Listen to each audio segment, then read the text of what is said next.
Well, Chris, you're Chris. muted. So welcome to NHC Live.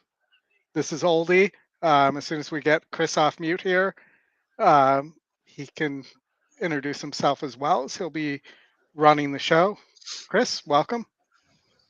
Hey, welcome everyone. Just a slight little hiccup as we start off here. We've got a guest here, Chris Inman. He won the first chance tournament yesterday. And we have Justin Sampson, obviously qualified as well. He'll be playing in the tournament. Chris Inman, how you doing?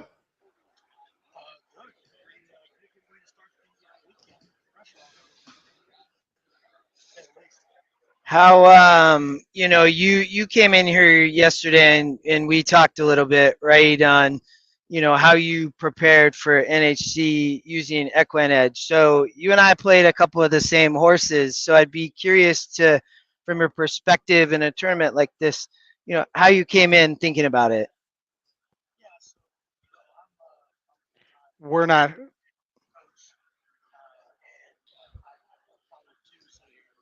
Justin, we're not hearing him. Oh, you not at all? No. Sorry, Chris Inman, hold on one second. He's I don't know. Oldie, Chris, you might have to take it for a second, man. Yeah, that's why. Hold on, give me a second. Chris, talk again. Nope. No, it's not you, man. Oldie. Yeah.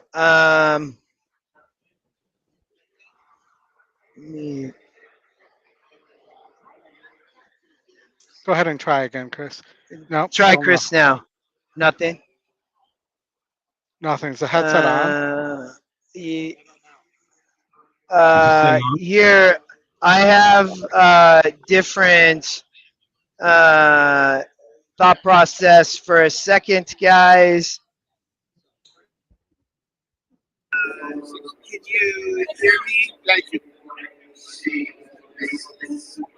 Guys, can you hear me? Chris, Oldie, Chris, can you hear me? No. Barely. Oh, can you hear a little bit? Very little. It's not good enough to use. I don't. Yeah, no, I know. I don't. Chris Inman, go ahead and talk again. Try turning the headset on and off. Sorry, bro. Sorry, Chris. Yeah, I didn't mean to do that too. In the meantime, we've got 5 minutes to Tampa. We'll get there in just a few. Just working through some technical difficulties. Try that again. Was working 5 minutes ago, but story of try testing there. Man, we're gonna try this then. This probably work. Disconnected earlier.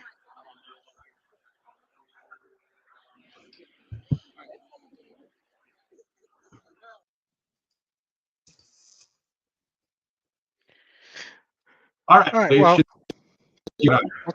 let's talk a little Tampa in the meantime while we're waiting for them to get everything up and running. Yeah. Anything? That works. There we go. Yep. Hey. We got you. There was much rejoicing. Yeah. All right.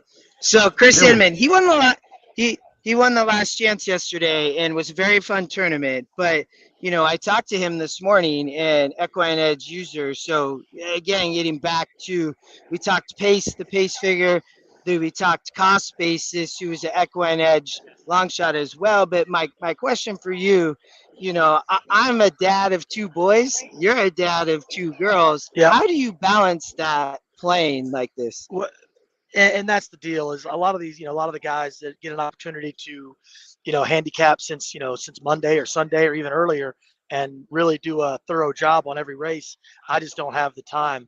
EquineEdge really gives me an opportunity to kind of get a quick look, a glance at certain things that I like to play, and that one of them is pace. And so in the first mandatory race, I just noticed that the one Young Tuscans had a significant pace advantage, and I had a couple. I was lucky enough to have a couple entries, and he was 45-1, but based almost only on the fact that he was showed to be the lone speed, is why I went ahead and took a shot at him, and worked out nicely. And then similarly later with cost basis, I was kind of liking that horse anyway, but you go in again, quick glance, and you see that he's got the speed advantage based on the, EquineEdge, pace numbers, and so that was an easy play for me there. And then, finally, the other key horse that we had talked about was the 14. Don't remember the name, in the later race at Oaklawn, and on that was kind of the opposite way, where it showed that there was a ton of pace in the race, and so I was able to kind of go through and find the closer that I preferred at the price I preferred, and that's how I landed on that horse. So yesterday was a good day for me, but the key was being able to look quickly. I don't have the time to spend 15-20 minutes on every race on what 7 or 8 cards that the NHC kind of forced you to do. So having that opportunity to look at it at a glance is a big reason I use the EquineEdge. Yeah, you talked about it. You just don't have a lot of time, man, and I am the same way. And it is yesterday you could find those prices, and they were there, man. I would say amazing job. I coach sports. I know you do. What do you coach? And you're from down in Houston. I would love to hear a little bit more. I run a select baseball organization down there, and I coach girls basketball for the middle school that I teach at as well. So basketball and baseball. Yeah, I love it, man. Yep. What's as you came into today, have you qualified before? Have you played before? Yeah, I believe this is my 4th NHC. I've had very little luck up to this point. It's a tough tournament. So hopefully kind of got a little momentum, and I've got a couple entries now, and so I'm looking forward to that. Well, you should be with your 23,000 yesterday. You should be close to even. The pressure is off. The pressure is off. Definitely even for the calendar year, so we'll take that. Awesome. Very nice. All right, we got 1 minute to go to Tampa. Justin, if you got another question, go for it. No, I'm gonna let him go and go play. And I told him, I'm like, hey, just come talk to me right before we go. Hey, appreciate come back by. You are welcome to come back on anytime this weekend. I appreciate you coming. Amazing job yesterday, brother. Good job. Thanks, man. Appreciate it, guys. Good luck. Excellent. Yeah. All right. Let's get over to Tampa. We've got the screen up here. Let's take a quick look here. I don't think Justin is playing this race, so we can do a quick little run through here. But we got to be careful today, folks, and as we go through the tourney, because we don't want to make sure there's any collusion with Justin's entry. Kent, yeah, I appreciate that. Yeah, I'll give, if I'm, I'm not going to give my actual pick out till the race goes off, just so everybody knows. I will give maybe top 3 picks in some situations. I'm hopeful that tweet reached 50 tweets to give a pick 5 away. If it didn't, I'll still do it, so that doesn't matter. So we will find somewhere where we are singling, so that will be probably the biggest thing. In this race, I will tell you all, I have handicapped some. I think the one is going to be tough here. I will tell you, I did not find the prices yet that I found yesterday, and I have not seen them. I've seen more chalk today. I would say it's going to be a little bit harder. I've never played this, and so I'm just trying to, I would love to end up where my second ticket yesterday did $80. 100 would be amazing again, but in my opinion, it's not going to be as easy that I found it yesterday. I just don't see it. So I don't know. I know I appreciate you jumping on. What were your thoughts early here in these races? I handicapped all last night and not much this morning, so I'm still like I did look a lot though. I spent about 6 straight hours. I mean, I thought, number one, you have much smaller fields today. Number two, early, especially at Tampa and Laurel, I did not like the cards at all. Those were my two biggest thoughts. Also, remembering from broadcasting last year, a lot of the prices came at the end of the day. Oaklawn, San Anita towards the end of those cards. So Yeah, I have no idea if that pattern repeats itself, but I do remember that. yeah. All right, well, we're getting ready to go here at Tampa, and this is We can welcome to Bay we Downs. can we could show Tampa. Kudos here. This is amazing. I love this. Like especially part of NHC. It's pretty mellow in here. I would tell you. Well, it's sweet. We got this camera. Check this out. Like you can see around. We'll mess around with that at some point later. But I think I love that we're able to show the Tampa races. Very cool. All right.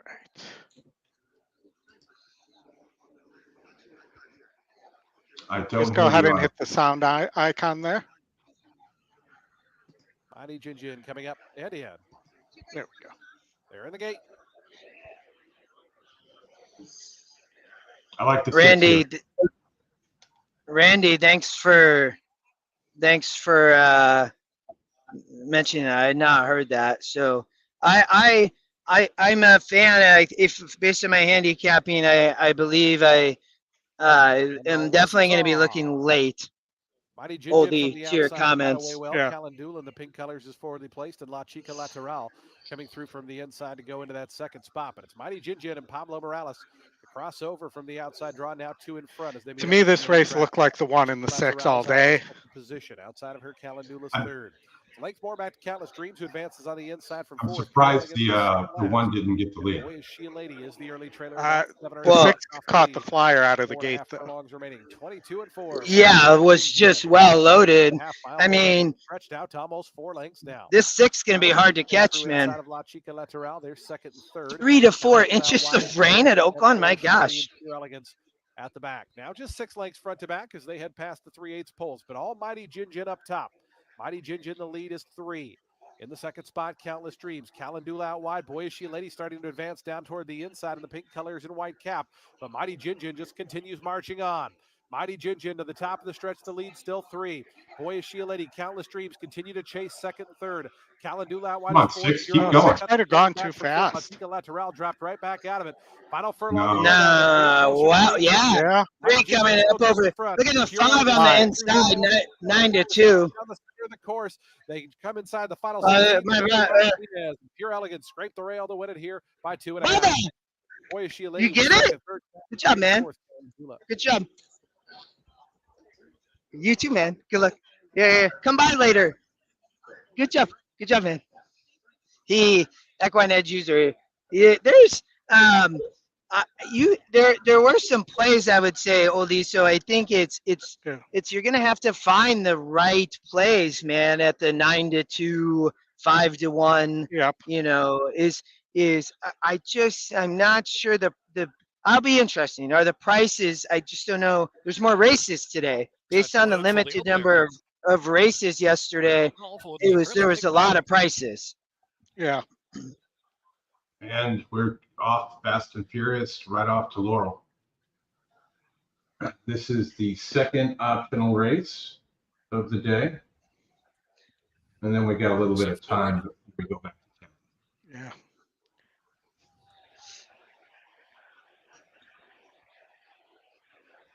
Magical Monarch. Usually how I like my Monarch guys, magical. I think they meant Full guys, but Guts is good too. Good luck, Guts. Kevin, we only have six races from Fairgrounds, part of NHC, but they are they had good racing yesterday too.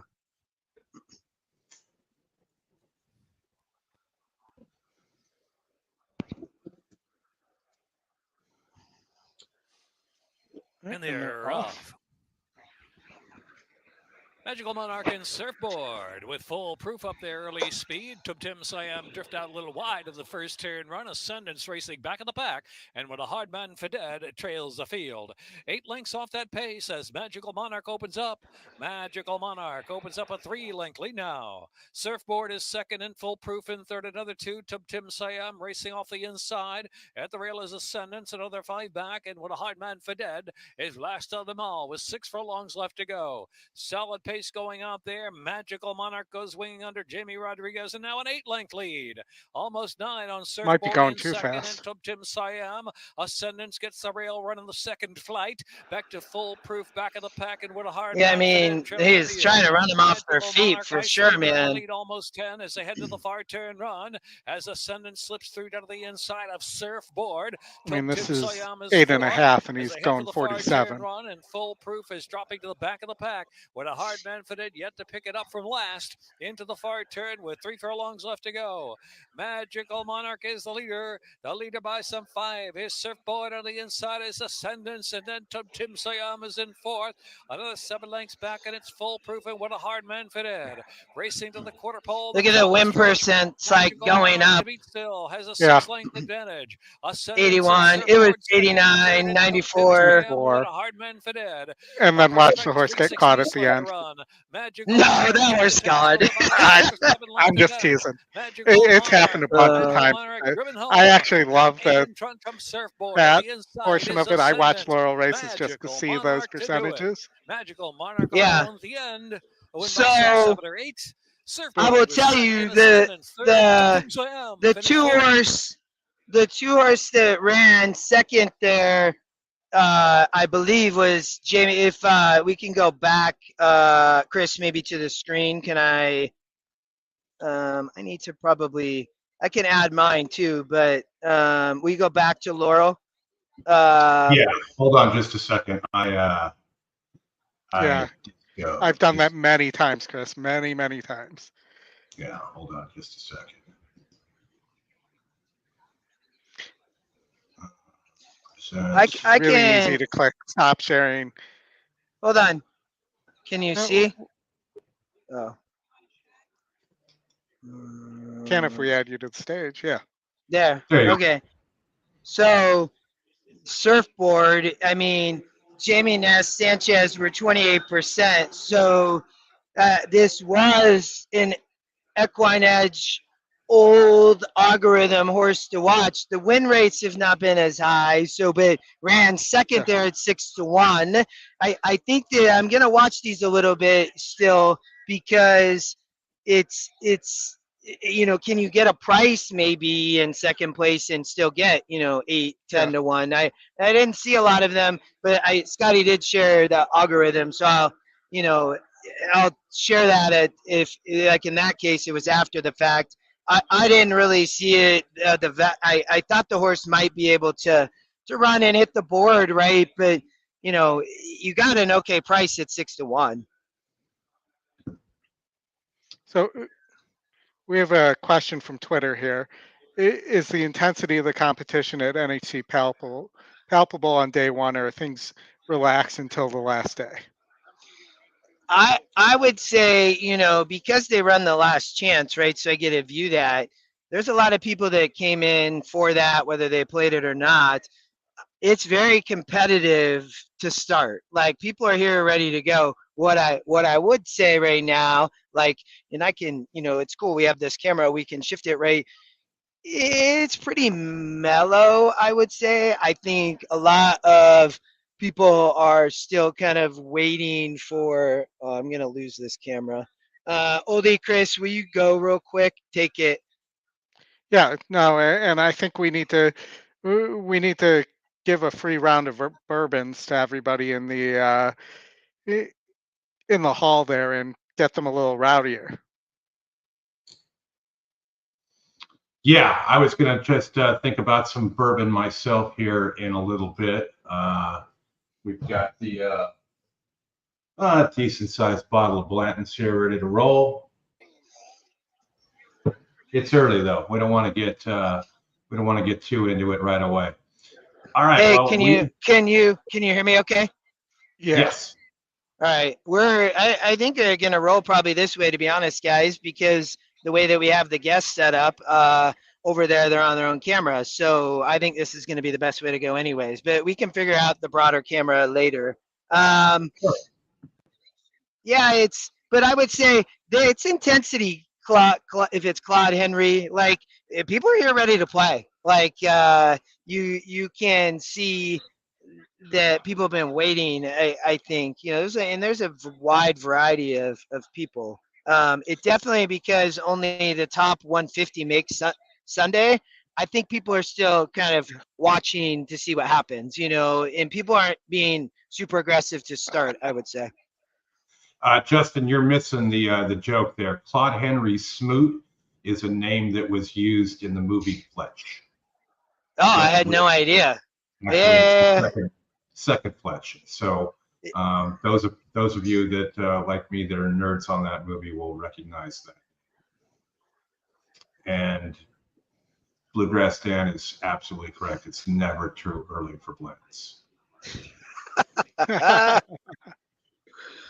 Gulfstream race 1 in 40 minutes, so we still got a bit.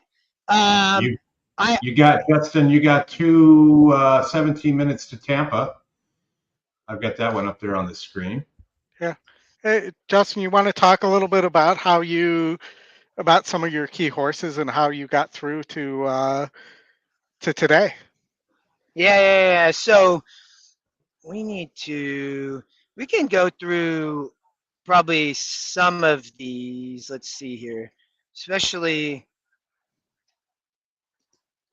am I sharing, Chris, or you? Oh, no, you are. I'm taking over. Yeah. Okay, So, all right, we played, was it Fairgrounds?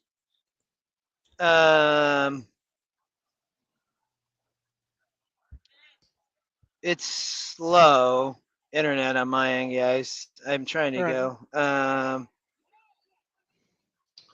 What's your first optional race, Justin? That I'm gonna play? Yeah. Your first mandatory is until 3 p.m. Eastern. Yeah, I probably in a little bit. I don't necessarily have one like completely in mind. I'll look though and get a better idea here shortly. I definitely am just gonna watch a little bit early. I like the later half of the card, just so everybody knows. So I'll have much more plays later, I would say. All right. So Fairgrounds, I believe, was it at Fairgrounds race 5 maybe?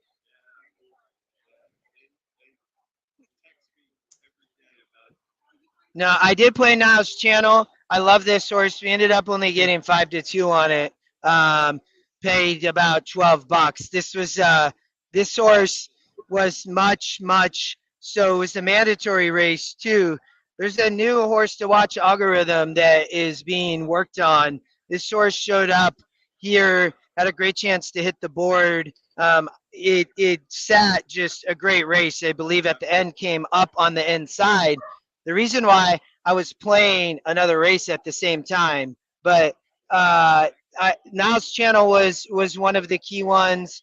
Let me see what else here. I think that was it at Fairground. Go ahead. While you're searching, Oldie's going to love this. In race 1 today at Aqueduct, the number 2 Keep It Sexy was inadvertently scratched by United Tote and will run for purse money only. As a result of the field being reduced to 4 runners, there will be no show, trifecta, or superfecta wagering offered on race 1. Story of my life. No show or superfecta wagering.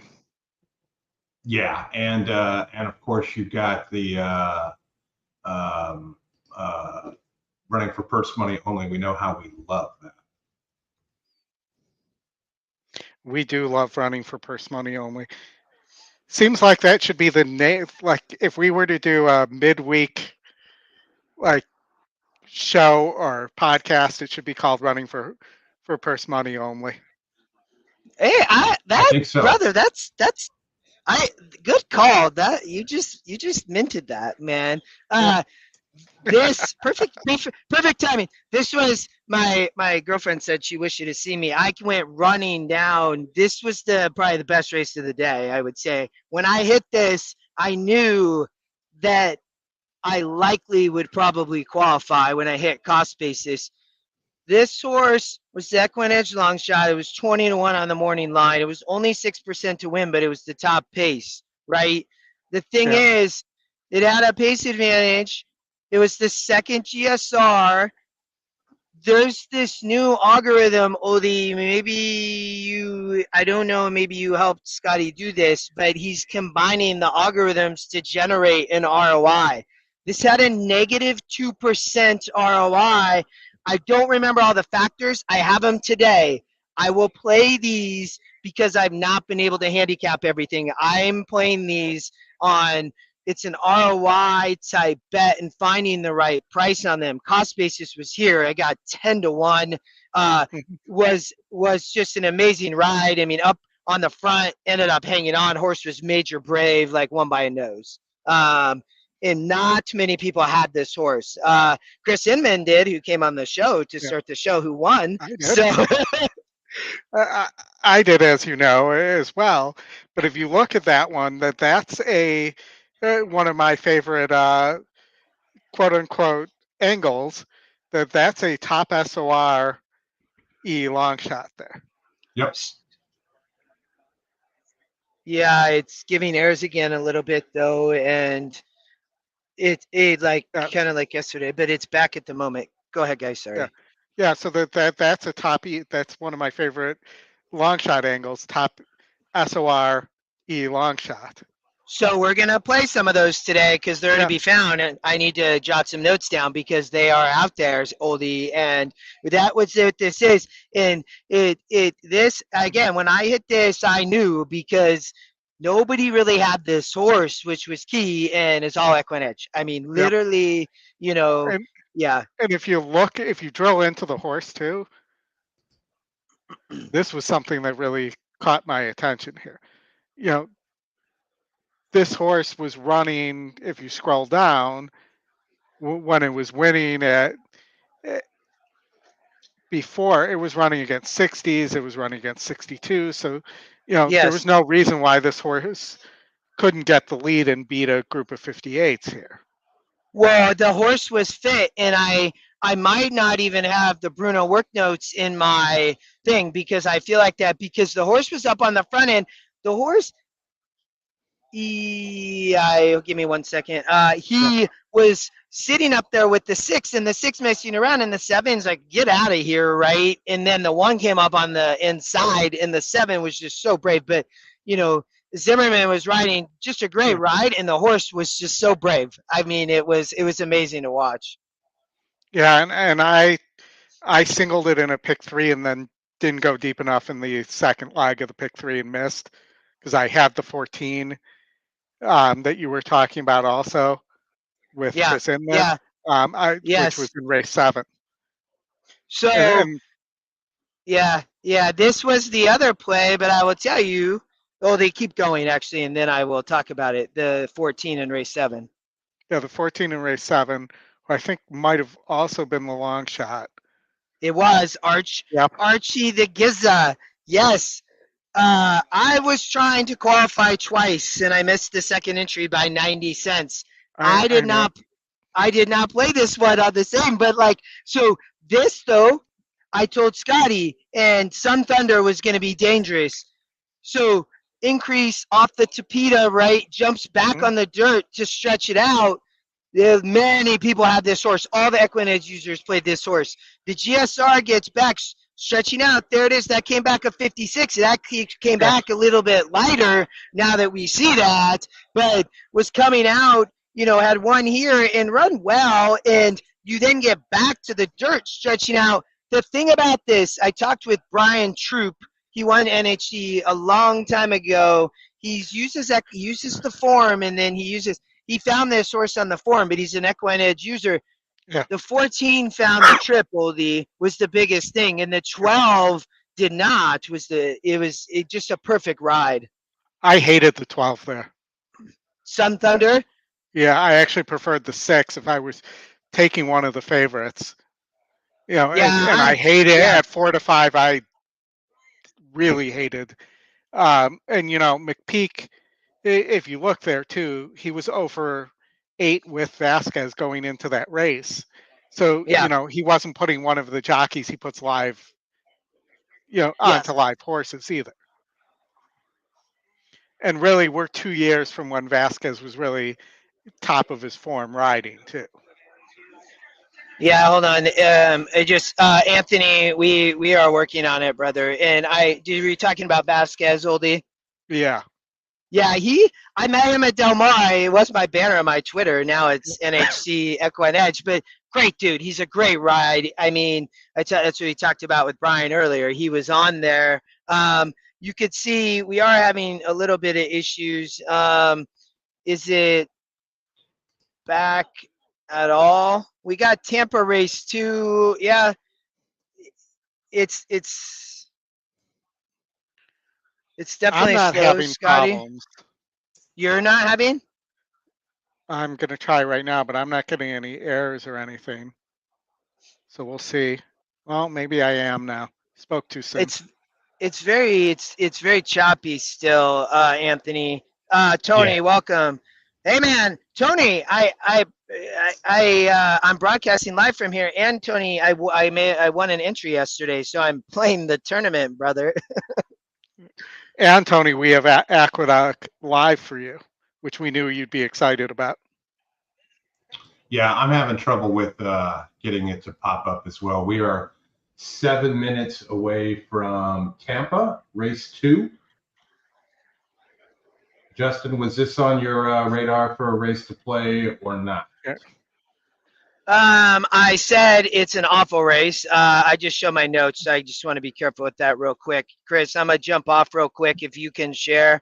Everybody, I will try to share my top 3 picks. I'm just gonna be cautious about sharing winners. We will play probably a pick 5 later, so you'll get one of them because I will be singling. But you know, I will tell you the 2 as a long shot with Cedeno.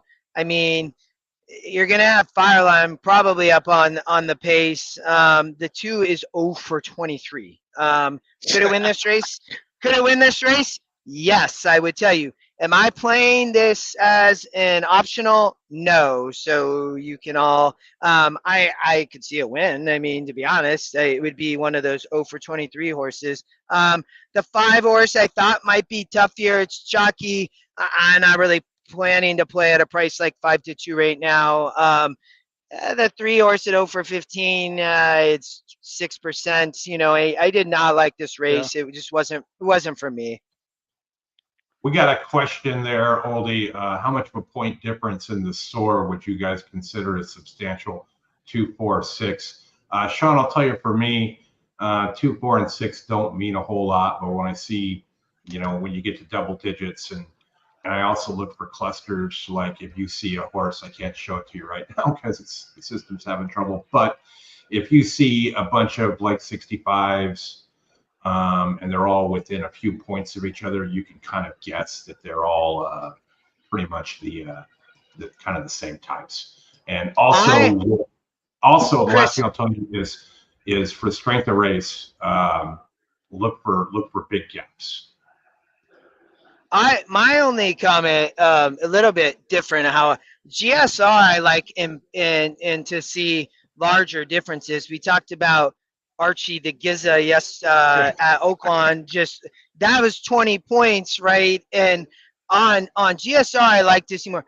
On SOR, Chris, I'm okay with a 2 to 4% change in an SOR. I like to see if a horse has was it Archie the Giza? Was it the same horse? Was it the same angle, or was that cost basis? It was cost basis. Cost basis. It was top SOR EquineEdge long shot. That's a great angle for who asked that question. So Sean, EquineEdge long shot, SOR, top SOR with EquineEdge long shot. So Chris, I like to see, I'm okay with 2 to 4 points. That to me is substantial material when I find other angles that go with it. And especially if I'm comparing a longer shot to a favorite. If the longer shot has it has 2 points, 4 points, 6 points, and didn't run poorly, you know, that's that's a horse that I think there's value in. Yeah. Chris, can you share again? I'm trying to think here. I probably could. I'm wondering if we're not using the guest, I actually could use that to handicap too and still share here. I can't. Justin, I currently can't pull up any EE. I'm getting crap tons of errors. I have a message into Yeah, Brad no. and Riley. Yeah, with screenshots of the errors and everything like that. But so I guess we can, while we're waiting for the Tampa race, do we want to talk a little bit about this tote question? No, I want to talk. I want to talk about it all. Go ahead, Chris. So what we found out happened is it wasn't the tote. The tote never went down. The Roberts Communication Network, RCN, controls all the TV signals, the simulcasting, as well as communication links from the host track to the tote. They lost both the primary and backup for the RCN network, which is why why there was a malfunction and the tote couldn't get any information. Now, I read that Lumen had issues, and I know Oldie is in tech as well as I am. You get all these different service providers, and when they have a major meltdown, those types of things can happen. I know they tried to get in via their local networks with, I believe, Comcast and Charter, or was it Comcast and Time Warner? I'm not sure, but they weren't able to get a connection. They were going to run out of daylight, and they were, those horses were in the paddock for 35 minutes, so they made the decision just to let it go off. How they can fix that, there are all kinds of different ways. They could probably call the people up in Hong Kong that would tell them how to fix it in about 10 minutes, and then have to do 2 or 3 months of infrastructure planning to get that done. But that's sort of really what happened. Yeah, and I would say it is older tech. We do know that. It doesn't have the ability so like you're talking about the inadvertent scratch today and running for purse money only. Once they scratch a horse, that money that was there goes elsewhere into whatever the consolation payout or whatever the case might be, and can't be brought back in. So they can't readjust the odds on all the other horses because that money's taken out of the pool. And that's why they can't just bring a horse back, which they should be able to do. It shouldn't be that difficult. And I suggested this on Twitter, but similar to what we're doing in the room right now, we brought our own backup system with 5G wireless there for the case that we knew there was going to be a lot of traffic, and if things went down, we have our own backup, and it prevents things like Charter going down or Comcast, one of the service providers. And not to put an ad out, I know there's Cisco makes a solution, Ericsson makes a solution where they're 5G routers, and you can plug any 5G hotspot into that and use that. That's what companies use for mobile broadcasting when they go out and they have somebody on site with a microphone, old school TV broadcasting. So, those are some of the things they could have done, in terms of business continuity rather than thinking about disaster recovery, which is really where we ended up. All right. Disagree with anything I had to say there, Chris? Horses have reached the gate. It's post time. No, that makes sense. We start the early pick 4 here. All right, we're getting ready to go for Tampa race 2. Right now to the number I'm not. I'll be curious to kind of see what goes on this race, guys, but not for me. I don't know. I kind of like this because I'm able to sit back and just relax still and enjoy time with you all. I appreciate that, to be honest. I appreciate everybody tuning in. It's awesome. Like, I hope this would happen, that we would get to do it like this. So I appreciate everybody joining. And Oldie and Chris, Oldie, I'm glad you got to join. It was awesome. How long are you here with us for? Probably till about 3:30, 4 o'clock my time. Oh, nice. Sweet. Yeah, Cool. it just depends on what time they tell me they're going to be ready to leave. So, and then hopefully I'll find some place decent in the hotel tomorrow to stream from, and we'll be able to join you guys for a little while while hair and makeup and stuff like that are being done.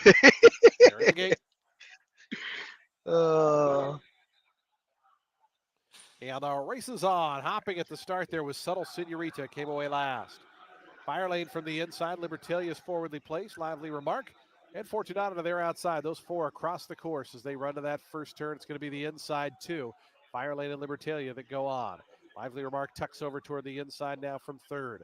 Out three deep, there's Fortunato in the fourth position. And behind runners, Lucky and Love came away joint fifth along with Real Mikey. And after the bad beginning, Subtle Senorita's at the back. But only about 5.5 lengths cover the group. They work their way out of the back stretch. Libertalia pokes ahead in front. Play the 7, Tony. For the opening quarter mile. I look at that. EquineEdge long shot got bet to 10-1. That's the 0-for-23 horse. I mean, I Lively Remark gets shuffled back a touch there. Is now back fifth, 4.5 off the top. It's a length more than why not today? And two more back. I wouldn't be surprised. I mean, they have a half mile left. This field was so terrible, and the favorite missed the start, blew the start. Yeah. 8's running big at 9-1. The 2 looks like probably going to stop. We lost that other camera. I'm going to try to get that going maybe a little bit again. Room's not much going on other than people watching. Real Mikey suddenly a length and a half in front of Fire Lane. Libertalia now drop back to third. Starting to move up now. Subtle Senorita, Lucky and Love. 9-1 on the 8. Good price. Real Mikey arrives at the furlong grounds in front by 2 to Fire Lane. Far outside, Lucky and Love and Subtle Senorita continuing to make slow and progress. But up front, it's still Real Mikey there. Yep. Real Mikey by 5 now. Subtle Senorita second. Real Mikey and Jose. There's definitely I saw her yesterday. She did really well. I do not know her name. I'm gonna have to find her and have her come on. But she had that horse at 9-1. She finished, I think, in I don't know. I'll have to look. I saw her. She sat by us yesterday. Looks like she moved a little bit, but. So it looks like she'll probably, I'm assuming that'll probably be up there on the leaderboard. You get the 9-1, right? So we'll see her Alexa person that we. Yeah, it might be Oldie. It would not surprise me. I need to be introduced to her. I talked to her on DM and, she said she would come on at some point. So we'll figure it out. I'm pretty sure it probably is. I'm going to try to figure it out today. So Laurel race 2, I don't know, is EquineEdge back up? It was down. Yeah, that's good. I got to get some power to my MacBook here. Or at least it was.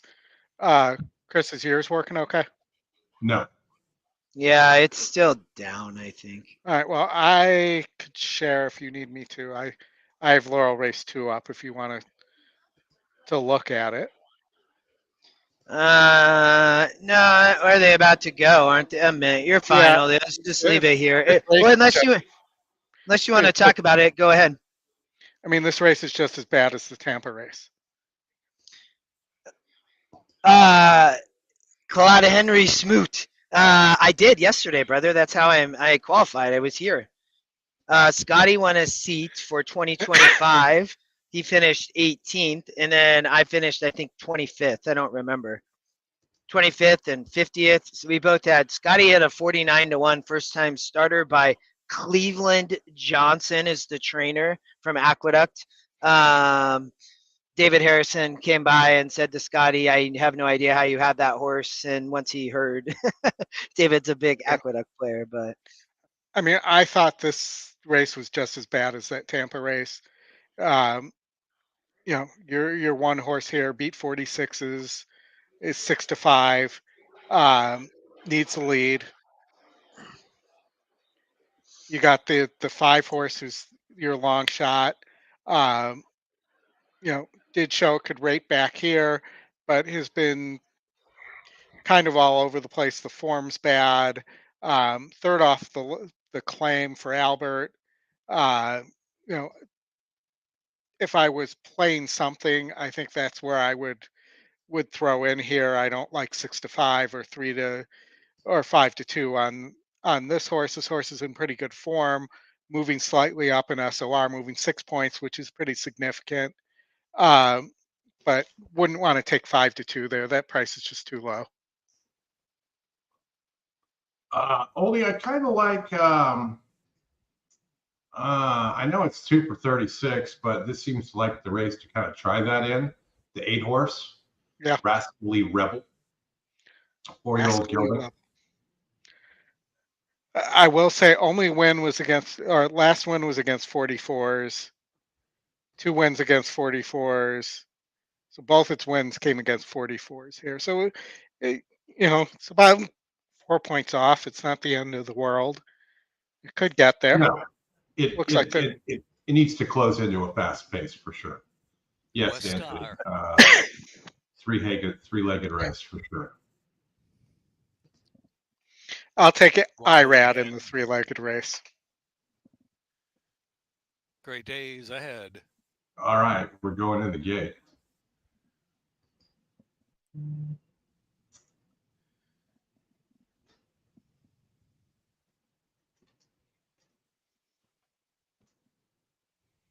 You're punting on the 5. Eliferous.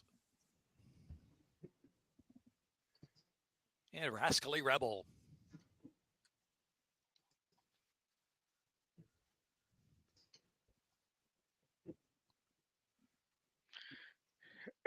And they're off. Love you, bye-bye. Stumbled at the start. Guapo again sent out, but Casino Tricks is a little faster, though. Casino Tricks is up to grab the lead. Love you, bye-bye, and Guapo again, second, third. Great days ahead, travels fourth for the backstretch run, the opening furlong. Rascally Rebel on the outside. Eliferous now tucks over to save some ground, and Charlie Field West Star down the backstretch, and it's Casino Tricks. Casino Tricks leads the way. Half mile left to go, 3 parts of a length from Guapo again, and great days ahead. Rascally Rebel is fourth. Eliferous trying to roll through between horses from fifth under a ride. Another 7 back. West Star with a lot to do. And Love You Bye Bye tails off to last position. Midpoint on the turn. The pressure's on Casino Tricks from Guapo again. There on the outside. They're at even terms and head to head as they turn in with a 1/4 mile left to go. Guapo again. Guapo again from Casino Tricks. Up the inside now. Trying to rally up. There's great days ahead. Great days Got to ahead. find Just room. in behind the top pair for a long and Get a half off. left to run. They're followed by Eliferous, and West Star is gaining some ground late in the stages here. And up the inside comes West Star moving into third, but it's Casino Tricks holding gamely. Guapo again on the outside. One more try at Casino Tricks, nose to nose photo. Well, nobody's going to make money. Trick, the photo in the second. West Star up the rail and Rascally Rebel. Contest.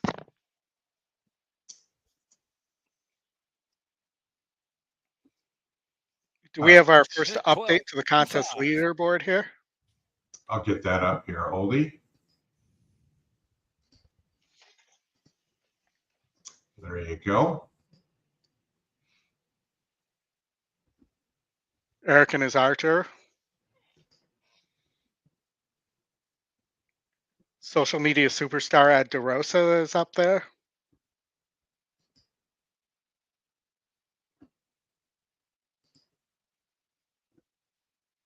Very nice. All right, so got about 10 minutes. Yeah, we got 10 minutes to the open of Gulfstream. If my memory serves me correctly. Coming up next is 9 minutes. Gulfstream Park Race 1 at 1:10. Yep. All right, let me see. I think I actually still have Gulfstream up here. I thought this race was wide open, but that, so you have won, and since Justin's not on, I guess I can talk about this without asking if he's playing it. But I was a little interested in the 4 horse, who's the second-time starter. Let me get that added here, Oldie.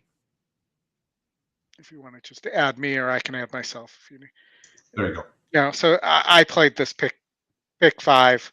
I was all here. I just couldn't figure anything out. But if I had to pick a horse to play in a tournament, I would take a chance on the second time starter here. 36% first race with horse on this trainer. This is not a great field. Was it 28 points indicate? So Ashley, the 28.00 points, that indicates their score. They have 28 mythical dollars they've collected. It looks like all those folks have been on one race. And yeah, Vern, we're working on the site. There's a lot of pop-ups today, a lot of users. So apologies, and working on it. Yeah. Brad is definitely at work on that. As I said, so Justin, now that we have you back on, before I start breaking down this race or talking about the sequence, are you playing this race at all for the tournament?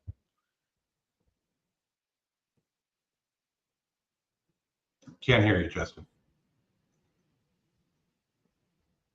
Yeah, can't hear you at all.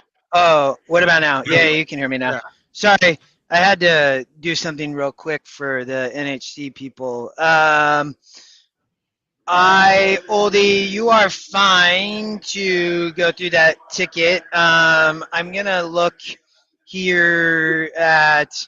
I am playing probably a horse in the sequence, maybe. I do not think I'm gonna play the first race here, though. Okay. So to me, this was an all race, but it's all mid prices. Your favorite right now, the one horse for Stormfelt, just missed last time out at this level. But you go back one here, you go back two here, the horse didn't really run. So I'm not sure how good this horse actually is. I hate taking in all here to open a race. I thought the 3 and the 5 the first pick for Sano just missed at this level. Also, there's a lot of horses that have run a lot. So I was commenting that I was a little interested in the 4 horse. I mean, the GSR stinks, but at least it's a second time starter, and you have that first race with horse 36% with this trainer. Yeah. Let's do the question real quick. So Ashley asked, do they all happen to bet the same amount on the same horse? Oh. So you get a $2 win and place bet, mythical bet on one horse in each race. So all the people that had $28 had that same horse and collected the win and place money. If your horse doesn't finish first, you still get the place money. If it finishes third, you get 0. Exactly. So, there are occasions, Ashley, where if you can find a horse at 40-1 or 30-1 that is going to finish second to a 1-5 or a 3-5 favorite, playing tournaments, it's advantageous to find that horse instead of playing chalk. And then race 2, I'm single to the lone speed. I am a little worried that it gets caught at second time George Weaver. I thought this field was terrible.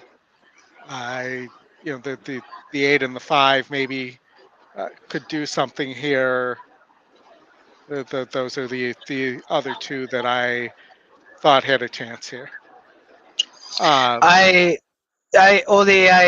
So you're I'm still it's EquineEdge still on my end. The 4, I mean, the morning line didn't like the 4. It's got a big pace advantage sprinting on the turf, right? I mean, they're going to be flying. What's the rail at there? I didn't get it. I can't. I got it up again. 17 I feet. think it's not. Yeah, it's inside. I think that horse could be very dangerous. I'd probably give. I actually may play this race. I don't know right now. I had a couple options that I was looking at, to be honest. But I can see why you are singling there, I would say. Yeah. Beyond that, there is a big GSR on the 6 horse, but you do on in race 3, but you do have some history here where the horse has just missed at 54, 52. This seems like a senseless move up in class that doesn't make any sense. I thought the 3 could be a single, but I also really liked, where was it? Yeah, it was the 3 that I thought could be a single here. But I will say, you have IRAD and Crichton, and they're 38%. So, there's a few things here to like. I also added the long shot here because I thought maybe this could play into the pace here. And this horse has been placed aggressively in the past. You're talking the Race 5 lasso? Yeah. Yeah. I will tell you, so I'll make this quick. I didn't really like this race. I probably just pass on it from I got a handicap oldie, Brad Anderson. Brad, he amazing job, printed out this sheet of paper with all the races and everything. So, and you have Twitter up. We have what Sorry, GP guys. race 1. No, I'm just telling you, GP race 1 here. I'm not playing this. I'm also probably not playing race 3. I thought race 2 maybe had some interest. Keep going, oldie. Yeah. All right. So, race 4, it's probably just the 5 and come on. We'll try this a third time. It's probably just the 5 and the 1. There, I did choose out of the first time starters. I had the system like the 4. I had to pay attention to that as well. So I added the 4 there. Maybe I'll be kicking myself for not taking the top pace on the 6, but I didn't like this horse. I watched a little video on it. I just didn't like it. I'm concerned that they won't break that horse aggressively, and that Irad or Vasquez will break their horse aggressively. Yeah. And then race 5 on the dirt. I thought initially when this race before the scratches, I really liked the 8 horse Mystifying here. With some of the scratches, I think it could play some of this other stuff. I also really think this 9 horse is very interesting. The morning line really likes it as well. It's the top E pick, so I'm interested to see where that price comes in as well. Yeah, Paco rides for Debona here, or the Star of Saturn. I don't disagree with you. Irad rode last out. Horse won fairly easily as Big Chalk. So, 66 SOR, the win percent drops, but is the top pick, right? Yep. And Gulfstream is on fire. Gulfstream has been on fire, and there have been other tracks on fire. The win percent, Aqueduct, the EE picks have been on fire, and Laurel, the win percent. So, from a win percent perspective, for Star of Saturn, Oldie, what's the win percent? Flip back real quick. 15. Yeah, I mean, yeah. it makes that race maybe look a little wide open, but I don't disagree with you. I thought that the 9 could be dangerous there. Yeah, and now that I also think the long shot could be a little dangerous too. Again, you see another E morning line angle there. I'm on the 4. I'm on the 4 in leg 1. 3-star works. Second time starter. Yeah, like it to improve. That was the one I was talking about. That if I was playing a tournament, that's the one I would be on. But the Sano horse looks like a hanger. The 1 horse, had a good effort last time out, but previously the efforts weren't nearly as good. The other Sano horse, he's 4% with Vasquez, and it's Sano. So, I brought this up yesterday, just to watch out for how you play those Santa horses, because, he just doesn't win very often. No, but when he does, he usually pisses me off. Yes, me too. But are we heading toward the gate here? I see where. Yeah, they're post dragging. Like, Yeah. it looks They're in like a they're. circle. I was just checking EquineEdge. It's Scotty. It's kind of up and down still. It's up now. Yeah. Do we want to They bring are that in not- here, Chris? They're not close. Yeah, they're always kind of post dragging around. I asked earlier, Justin, before you were on, how many races it's going to take Gulfstream to post drag into Aqueduct's races. Yeah, So that they go off on top of each other. Yeah, no, they were on top of each other all day yesterday, man. It was wild. I'm first mandatories that Gulfstream race 5. I was not a fan of the 5 horse entirely in the race that scratched, and I actually thought the 6 was really interesting in Gulfstream race 5, but has now scratched. So I have to probably re-handicap that race a little bit because it's changed, but I don't know. It's going to be interesting. I need to take some. I would just tell you all some notes because I'm going to have to figure out what do I have. 16 plays. I think 6 mandatory and then 10 optional. All right, Chris, you want to bring in the video? Yeah, I'm working on it.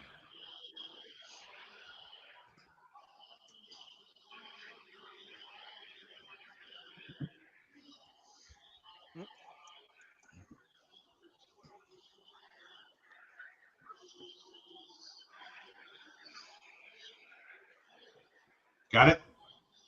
Storm is going forward next. Oh, we had it. Sean, you like the 2? Builder. I did not play this. There we go.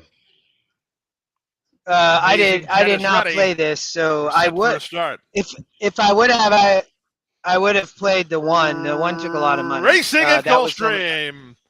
Good start in the middle for Builder Jack, who heads off for the early advantage. Moving out the rail, TB12 always. Splitting horses. Go G is on the go. Away in fourth is Stable Storm.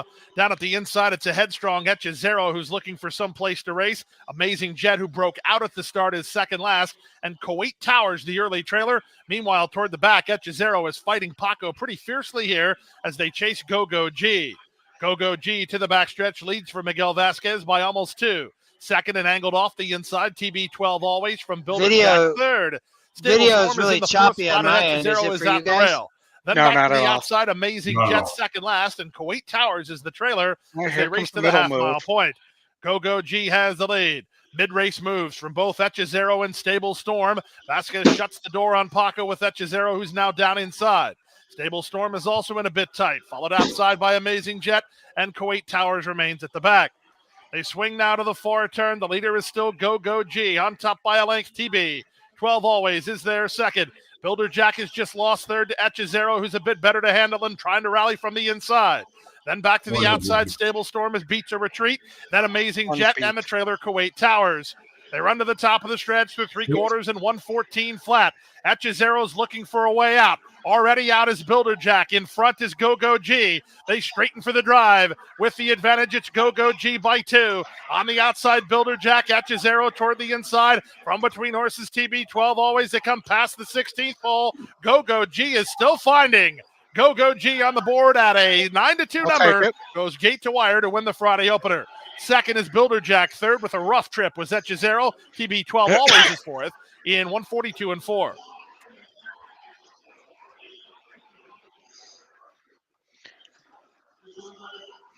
Nearly went 20, almost went 50 on the Tapeta there on the front end. Is that what we saw, Oldie? Yep. And Yeah, again, really slow. Fast and Furious, 2 minutes to Tampa, race 3. All right, and then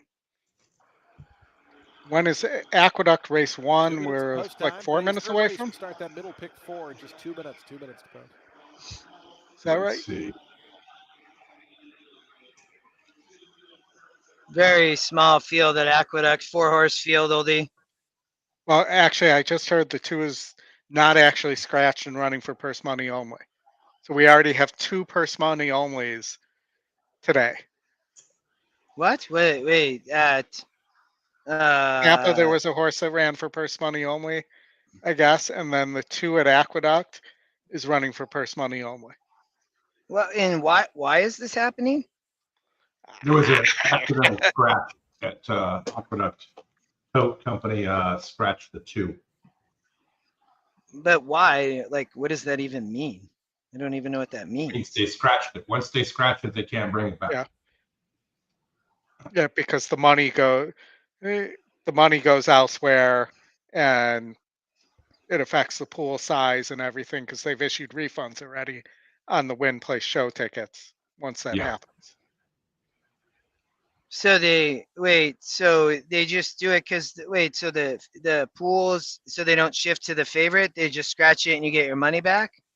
Well, if it's a win or win place show, trifecta, whatever the case is. Yeah, but what do they? So if you have that horse, what happens? Explain that again. So if you have that horse to win, let's say if you had a win place show ticket to that horse, they'll refund you. Starting gate. They refund you get a the ticket refund immediately. Yeah, immediately. Yeah. So once that's done, they can't bring it back in because all the money's been emptied out of the pool. Yeah. I'm tracking. What are we? Tampa race 3 here. Yep. Yeah, we played this one. Tony, I remember you and I played this one the other week on a Feliciano claim.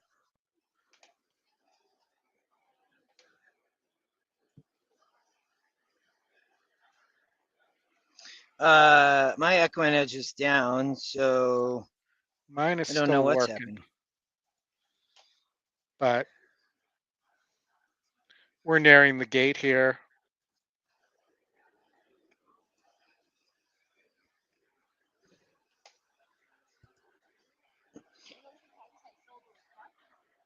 No. That's back. I'm getting error messages still though. That's a bummer. Oh no, it's not back. I don't know. I think we're gonna skip the race 1 at Aqueduct. They're gonna go over the top of each other. Pretty close. Probably, yeah. Yeah, look, I'm watching up on the video here. I can't. I had no interest in Aqueduct race 1 from that perspective. If anybody cares, but yeah, it's.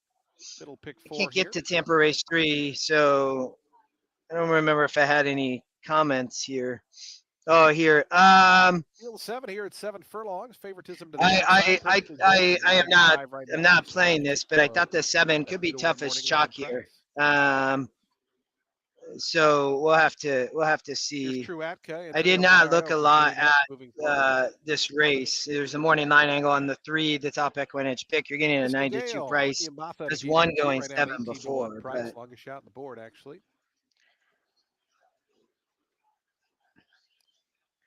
I actually don't mind the 4 and the 5 here. Forever uncaptured. Gabriel Maldonado to the 3rd. Yeah, the 5 EquineEdge long shot taking a lot of money. It's just all these horses have won a bunch. 10,000 claimer. I thought this was a competitive race. Yeah, I mean, I looked at if you look at the back races on the 4, which, it's only 6%, but when it was with D'Angelo, it ran some races good enough to win here. Hasn't run that way since leaving that barn. We're just waiting on yeah, Lady and Perfectly but Golden. gets Morales here. Today's 3rd, the middle pick 4. Hey, Kevin, I think it's just we've had trouble yesterday too. They're working on it, I would tell you, man. Hopefully it's fixed. I will tell you, if it bothers anybody, it bothers Scotty. You should see him sitting across over here. So and the races yeah, on. Mike, it's not good. Trust me. Feel the pain. Captured in the green colors is forwardly placed. Sequin Lady in the red toward the outside is Quick, and between them comes Delray Dolly.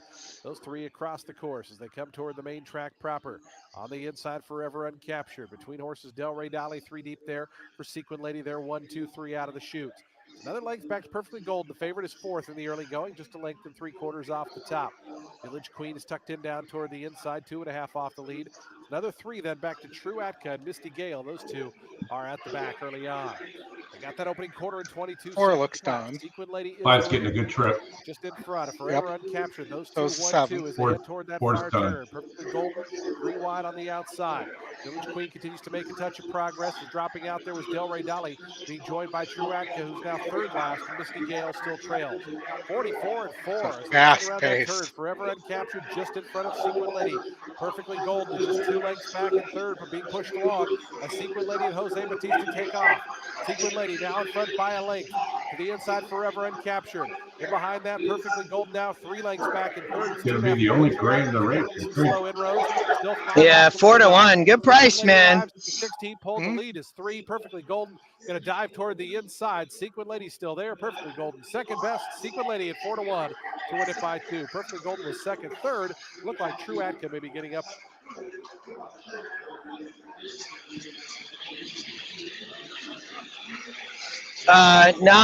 Not the lead and hugs the rail to the outside. Here comes the green cap of Jayla. Jayla is in pursuit of Prugaba. Touche is starting to commence that rally up on the far outside with Hot Candy. Purse Money Only is now challenging the Purse Money Only horse gonna win the race. Here comes a big run though. Hot Candy on the grandstand side. Keep it sexy's Purse Money Only. Oh, the 6 gonna get up alongside. 4. Oh, the 4 is going to get up here. 2. From a mutual standpoint, keep it sexy. Their Purse Money 2. Only wins it. Then came Hot Candy. Well, so and what's in 1 minute. So he wins the purse money, but for the purposes of win play show betting or multi-race tickets and that stuff, the 4 is the winner. That's correct. It's like this is like modern games. Don't you remember the Breeders' Cup, Justin? Yep. We lost Same Justin type. for a minute here. He got purse money only, and he was done. Yep. All right, Oldie. You got what do we got here? Laurel race 3. Laurel race 3. Mile and a 16th. I'll let you take him through it. I'll be back in just a minute. All right. It looks chalky. I'm going to. Do I not have my screen up there anymore? I do. Okay. There we go. I'll add this and then I'll switch it back to the audio here, or the video. So Laurel race 3, we have maiden claimers 45K going a mile and a 16th. Top GSR is also your top E pick, the 3-horse Brady Bear. Brady Bear, 3rd-time starter for Brittany Russell. Did run to the lead last time and just stopped. Second off the layoff. Brittany Russell's 22%, second off the layoff. Your second choice here, and there is other speed here. So if you look, it looks like the 3 and the 1 are likely to battle on the lead. The 1 seems to have not stopped as badly last time out. But they could go too fast, and if that's the case, the 5 is going to get first run. Not a great GSR here. Does increase a little bit. Was put in against Way Too Tough, but I'm not sure this horse wants to pass anybody, and so that leaves me with the 2, 4, 7. The 4 is the long shot. Good GSR. Again, a horse that really hasn't shown any speed, but could get a perfect setup here. So, the long shot might be one to look at here. It's getting bet. And then the 2-horse Glass of Courage also has shown a little bit ability to pass people. I'd probably go the 2-horse Glass of Courage if I was playing a win bet here. Only I don't have much of an opinion because I can't get to it right now. EquineEdge is down, so but just kind of looking. I don't know.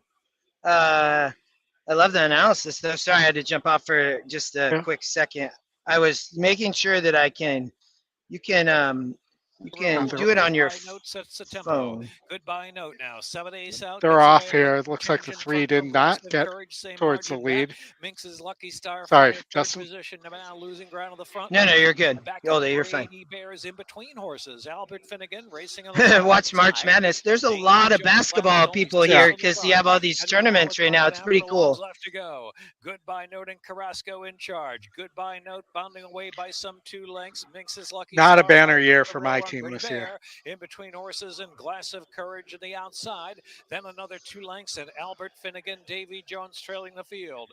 No serious challenge yet for Goodbye Note. Yeah, looks like I was wrong on the 2. Lucky Starfire, Brady Bear second and third.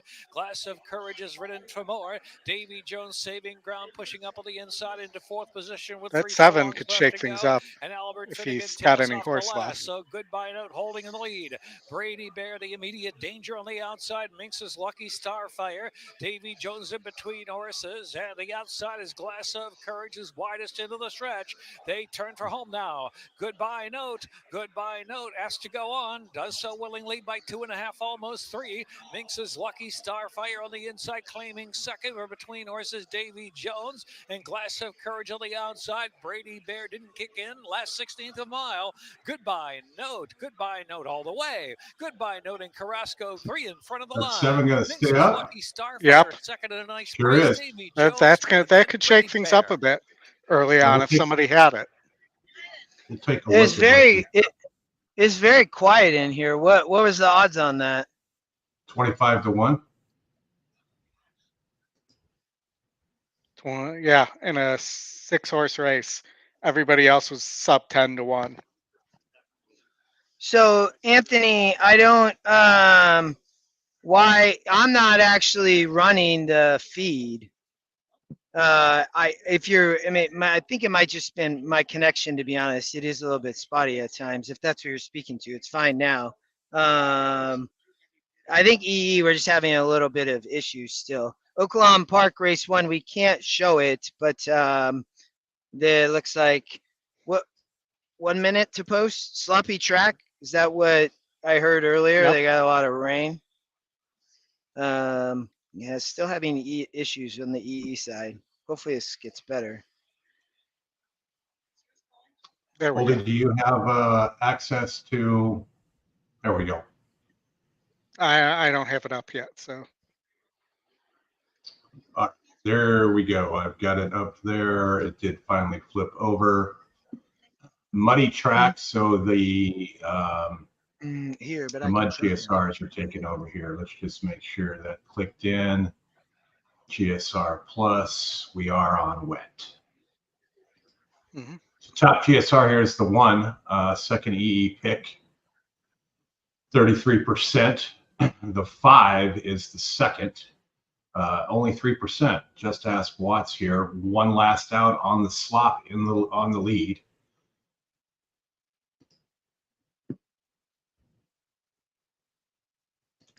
Yeah, I mean, you want to rotate the camera for this one? He might be frozen. And there's the error. Yeah.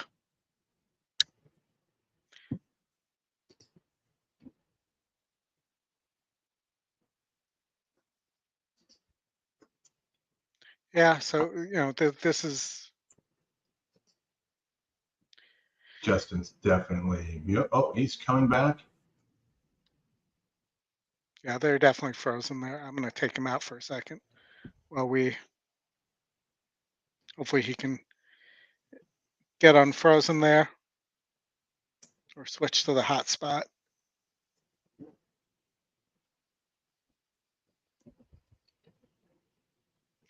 Yeah, at Oaklawn, I thought the one was pretty interesting. You're getting 3-1 there. Thought the 4 Bourbon Aficionado wasn't bad either.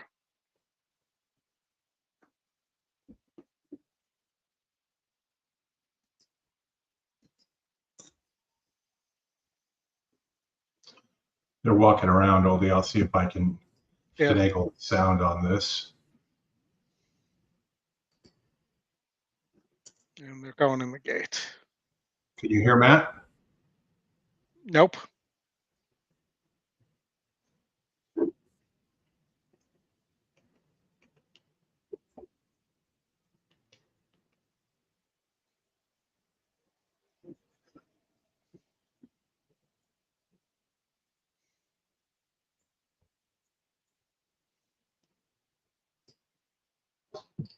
It is a sloppy track at Oaklawn today.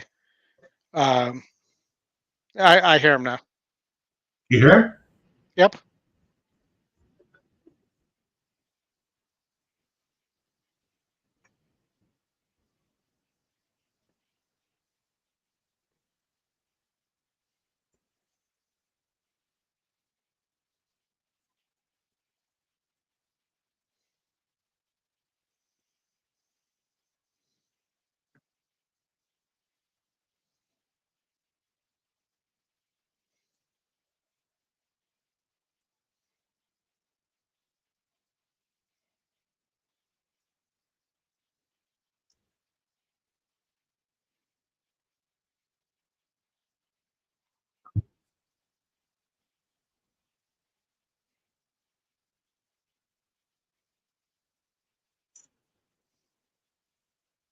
Come on, 4, get up.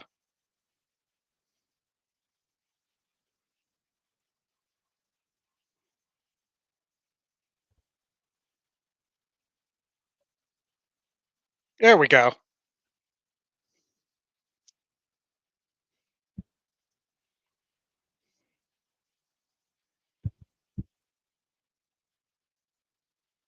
Well, Oldie, it's kind of funny because I just cracked open the bourbon. You are the Bourbon Aficionado of the show. Mm-hmm. The official one.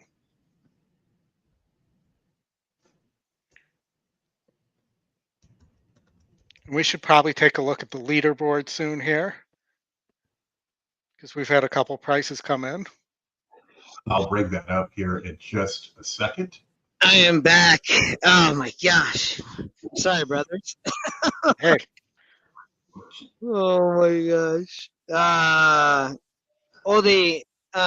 yeah, there you go. Nice. Pete? What is that? Luis? Justin, I had just cracked open the bourbon when Bourbon Aficionado won the race. Well, I didn't even, I mean, I like lost connection and everything. It was a pain. What happened and where? Bourbon Aficionado, the 4 horse, who is the E long shot at Oaklawn to open that. That won at the first race? 10-1. Wow, yeah, that's amazing. I was struggling to get EquineEdge even up lately. I'm hoping it's better now. We'll see. Oldie, you single that Gulfstream right to the 4 horse? Yeah. Yep. Correct, which we have coming up here. Let's see. So this was 4 minutes ago, so this wouldn't be updated with the Oaklawn one yet. I'm interested to see how that shakes up the leaderboard here. Only a couple optionals have been used so far. Everybody seems to kind of be sitting on their hands so far, which I think is the right strategy. People are finding prices though. Yeah, but I'd rather know what I needed. That 7 at Laurel paid $15.20 to place. Ooh. The win and fix money paid $9.80 on the 1. So good example there of a long shot in second paying more than first place win in place. Classic tournament play. Yeah. There. The Aaron Donald just retired, I saw. Yes. I did not see that. Wow. That's kind of a he's shocker. young, 32. Must have just been done with the game, right? So good for him. He's hopefully is retiring and can enjoy his money. Yeah. I'm with you there. You know, I would love to see that. So. Plus, it All helps. right. Well, it looks like that we're going to have Aqueduct or Gulfstream and Aqueduct going off on top of each other. So we'll keep an eye on that. Flip to whatever one is going to go into the gate first. No, Thanks, everybody, again for Aqueduct is joining. about 12 minutes from. Yeah, we're okay. They're not going to go. It's Tampa and Aqueduct that I'm worried about. Tampa doesn't go for 10 minutes. Oh, yeah, you're right. Aqueduct is 12 minutes according to my screen. Yeah. There we are. Gulfstream. Is this more Tapita? Justin, did you make a decision whether you're playing? Well, we're not hearing him. Probably hard for him to play something here without the system up. 5 furlongs on the turf. I'll tell you who I like. I don't know where Justin is at on this race. He's talking to somebody. I like the 3. He's probably not paying attention.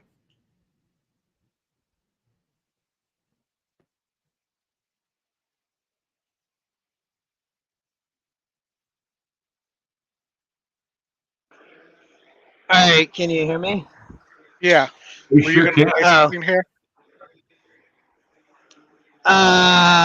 Yes, I am.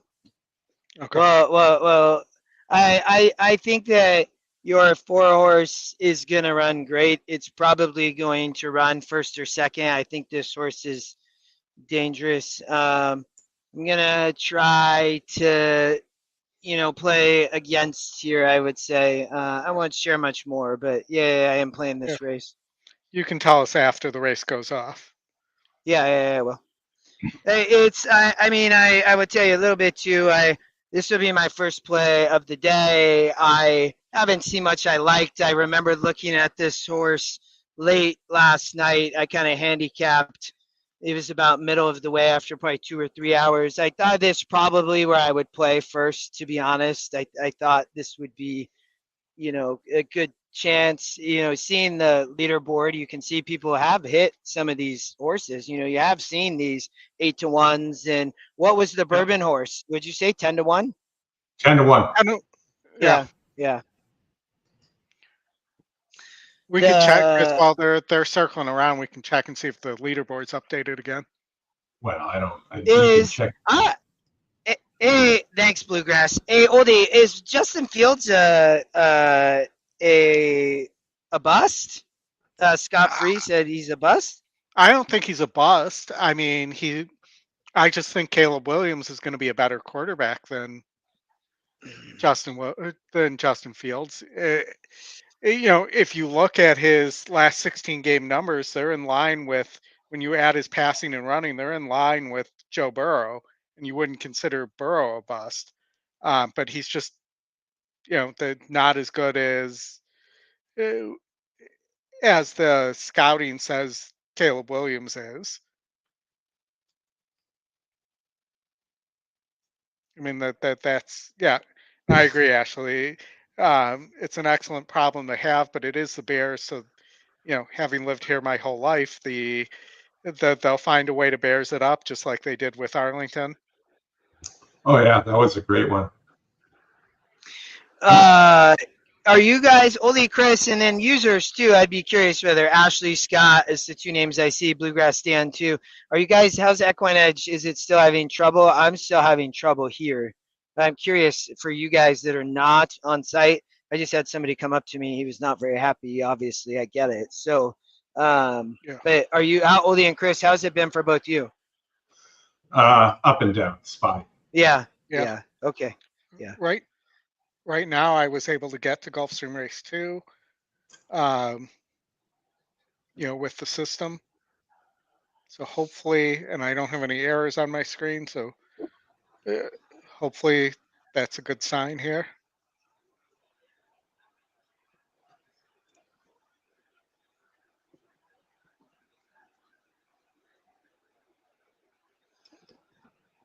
We're not even on the turf course yet as they continue this post drag. This was scheduled for, so we're already 2 minutes past the initial post time here.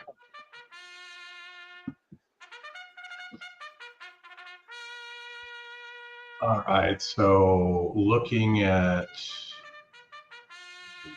go over to what's coming up. On to the track for the running of today's fourth race. This race named in loving memory of Joseph. So we've got Tampa in 5 minutes, Aqueduct in 8, Laurel in 13, Oaklawn in 24 minutes. A field of 8 set to go here. No scratches or jockey changes in today's fourth. We have Daily Double, Exacta, Trifecta, Superfecta, and Pick 3 wagering. We have a super high 5, and we start the ultimate 6. No carryover in the jackpot. It starts here, though, today's fourth race in 5 minutes. I believe you have the sound on for Tampa. Yeah, I was just going to say that. I was going to tease you about that because that's what the mistake I always make is leaving the sound on the wrong stream. It's hard to remember sometimes to get the right stream with the sound in the background. We appreciate everybody joining. It's just awesome. It's cool to experience this and everybody joining on a Friday as is. I mean, yeah. And everybody's. We've got 450 of you right now. So whatever platform the horses are at the gate. The like button. It's now post time. Thanks for watching. Lining up and moving in for race number 2, starting leg of an early pick 4. Starting leg Scotty's playing this race. He just ran. I'm assuming he is. He just went to the machine, so I don't know what he's playing. But here's Girl in Blue. Big favorite in the 4, Oldie. Ready now. Yeah. But, I'll talk strategy Silver, once the race goes off. Barn of Kerry Bryan, Paco Lopez with that riding assignment. I'll tell you who I like. Far and Few. Justin, I think you and I might be on the same one. Captured Dove to the outside. That would be a lot of weight on one horse. And they're off. Or outside, I thought about playing the 3. I played the long shot, the 5. Will hold her to at least a 2-path run. Away in third is Girl in Blue. Antique Silver comes away between horses and Street Charities on the outside. Widest of all is My Chutzpah. Final draft toward the back of the field as the favorite, Far and Few, has the lead. To the far turn they go. Far and Few by a length and a quarter. Uncaptured Dove second. Lugging out My Chutzpah down at the rail. Antique Silver. On from 5th, that's Street Charity ahead of Parade Ring. Then back to Girl in Blue, and final draft is last. They run to the top of the stretch and completely avoid the turn with My Chutzpah. The leader is Far and Few. Off the turn, Far and Few. First timer, Antique Silver, who gets to the inside and tries to run home. Street Charity away from the back, less than an eighth to go. Far and Few almost there. On the inside, Antique Silver on the outside. Come on, if I'm not going to win it, I want Antique Silver surging at the rail. Antique Silver well handled to win it. Antique Silver wins on debut with a good ride from Paco and 55-4. Yeah, I like the 3-5, both of them. I played the 5 though. Chris, I was on the 3 and 5 too. That was my play against it. I'll take the 13-1, Scotty, at second though. No, with the favorite out, Justin, you're doing good there. With the favorite out, you're doing good. I thought Johnny did a great job there trying to get up, man. I mean, They were keeping that 3 on the rail.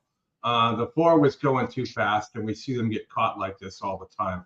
That's why I'm just not a big fan of singling the favorite on turf sprints, especially at Gulfstream. But this is 3-5 all day long.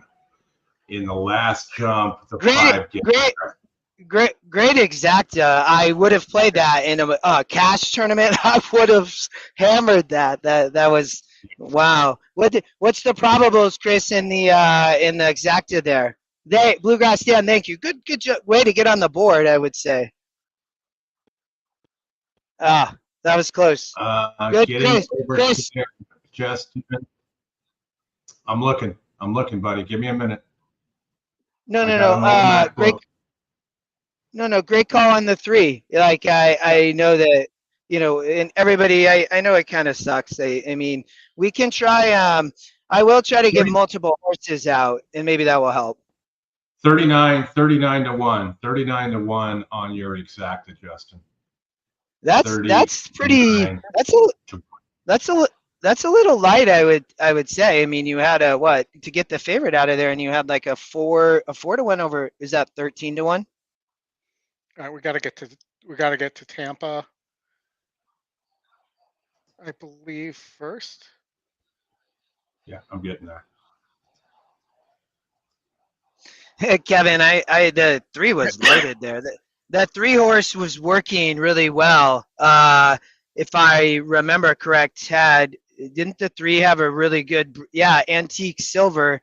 Oh no, yes, Antique Silver had a good Bruno work. 3-star works, went well. Good comments. Second pick, he had the 4 in first. Did not have the 5 there, but you got good money on the 5. I'll continue to monitor that to see what your place money is going to be. In the meantime, let me just check and make sure that the right stuff is up on the screen. It is. We've got Tampa. The Ultimate 6 current pull is $4,835. Somebody go take that down. There's an objection on the 4 and the 8 at Gulfstream. Doesn't impact your top 2. It would have been nice if the objection was the 4 on the 3, so Justin could get the 5 up. But hey, give me a winner every once in a while, dude. I mean, come on. I get we all watch Justin win, but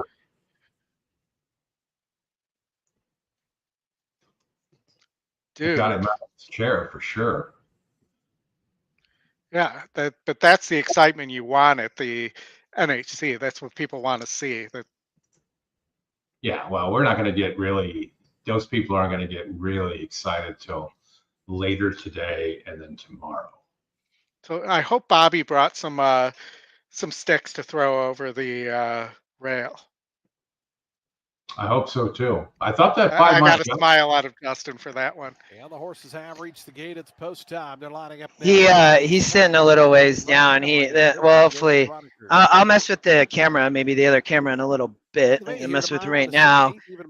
I'm not playing this race. I don't know if I would have or not because I can't see at the moment. Is your EquineEdge down too? Yeah. Yep. If I were to play this race, I'd play the 2. It's 2 or 3 at the meet. Gardo rides for that. Should have a nice closing kick here. We'll see. Ridge coming up. They're still working that inquiry over at Gulfstream. Closing kick would be a great name for a horse. Ready to kick off the Ultimate 6 on a Friday. Closing kick would be a good name for a rock band.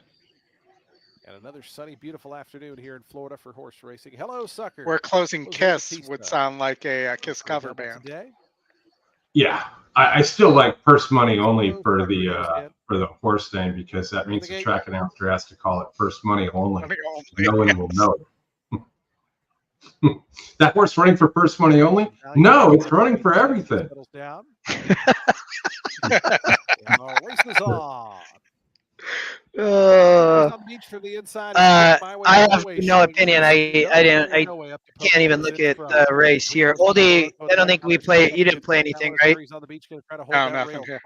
Into the first turn. How about inquiry for the name of a horse? Those 4 line up on the top end. Yeah, right. Yeah. Back to Gabby's on holiday in the purple colors, who's racing in 5th.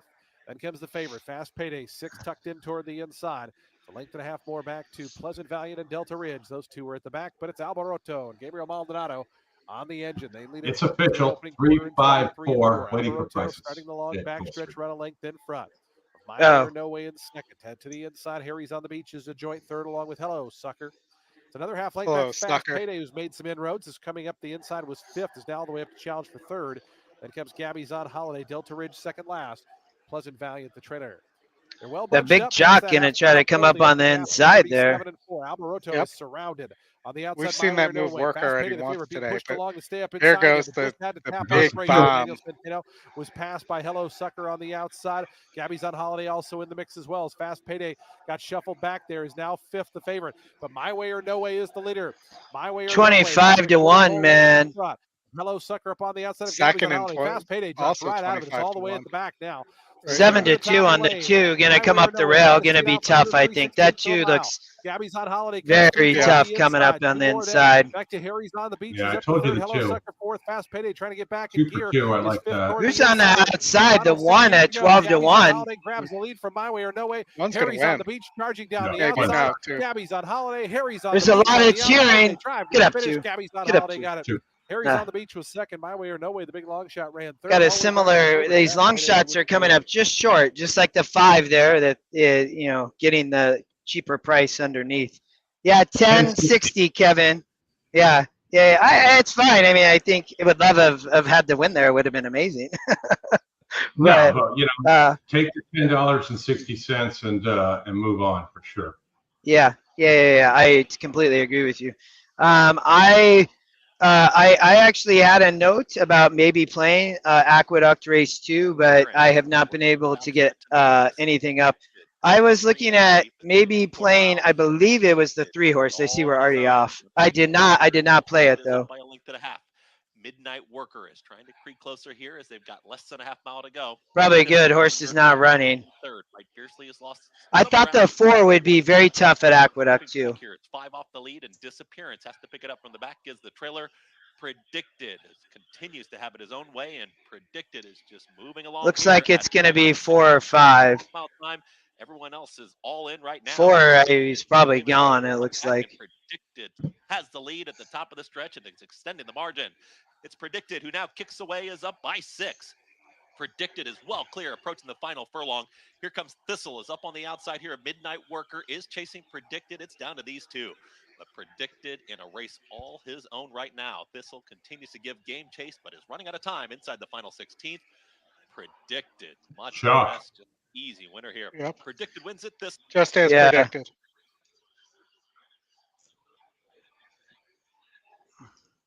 Fast and furious, folks.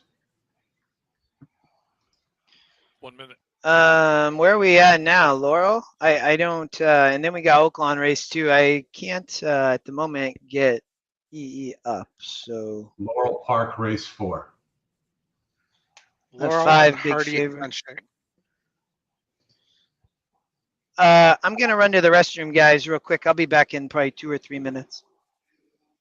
Okay, don't trip. Yes, I would say run, walk, don't run. Oh, yeah, I'm going to take a flyer on the 1 here. Just a couple of bucks.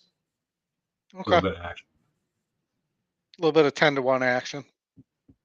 Yeah, why not?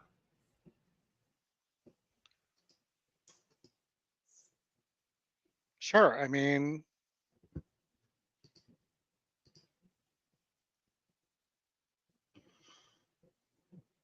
let me take a quick look at the leaderboard here and see if it's changed.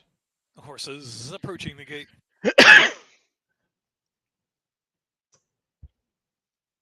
Horses are approaching the gate, or is the gate approaching the horses? We'll show this real quick here. There's where we're at leaderboard wise. You've got Pete still at the top, pretty close. Yeah. Kind of tight there amongst the top 10. It looks like all those people early in the 6th place that had that $28 winner are sitting pat. This was updated 2 minutes ago. You know, you look at this too, though, and you see, for instance, some of these people have played, Robbie Courtney's played 4 optionals already. Yeah, the more you play, the less chance you have to win. Then for sure. Hazelmore Beach. I was talking about that from a strategy standpoint. Being able to sit and wait allows you to see where you need to be too. Sure does. And I bet if I talk to Brad afterwards, that's part of his strategy. Because that sounds like a Brad strategy to me. Never done. I can tell you that She's so cool. Yeah, I'm not. I can't. I'm not going to talk about Yeah, it. you don't have to say anything. Right? And they're off. I'm going to shut up. Yeah, you should. Early Rose then come morning is set up for early speed, then come morning to take the lead. From Early Rose down to the rail and a 3 wide brief in between horses. Hazelmore Beach and about 4 wide is never. Oldie, start looking at some time so what we could potentially pull somebody from that table over where we got maybe a few minutes, maybe a while. Travel, and it's then come morning the one to catch a 3-length advantage. Bluegrass, then I don't think Oldie is doing Glens at all. He's got like family stuff. A length and a half, and I got to drive 3 hours. And she's so close, last of them all. Racing midway down the stretch, all I have to do, and then Bluegrass, is stay here and do this. So. From never done to second. Pet your dog. Is third. And then Hazelmore Beach ridden along for a little more brief on the outside, still about 9 to 10 off the pacemaker. And she's so cool yet to pick it up from the back. Heading into the turn, then come morning and a 4 or 5 length advantage. Trump never done the closest one. My problem with their win percentages is it doesn't take into account how fast the horse has been going. Traveling in third position, followed by Brief, who's still about 10 to 11 from that leader, and she's so cool. And Hazelmore. I mean, your one's not sitting in terrible spot. With 2.5 furlongs left to go. Then come morning with a 5-length well, he's asking right now, so that 2 might be getting tired. And Brief is next in the strung out field, followed by She's So Cool. The one is now the one's 2% though. But I don't. Come morning. Then come the one was my pick, line and a 5-length advantage. Oh, come on! Get up for a sec. Get up! Get up for a second. So the 5 is going to put him through the rail practice. Get up! I think one gonna get up. Get up! You got up. You're up. Get up! Nice, man. Come morning, Early Rose. Get up! All right. Something. And fourth there was She's Something So Cool. Better than nothing. All right. Where are we at here? Looks Are like you all able to get to Oaklawn or EquineEdge? I will let you know. I'm reloading right now and seeing if I can get to Oaklawn. No. Negative. Yeah, I can't. Laurel is up next here. Oh, we just did Laurel. Sorry.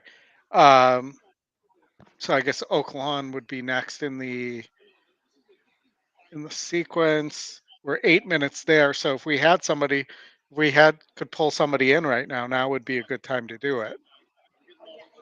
Yeah, let's wait a minute. I gotta try at least to get some of this figured out, guys. Okay. But we will. I want to.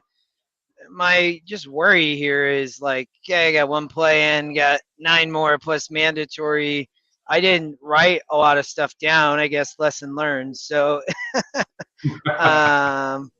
Oaklawn race 2 up, so I'm gonna look at this. You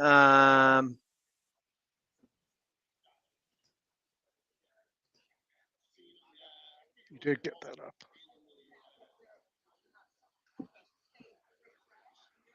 Six minutes, Oaklawn race 2. Let me get over to the workout reports. Justin, is this something you're thinking about here or what?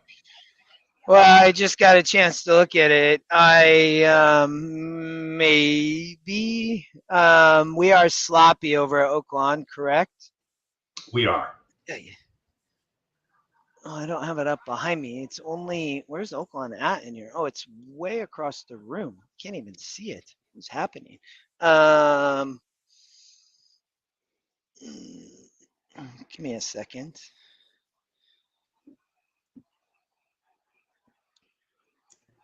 I don't know yet. Maybe. I thought this was a little bit of an interesting race just on a few horses. I thought that, the 2 had interest, the 3 has interest, the 7, I think it can win the race. So that's kind of was my view of this race and I was curious to see on a sloppy track.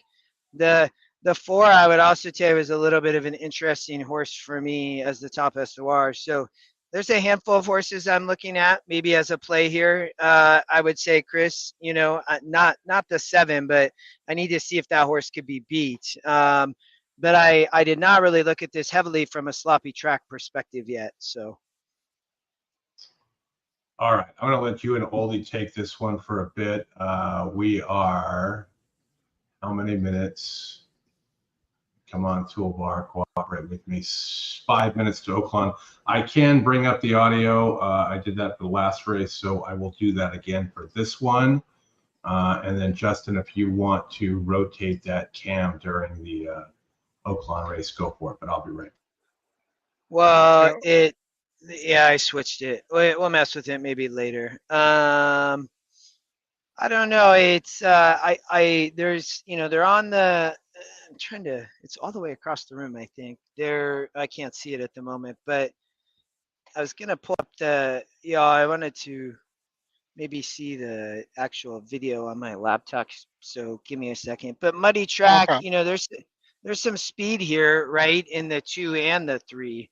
I mean, these all have won a ton. Man of the Moon. What are the odds? I don't have live odds right now, so. Let me see if I can pull that up for you here. So what horse did you want to know at Oaklawn? What's the live odds on the 2? 7-1. Yeah, so you're getting the right price. I mean, you can see EquineEdge has this horse as the top win percent. So up on the speed, Yeah.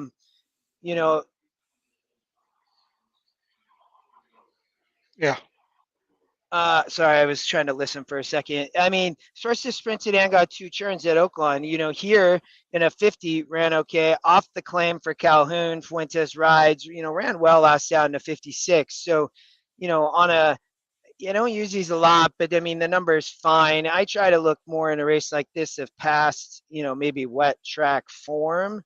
Somebody like the 3 here, been over at Ellis, facing much, much tougher.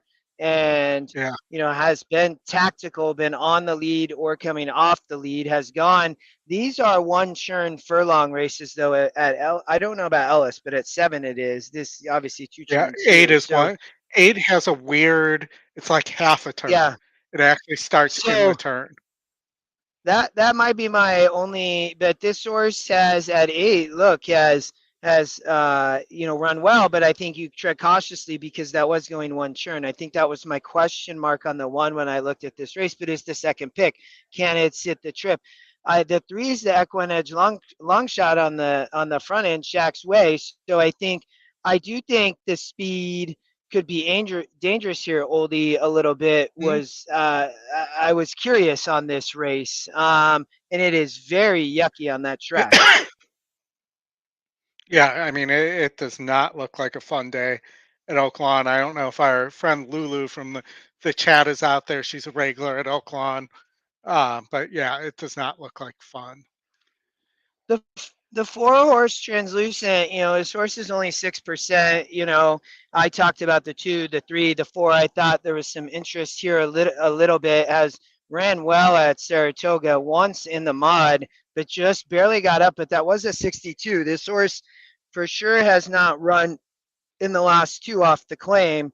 So that was a little bit of my concern with the 4. And, the 3 has the bug, right? And, is the long shot here at the pace, I think it's going to be, is Man of the Moon also going to go?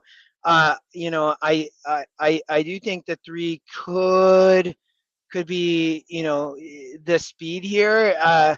We don't have the mock race yet, Oldie. I would have been really curious to see this horse in that race, in the mock race. Yeah, no, I don't disagree with your commentary there at all. We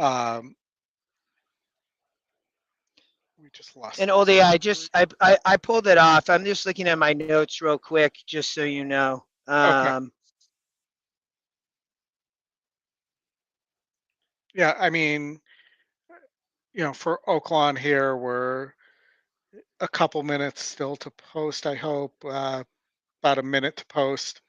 I thought this I'm being careful what I say till you play whatever you're playing, or if you're going to play something here. So Yeah, I don't I might oldie. So I would just, if if you're gonna give, just give your, multiple picks or something. You know what I mean? Just that would be just my perspective. So no, and I had a pick 4, but the tick generator is down right now, so I can't get it up anyways. This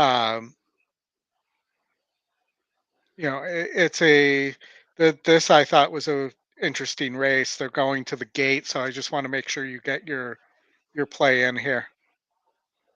yeah, no, I appreciate that, Ole. I can see it across the room. Let's see if I had the on my phone, which is great, to be honest. Then I don't have to get up here. This is race 2, correct? Yeah. Yeah.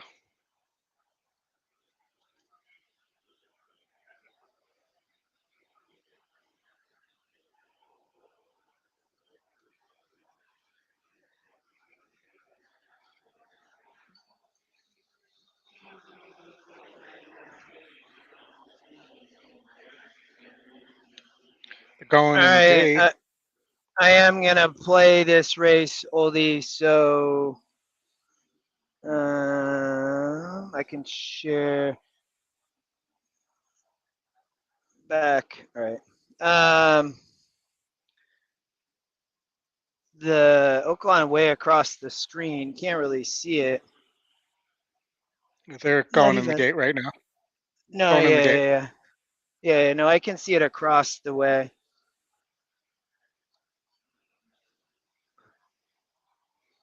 All right, we're in the gate.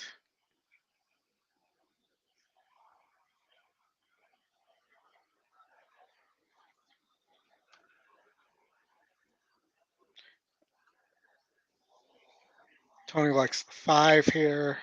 Okay. Oldie, can you hear Matt? No.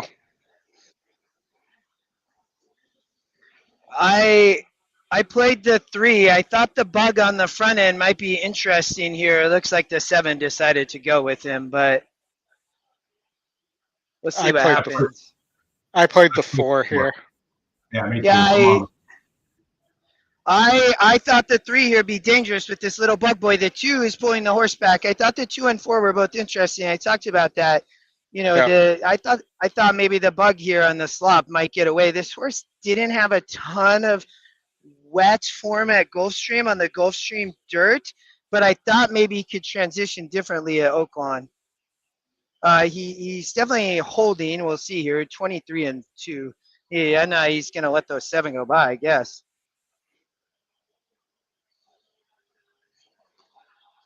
Maybe not.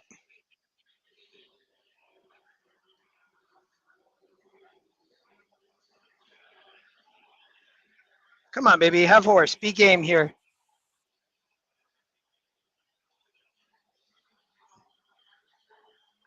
Come on. Be game. Be game.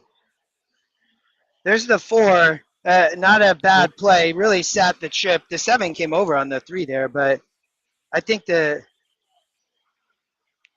going to be the 7 or the 4, it looks like. Come on, 3. Hang on for a second. Hang on for a second, 3. Get up for 3. Get up for second. Come on, 3. Get up for second. Get up for second. Yeah, we'll take the second. I mean, 2 EquineEdge long shots to run second. I mean, that's okay. What would we get on the 8-1? Hey, did you play? I played the 3. Ran second. Yeah, I was on the 3 or 4. Huh? 8-1. I am going to step out for a second and I'll be back. So I'll let Chris you run with it. Looks like you need to reshare the video stuff. Yeah, getting there. Oh.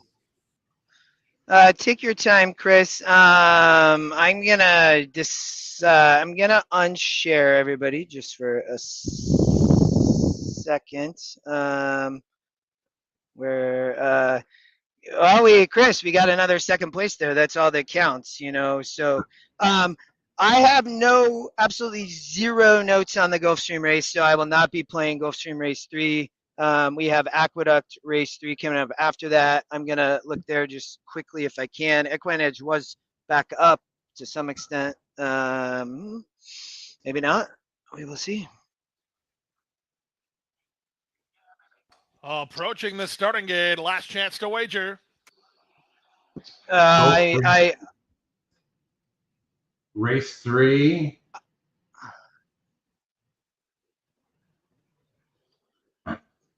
I dare I say the 6 here with a 3-star work and the 5 as well with another 3-star work. I think I would go with the 5 here. The horses are at the gate. It's now post time. Let's see if we get some action in here. These are both bombers, Chris. I'm not playing this race. Wagering. I might play Aqueduct, Chris. Now, for race some reason 3. going forward. We'll see. Then Big Effect. And then I'll get over. Always Away draws the outside.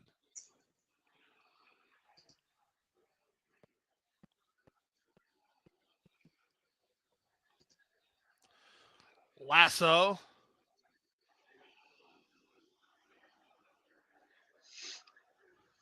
Tampa in 5 minutes. Always Away. Oh. Ready now for the third.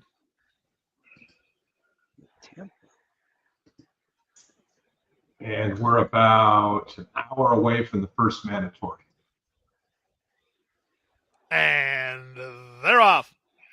Good start at the rail for Sound of the Beast. Off last was Secret Chat in the middle. For some reason goes on the attack 3 wide. It's Big Effect. It's a gap of 2.5 to Secret Chat, who improves with an inside lane.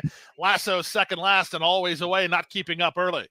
In the run to the half-mile point, it's now For Some Reason who takes the lead from Big Effect in second. Sound of the Beast is third.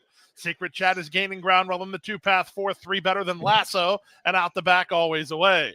22 strong seconds for the opening quarter. On the outside, Big Effect now shoves a half length in front. For Some Reason is second from the favorites, who are now third and fourth. Secret Chat ahead of Sound of the Beast. 4 back to Lasso and 4 back to Always Away. Quarter of a mile left to go. Big Effect on the board at 5-1, tries to stretch him out here. From second and working harder is Secret Chat. Sound of the Beast on the outside. This horse is going to be gone, I think. To try to pick up a slice. 5-1. Effect and Luca Panici, 1/8 of a mile from home and 4 on top. The favorites are battling, but they're battling for second as Big Effect is 4 to the good. Here's Sound of the Beast on the outside of Secret Chat for second. Big Effect in front. Big Effect to win by 3. Secret Chat second. Sound of the Beast third. Lasso's fourth. Then Always Away. 1:10 flat. The guy, somebody had it in front of me. There's definitely some people that add that. Not very exciting, though. I thought we might get a little more excitement. What's the deal over here at what do we got for Aqueduct and then Tampa, Chris? Yeah, we got Tampa next in 3 minutes and Aqueduct 3 minutes after that. So we'll get this one teed up here at Tampa, race 5. 3 minutes to post. Wow, the 5 with a 3-star work at 11-1. Lady Lila. Maiden Clamor, 16K, 1 mile. Should be starting in the stretch or in the front. I haven't checked EE in a while here, so let me give that a refresh.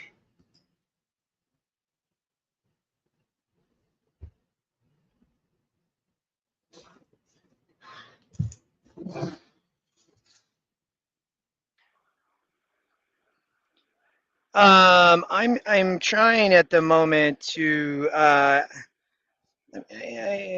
not going to take the price at Aqueduct, Chris, that I thought. I'm going to watch it. I'm not going to give it out. I don't know yet. I still might play over at Aqueduct. I can't get to this Tampa race. Are we that Tampa race 4 or 5? Is making their way out of the turf course and approaching. We are race 5. Okay. I'm trying to get over there. I haven't been able to. I'm stuck over at Aqueduct at the moment. It's a turf race, I see. Oh, come on, baby. They're going a mile on the turf. All right. That's correct. Ooh.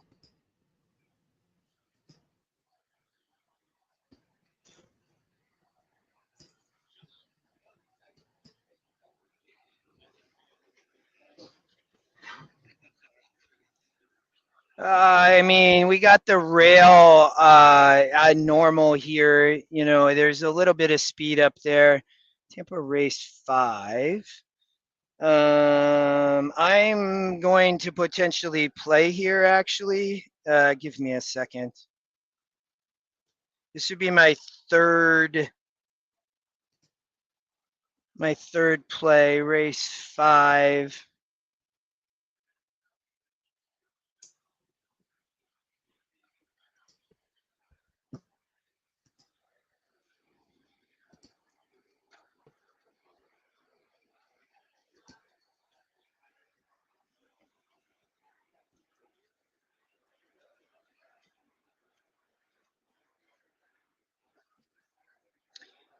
I mean, there's some speed up here. I mean, this is a maiden 16. It's not a great race. 6x1, the long shot's only 2%.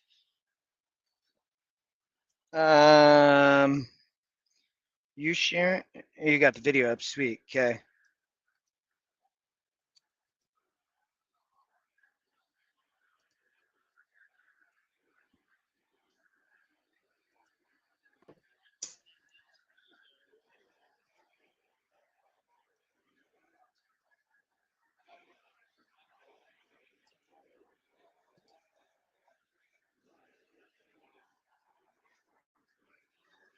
Approaching the gate.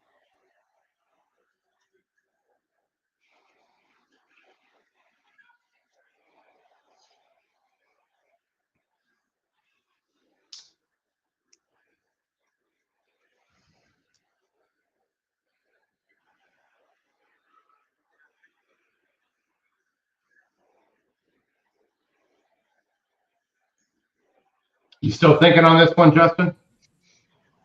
Yeah. I'm a little bit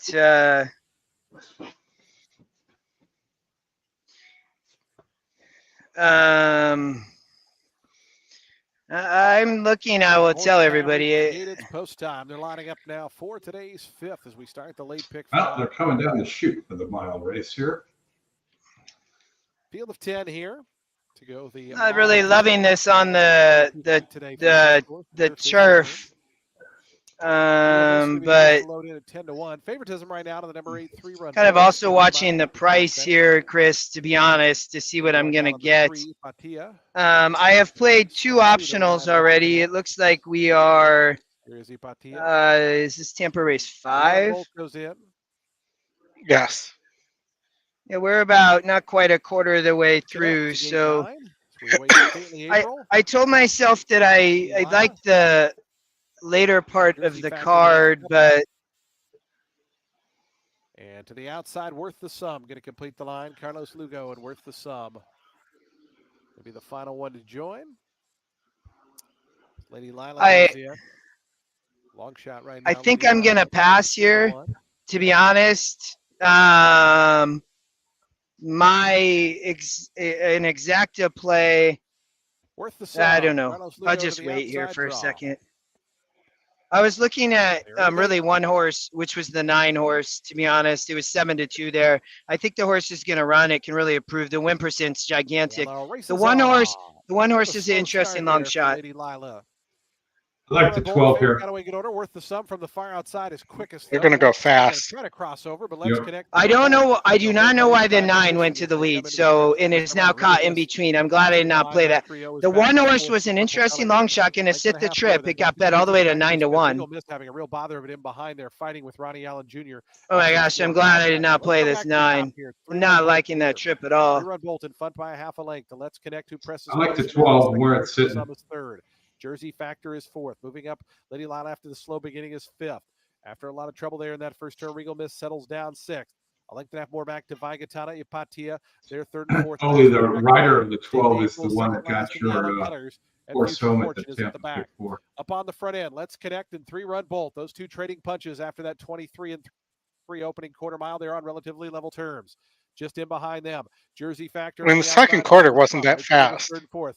Ipatia's made some progress toward the inside. Lady Lila's out 3 deep. Vaigatana in between horses, just 5 lengths off the top. They wind around that far turn. Let's Connect just in front. Let's Connect by a neck.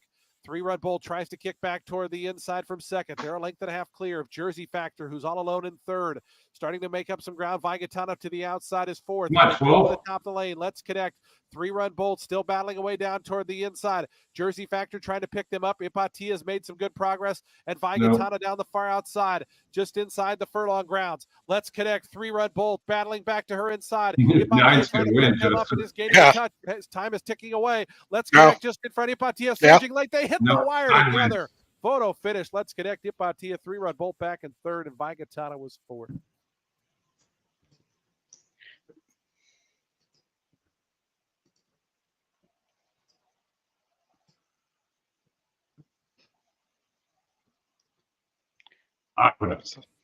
Aqueduct. Finally, we get to watch an Aqueduct. Field set to load. It's post time. Post time for today's third. Start of the pick 6. Who won the 9?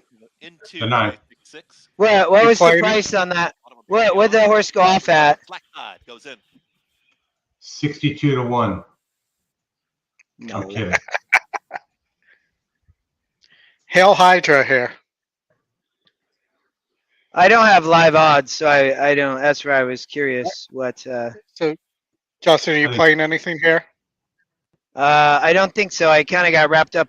No, I was going to potentially play the 7 horse. I will tell you, but I'm not playing it at 5-2. It's not for me here. I would have played that 9 if I was going to play here. I was looking more at the 9 in that Tampa race. 7-2, Justin. I like the 2B here. All set. I was hoping to get without that price. And I'm getting 6-1 on that. And they're off. Triple P. I was hoping to get maybe 4-1. I was really close to playing that 9, Chris. Outside draw once the front, and we'll try and cross over as well. Between horses there comes Midtown Rose, and at the rail comes Slack Tide is trying to move forward. Here's Hydra up on the outside, and Hydra's got some momentum. Hail Hydra. Second. Thanks, and I made an adjustment. Let me know how it goes. Triple P is on the move after breaking there slowly, and to a T shares that trailer position as they win 22-3 for the opening quarter mile. Everly's Girl's got the lead. It's Everly's Girl who's up by a length and a half. Trying to keep up there is Hydra from second. At the rail is Slack Tide trying to make up some ground. It has the seam at the rail, ground-saving trip. Underdrive is 2 T is taken fourth. Out wider Triple P starts to stall. Second to last is now Midtown Rose towards the back end with the bind cross. They're still chasing Everly's Girl at the top of the stretch, who's finding plenty so far. Everly's Girl has not kicked away, is up by 2. I would have singled this horse probably in horizontal. T is rolling on the grandstand side, but running out of time. Inside that final furlong, it's still Everly's Girl finding enough. Much the best. To go. Giving game chases Slack Tide. I really wanted to, and maybe I wanted to play that horse. The price is a little bit short there. I was hoping we would get closer to 4-1, 3-1 even. 5-1 would have been amazing. Man. Oh, Laurel and Hardy handshake here. I love that joke. Always have.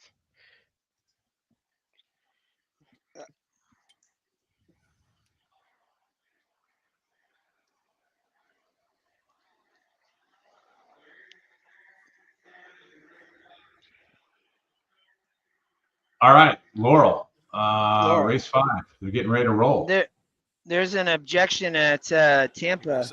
Now reach the starting gate. They're showing the video.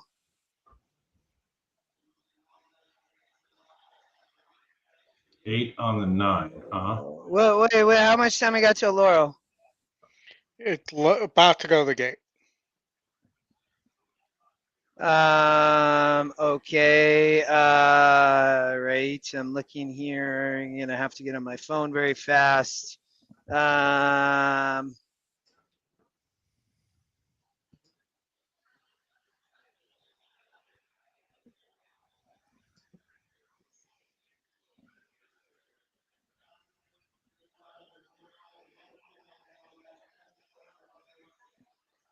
Lukewarm.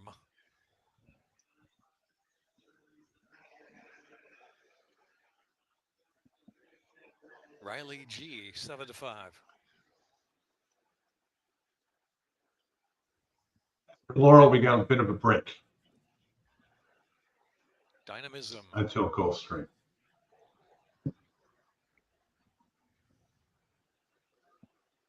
Well, without Unfolding beauty. leading towards any horses, I'm playing a 1, 2, 3, 4 Princess. buyback. Ballroom Eyes.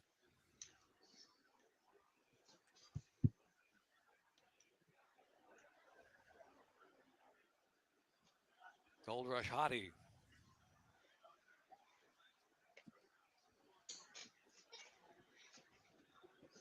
And the 1 ain't doing anything. In their off awkward beginning there. Lukewarm. I thought about playing the first time starter 3 here. Was one of my potential plays, but I did not play it. There and prompt. So there goes Riley G up the rail and Gold Rush Hottie on the outside. And Riley G is the 2 just I thought the 2 might be tough. The 3 was who I thought had interest though.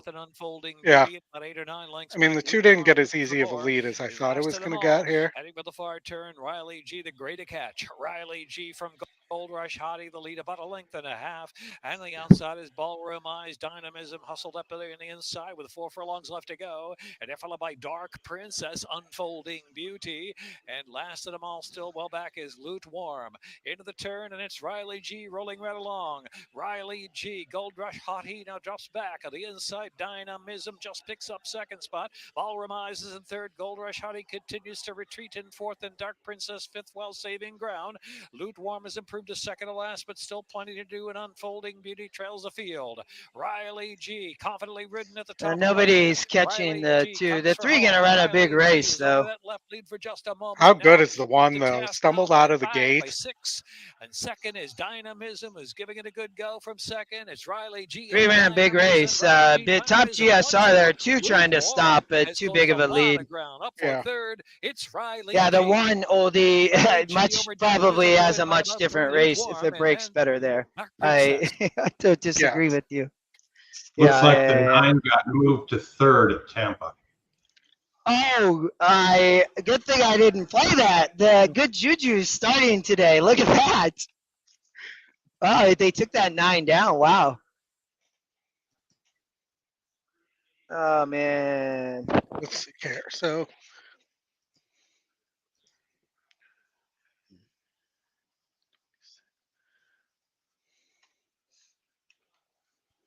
Yep, that 9 went down. The 3 got moved to first. Justin, you're not sitting in terrible position here. You're in 56th. Yeah, man. What? I mean, I've cashed both my plays, oldie. I mean, I cannot complain with that. I think I'm at $18, right? 2 optionals in. I need to figure out what I'm gonna do for the mandatory here shortly. That's coming up. Gulfstream Race 5, I believe. Yeah, we have Gulfstream Race 4 coming up shortly. Thought this race was a little bit interesting, but it is a maiden claimer. You have some first-time starters.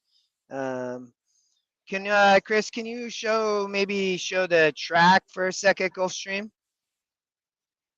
Or I can grab it too. Is it up? Yeah. If you can just throw it on Gulfstream, maybe we don't need this. Yeah. No, you don't have to put the sound, but maybe.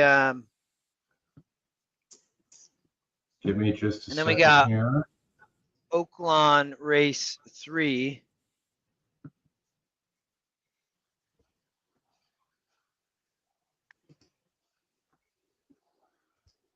Getting my tabs confused. We'll get it squared away here in a second.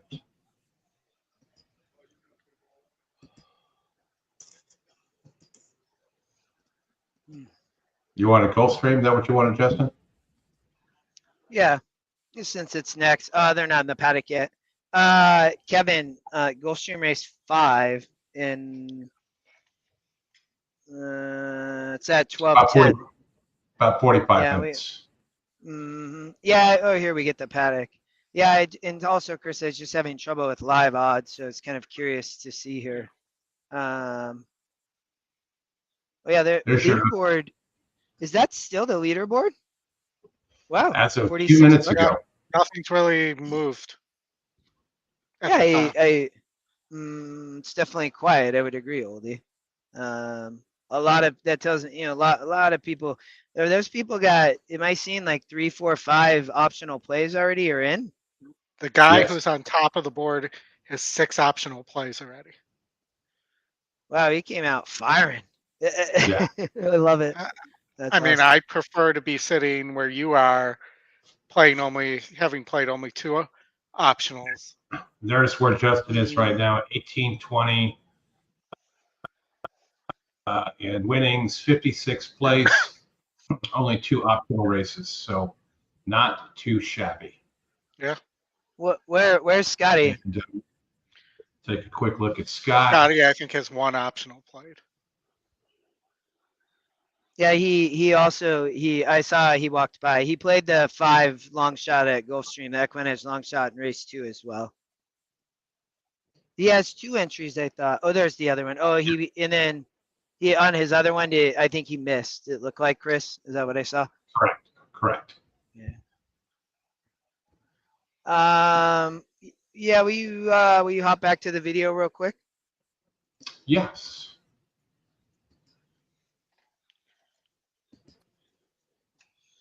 Five, big favorite. Good ROI. Oh, yeah. As Yeah, well. you can turn her on.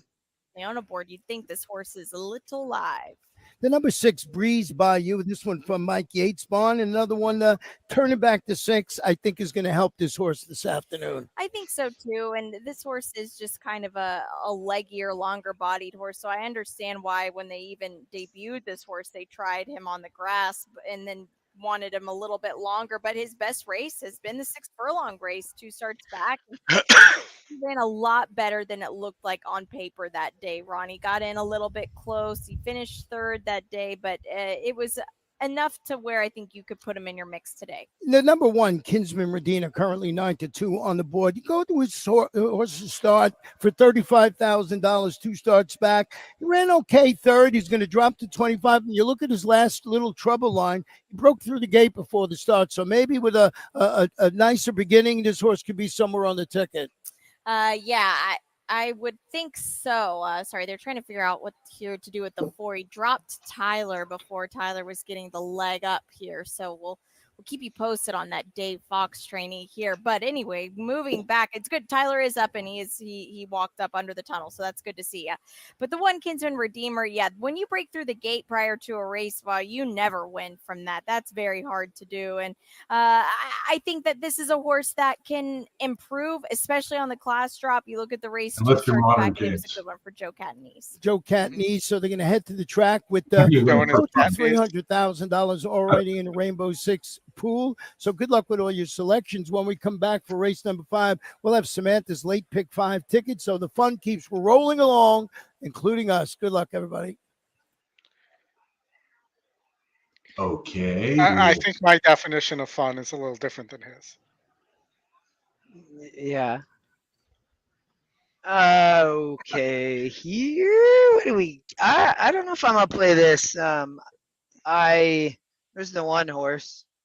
I just wanted to. It's a little hard to see here, Chris, unless I turn around. So it's easier to kind of watch them on the track through our video. You know what I mean? Yeah, I think the 5 is tough. I think the first time starter 4 at 24% has a look. To be honest, I thought the second EquineEdge pick, the 1 had a look, and I also think the 6 has a look. So I didn't have a huge opinion here, so I don't know if I'm going to be able to narrow. It more comes down, am I going to try to beat this 5 horse, to be honest? So I don't know. You have Irad. I mean, he does not ride well for this trainer. So it's cutting back to 6. He's dropping. I mean, this horse fits. I just think it's is it this big fave, right? So that's right. For everybody, I am thinking here. I might try to play against, but I don't really know who. Again, I thought the 1 and 6 had the most interest. The 6 has never been on the lead, and it shows it's the pace advantage. So it's cutting back from 7 to 6. can it break better? Yates gives a jockey change to Ruiz here after having Rivera ride the Bug Boy for all 3 starts. So there's some. I thought that was interesting. I thought the one horse at 4-1, Ramon or Miguel Vasquez rides. I thought this horse has run well versus tougher. It's taken a drop in SOR, so cuts back a little bit from 6.5 to 6. So I thought this was a good race. Yeah, no, I thought,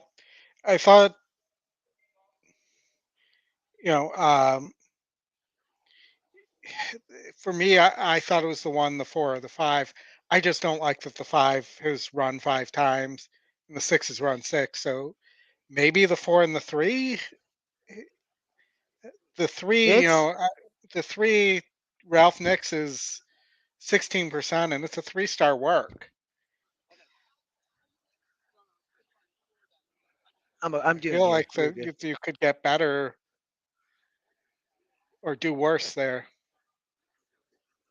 Yeah, I think, the main thing is you said as a tournament player for me, I'm like, can I beat Irad on this 5? Because he's taking all the money. So you're pretty much getting your pick of the, 7-2 on the 1, the 6 at 8, and the 4 at 3-1. So they're on the dirt sprinting. Many of these are working well. The 2 scratch to was adding blinkers, so that it did change it up a little bit. I think a horse like the 7 probably not gonna run to win. I think maybe it'll be curious what happens coming late. I don't know. This is an interesting race on the dirt, Oldie. It really is. Yeah, no, I agree. Um, the other thing that's interesting, if the 6 gets the lead here, it's never had the lead. Yeah. It could get brave too. Long No, shot.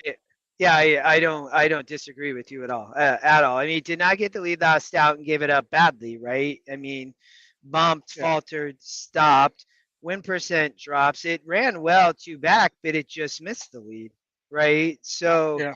Breeze the Bayou, and I think, I talked about, you have Ruiz who jumps on for Michael Yates. The Bug Boy gets off. You might view that as a positive. You're just getting a more veteran jock there. So it doesn't look like there's a lot of speed. That's where I am curious on, Irad can get any horse to rate is what I would say. And cutting back here, is this horse going to be able to run like it did at Keeneland on the 5 as a 2-year-old last fall? I don't know. Yeah. If it can, it wins the race. And they felt very confident after that race to drop into Gulfstream going 2 turns on a stakes race. So, they're not giving up. I think this horse fits here. I don't know yet. I'm probably passing, maybe. I'm not sure.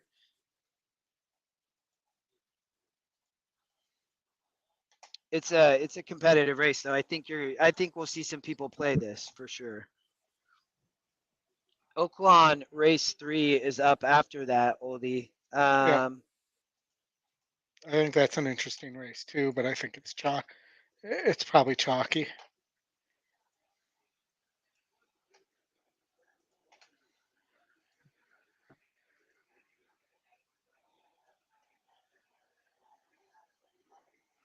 Looks like out on the Gulfstream 5 is just getting crushed. 4-5. Yeah.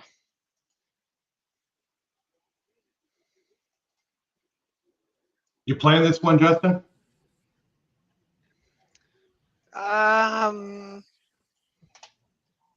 Thinking about I it? don't know yet. Maybe.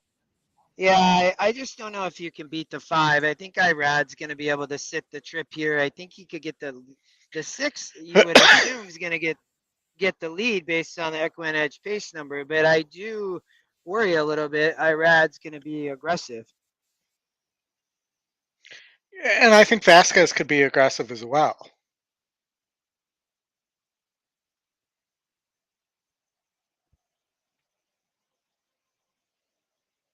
They're really post dragon to get that Rainbow Six money in there. Yeah, they are.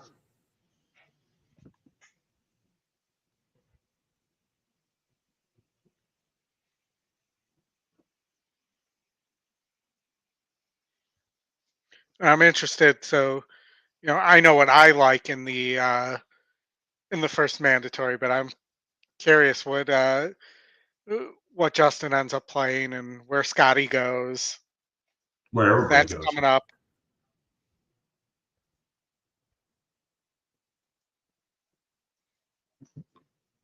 Anybody having any getting anywhere with EE?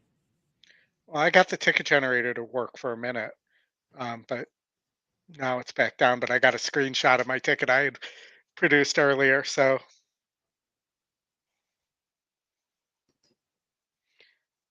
I played a pick 3 here. I played a pick 3 at Oaklawn. This I this have seven is somewhat interesting at Gulfstream. First time starter, one of 3. O for first time starter, O for in the money on the 7. I did some digging on that 7.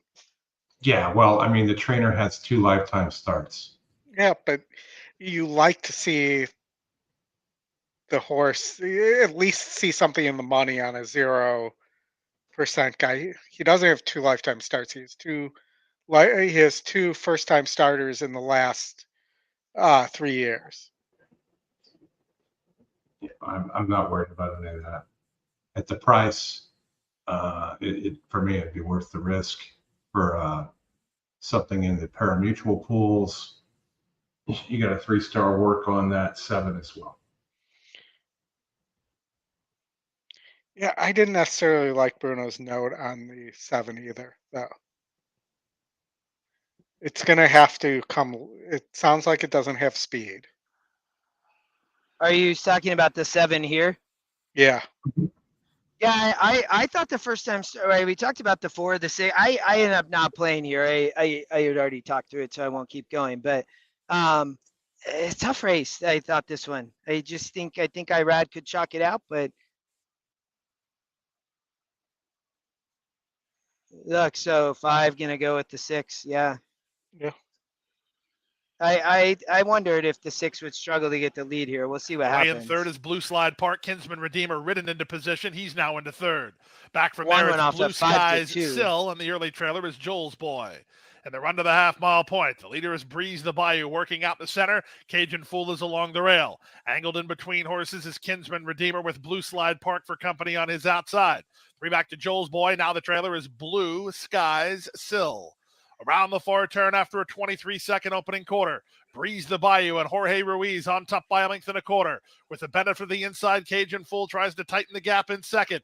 Kinsman Redeemer's had a less than optimum flow. He's in between horses well inside the 6 third. is going to be Drop back to dangerous. fourth now, passed by Blue Slide Park. As they I'm reach not the sure top what of he the has stretch. left, but I They talked went about 46 and 2 for the that this opening horse half could get mile. They brave haven't on the got near lead. Breeze the Bayou. Yep. He's a quarter of a mile from home and 2 on Comes the top. 4. Blue Slide Park takes aim second. Cajun Fool running at the rail. He's now third. Maybe Kinsman 4. Redeemer fourth. Here's Gaffleon on Blue Slide That's a Park. shame. The first timer rising to the occasion. Blue Slide Park wins on debut. Second, Breeze the love that Bayou. Third, exacta Cajun there. Fool. Fourth, That- Kinsman Redeemer in 1:11 and 2. Yeah, I probably should have played. Oldie, you and I, that would have been a good live money bet. It's interesting. I thought both of those. I was leaning a little bit towards the 4, and Oldie, I was immediately, you and I thought about that race. Very similar though, that horse would get brave on the front end, and that 5 was a potential kind of yuck chalk, right? Irad kind of got dueled and just couldn't make it happen. But I'm skipping Oaklawn race 3. Yeah, I it don't looked know. too chalky to me for a tournament play. Yeah, it's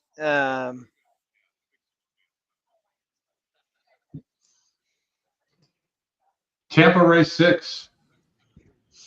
I can look at.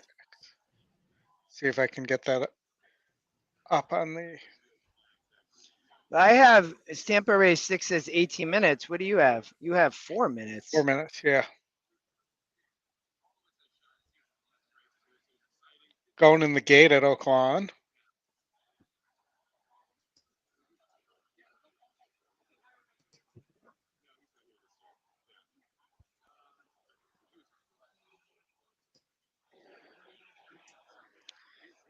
I'm not able to get to anything, I think, at the moment. 6 broke to the lead. By the 1. The 5 off that big layoff. Sitting very nicely.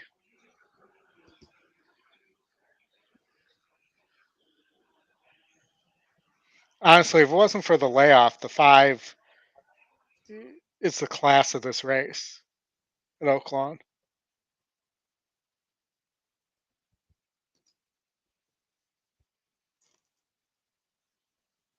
Have to see if the about a year layoff matters.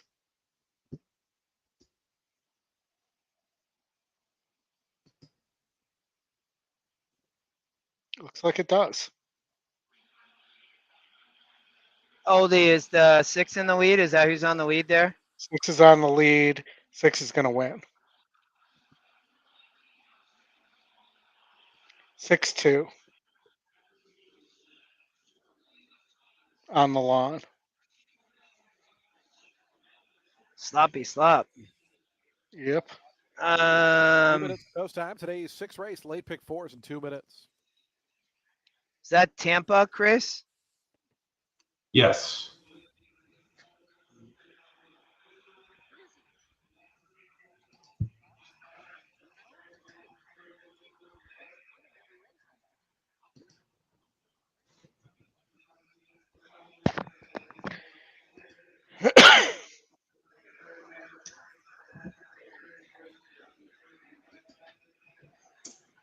Let's see, Tampa. You going to do anything at Tampa? I can't, if I can get to the race. I'm looking at Laurel right now just to take a look. Chris, can you show Laurel real fast? I sure can. Hold on.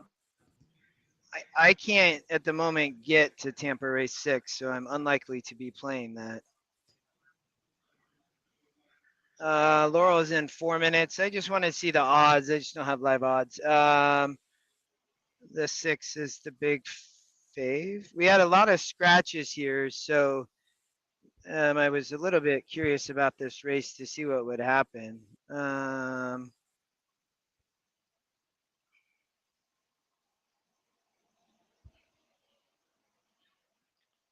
Okay, you can go back to Tampa, Chris. I don't think I'm gonna be able to look at Tampa. I might play that Laurel race.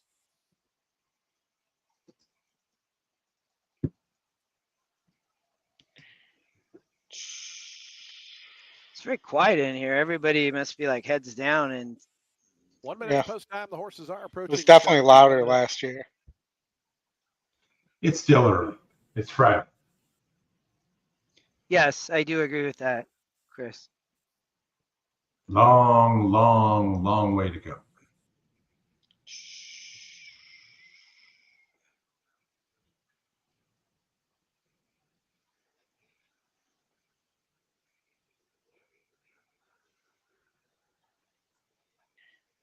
All right. Tampa. Yeah, I never got there, so I don't know. Oldie, you are welcome to talk about it if you want. I'm trying to do some old school handicapping on it. Well, I think Yeah. it's going to be the Are you- 2 for Bennett. I can't see the GSR change, but I kind of am interested in the 7 horse coming off the turf. Denny's been hot. He's won a few races in the last few days, so can't disagree with that. And gets Gallardo as well. But I was thinking a 7. Who did you like here? 2. So I was thinking a 7-2, and 2 was my third choice. 7-2-5.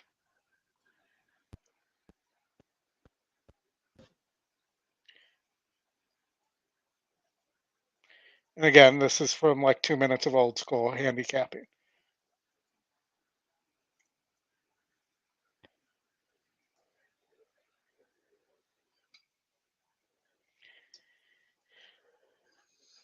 There aren't a lot of good I'm workers. not sure. Is Laurel going to go off before this Tampa race? Yeah, Chris, will you show Laurel again? Let me get over there.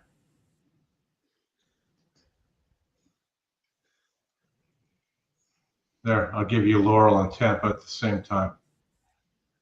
Yeah, if you would. I might play this Laurel race. The 6 taking a lot of money. It's the top win percent, or the second win percent. The 5 is the top EquineEdge pick. You know, you have the EquineEdge long shot as well in there. The 6 is taking a lot of money, which did surprise me a little bit. The 2, the second EquineEdge pick, had a morning line angle at sitting there at 6-1 as well, coming off the pace. So, And the horses you have know, reached the gate. It's post time. They're lining up now. what's going to happen on this on the pace at Laurel is kind of what I'm trying to understand here. I think I might play. We'll see. Does not look like anybody of significance played that Gulfstream race. Long shot of Because the 41 top to of 1. leaderboard Right didn't now, really striking Chrome at change. 2 to 1. Several runners in and around 5 to 1 toward the outside stalls. One of those going forward is Cool Front to gate 7.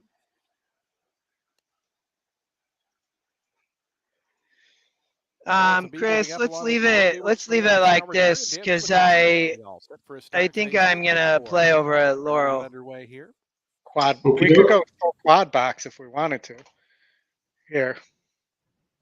Oh, take the other ones off. Yeah, you could. Goes forward. Yeah, where you're nearing the gated Aqueduct. Striking Chrome, the favorite, came away a bit awkwardly at the back there.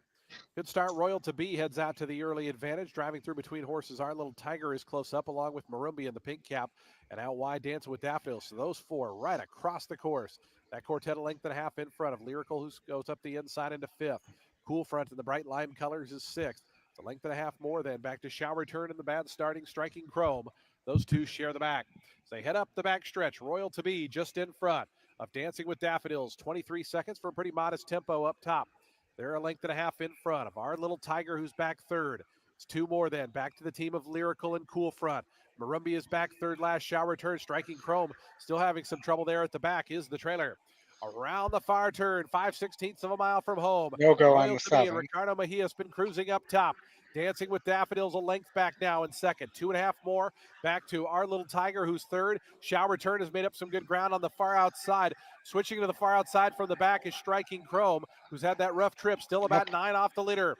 Royal to Be comes to the final furlong pole, in front by a length. Dancing with Daffodils is getting closer now. Here's Dancing with Daffodils up on the outside of Royal to Be. Dancing with Daffodils collars that runner with 50 yards to go. Dancing with Daffodils. Karen's Notion sent out for the lead. Swell with a sharp break on immediate attack for the inside. What did you play here, Justin? Run with good I played the 5. Third position. They're followed by No Sense out of the I didn't think the 5 needed the lead, but could get the lead if it wanted it. 5 lengths from front to back, and led by Swill. I just got Aqueduct race. Swill has the lead. 4 to come up. Notion back 2nd. Are we on 5? Bump and run in the clear while deep into the turn run. No Sense rail. Our Nation on parade. Just 3 lengths on the speed and 3's over Deuces on the outside. Far turn run, and it's Swill pushed along from Bump and run there on the outside. Come on, Swill. 5. No Sense lurks on the inside from 3rd. 3's over Deuces. Firing up with the run on the far outside. 3's over Deuces taking 3rd at the quarter pole as they turn in. It's Swill to catch. Swill from gonna get gobbled up. Went a little bit too quick. Oh, the 6 almost took out the 10 there. Come on, 5 big game. Who switched to the deep Comes outside. the 2. Our Nation on Yeah. parade. Widest of them all, trying to grind to the center of the track. 6, 3's over Deuces. 10. Confronts Bump and run. 10. Bump and run. 3's over 6. Deuces. 3's Yeah. over Deuces. 10. Bump and run, giving out on the 10. outside. Ten got Getting up, more. though. It's Bump and run. Well, I can't win them all. What's up, brother?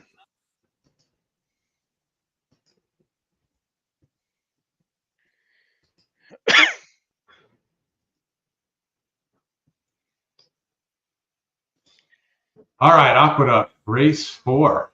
Late scratch of the 2. Scratch here of the 2 in self-isolation. It's a big scratch.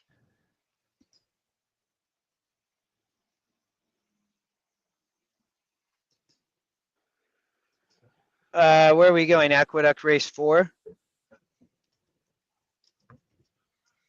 Yep. Yes. Okay. Where Aqueduct race 4?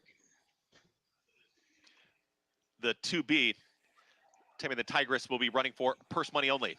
So scratch the 2 Another self-isolation. person only. When they have to scratch in heading to the gate, a horse that is coupled as part of an entry, Yeah. it also does that. It's the same effect.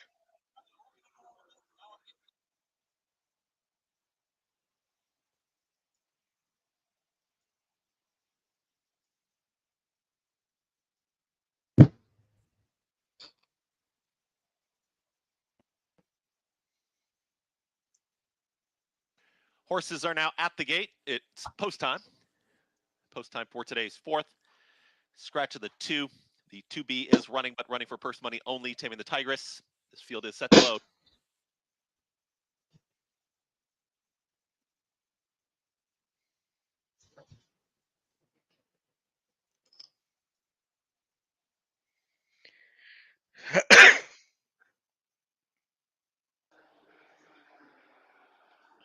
I did not. I never could see this race Icy get reply up, goes in. so I had it and then I lost it. She's a little edgy.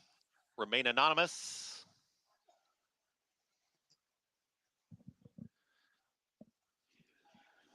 Taming the Tigress.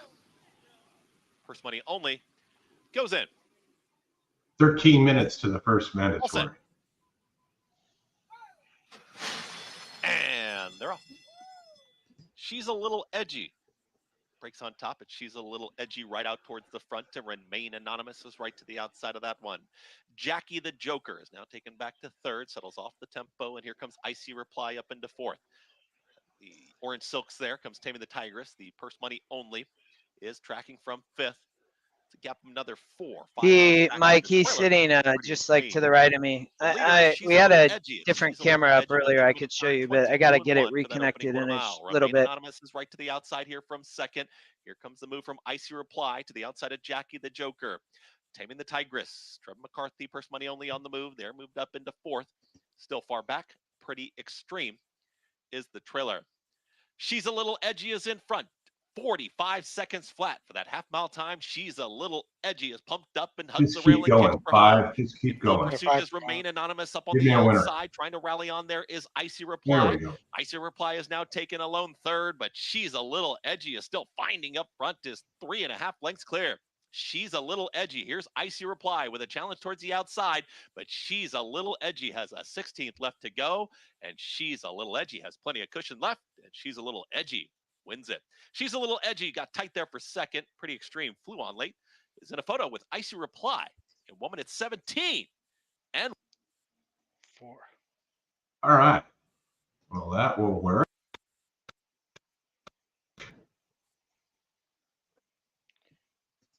Not going to be a lot of leaderboard movement there. Yep.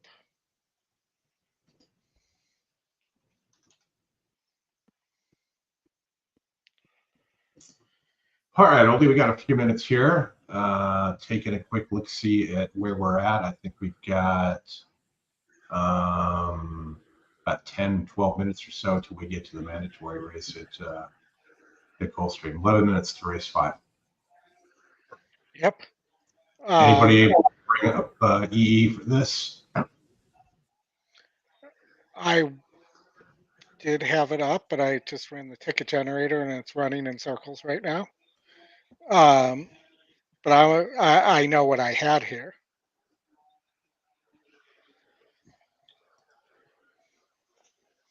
And and it's a mandatory, so I'm interested to see what direction Justin and we talked a little bit about this race. I want to look at the live odds since we're not getting those right now. Yeah, can you pull up Gulfstream Park, Chris? I think that's a good way to roll right now, just with EE struggling. Would be my kind of 2 cents from it. because I would love to see live odds. For me, I can turn around, but that's not gonna be great for the show, to be honest. It's like two's the favorite. All right. You know, it is the first mandatory, so everybody got to play this. It's definitely a little bit of, you know, I put in 3 optionals. There's more. You know, people are waiting, but everybody got to play now. So lunchtime, people gonna hit up lunch after this race, I bet. But the mandatories will keep coming after that. There's another one at Oaklawn on Park Race 5 will be coming up after that. So. Yeah.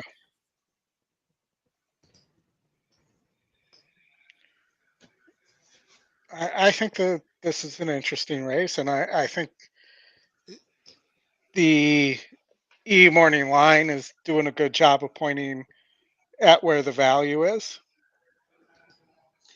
Yeah, I would agree with you, Oldie. I would agree. Yeah,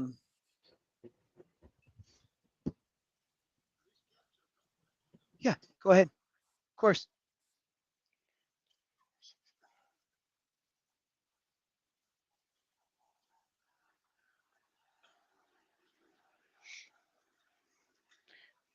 You know,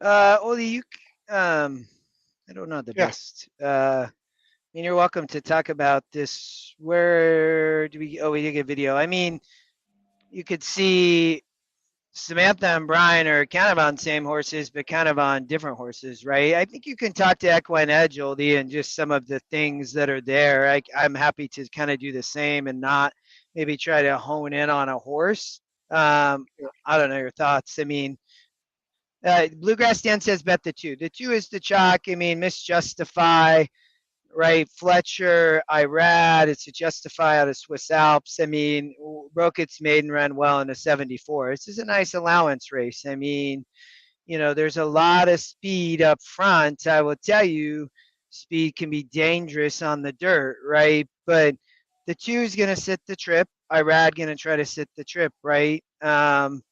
There's, you know, I think I had some interest before. I would tell you all before the scratch and the 6 horse who broke its maiden last out. I thought was a little bit interesting. Yeah. I don't remember the morning line, but that was an interesting horse for me. I also think you have morning line angles here on both the 8 and 9, and you have EquineEdge picks as well. So I don't know. I'm looking around those horses. I would say that's as a player. And then I would say also is it the 1 maybe? Yeah, the 1 on the lead. I think it's interesting. Inside speed can be dangerous on the Gulfstream dirt. Has won 2 in a row. You know, romped last out up on the lead. You know, going 7. Great GSR. I don't think you can forget about this horse. Yeah, and I don't think this is a 74 anymore either. You know, just in general. I liked Mystifying by Curlin. Those Curlins typically can rate a little bit, so I'm making an assumption that maybe that horse could rate. Samantha liked this 4 horse for Ian Wilkes. You know, I don't love it. It didn't run well last time out. Birdsong's not exactly a high percentage sire either. Um, and then maybe, you know, just from you know, this horse has been in with some good horses. The 10, I think, is an interesting long shot. Gets the GSR jump. You know, with the 2 scratches there, it's not as terrible of a post for George Weaver. I think that the 10, and let me look at the live odds here on the 10, but, you know, I think the 10 could be a live long shot at 10 to 1 here.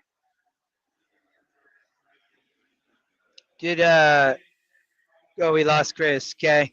Yeah, it's a great race. We got 5 minutes. I'm going to pull it up on my phone because that's easy for me to do right there. It's nice. I have this, I didn't get that new camera set back up, Oldie, but it at least the machines are close to me, but you can use a phone, which makes it a little bit easier. Let me pull the video up here. Irad gets off the 9 to ride the 2. Paco rides the 9 for Debona. Won a 66 last out, was able to, stock off the pace in its maiden win and ran a great 74 in its second time starter. I mean, this horse has run at 5.5, it's run at 6, and now it wants to run at 7. So Star of Saturn, I would say, is definitely of interest because for me, right, I think that Paco is rode well for Debona. That this horse has to step up though, Oldie, I would say. It is coming out of state bred, right? I mean, I think that that's the biggest thing where, but you have the 8 who just broke its maiden and it's taking money, which is not surprising. EquineEdge was just a great morning line at 2-1 here. You're still getting 7-2. The 9, 10-1 down to 7-2 down to 5-1. I think the scratches probably help some of that. But the 2 horse taking the money at 2-1. So everybody's getting bet down. Yeah, I don't know where I'm going yet. I mean, I believe I probably do. I was really centered on 2 horses. I did write notes earlier on this race. Need to do with some of the other mandatories in case we lose EquineEdge. Yeah, it's an interesting one, Oldie. Yeah, no, I think so. I think there's multiple ways to go. I think the scratches help the outside horses. And I'm not sure what to make of the favorite right now. Coming from a low percentage trainer, off a layoff, there's really not much telling you whether this horse can really run or not. The 2. Yeah. Yeah, I mean, there's a lot of question marks on some of these. I think can they improve? The 2 could improve again. I think GSR says yes. I think this horse is going to have to. There's going to be some speed in front. It's going to probably find a good trip. The 1 is the favorite up on the front end. So, we talked about mystifying the 8. Is mystifying going to put some good pressure and try to sit off the pace. I think that that's the interesting part of this race. The 1 has the experience of romping there, but that was with an easy lead. So, I can see why the 2 is taking the money it is at 5-2. Yeah, no, I agree. Anthony likes the 4, says, how about the 4? I personally didn't like the 4. I don't see anything in the run line that makes me think that this horse has a late kick and doesn't seem to have any early speed. So those 2 things, that this horse was in for a tag when it broke its maiden, and Wilkes just not a great trainer, and I don't like the Sire Birdsong either. Out of the who's this? The 1 or the 2? The 4. Oh, sorry.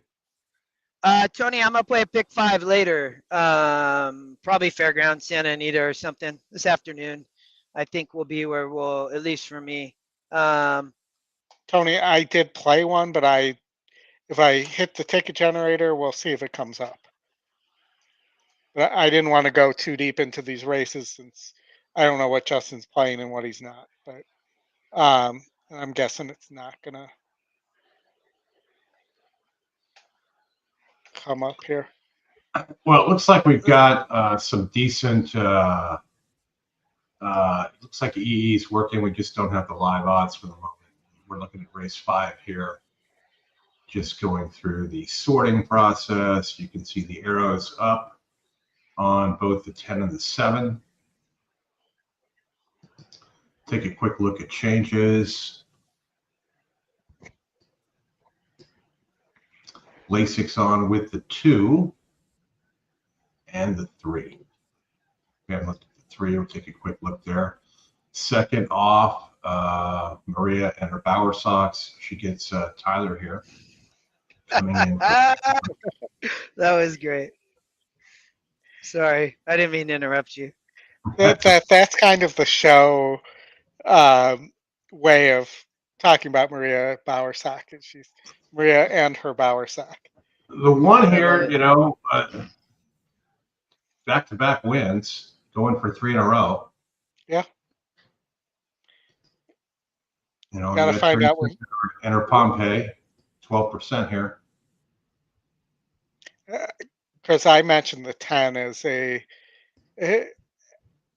a horse that is getting a better post than it was originally supposed to, gets the GSR bump back up, has a win at 7 furlongs, or not a win, but a good effort at 7 furlongs against 68s. Yeah, that was of course in the mud, so I kind of draw a line through that. Weaver's been hot lately too. This is not his normal job. For the horse of his I singled in race 2.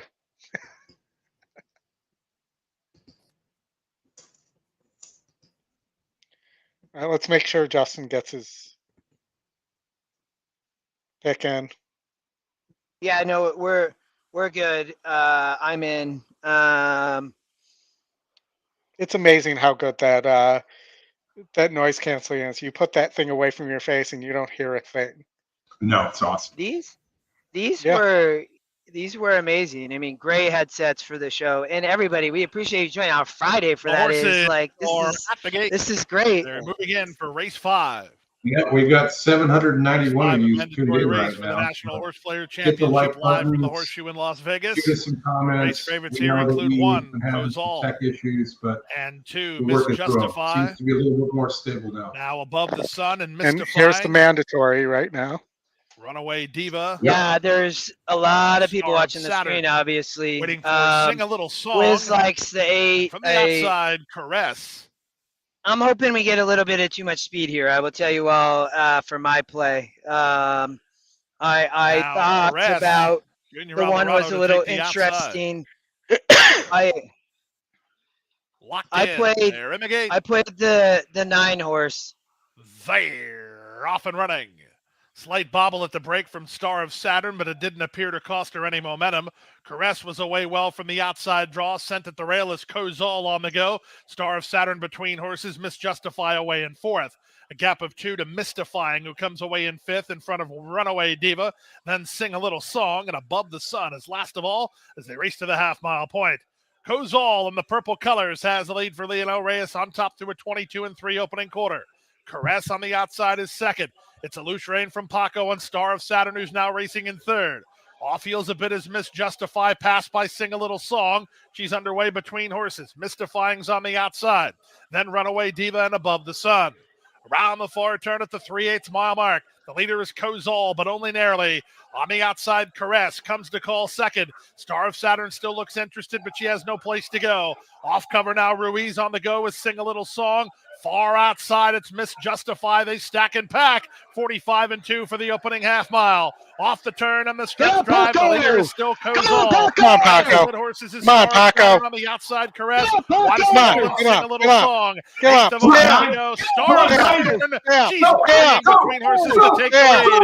Outside, Sing a Little Song right with her. It's Star of Saturn. It's Sing a Little Song. It's Star of Saturn. Nice ride from Paco. Star of Saturn out there. Sing a Little Song to the wire in 123-3. That's how you handle a mandatory, Justin. Nice work. 5-1. Lone, I apologize, brother. I hope you played it. I just got to be careful, man, with broadcasting and everything. I will try to give multiple picks, and especially when a race I'm playing. And let's go back and look at EquineEdge. I'll talk for a minute, and Chris, you can leave it here. Anthony, yeah, brother, $10 exacta. That's gonna pay great. Wasn't the 4 like 10-1? And it went off at 8-1. Thank you, David. Yeah, that.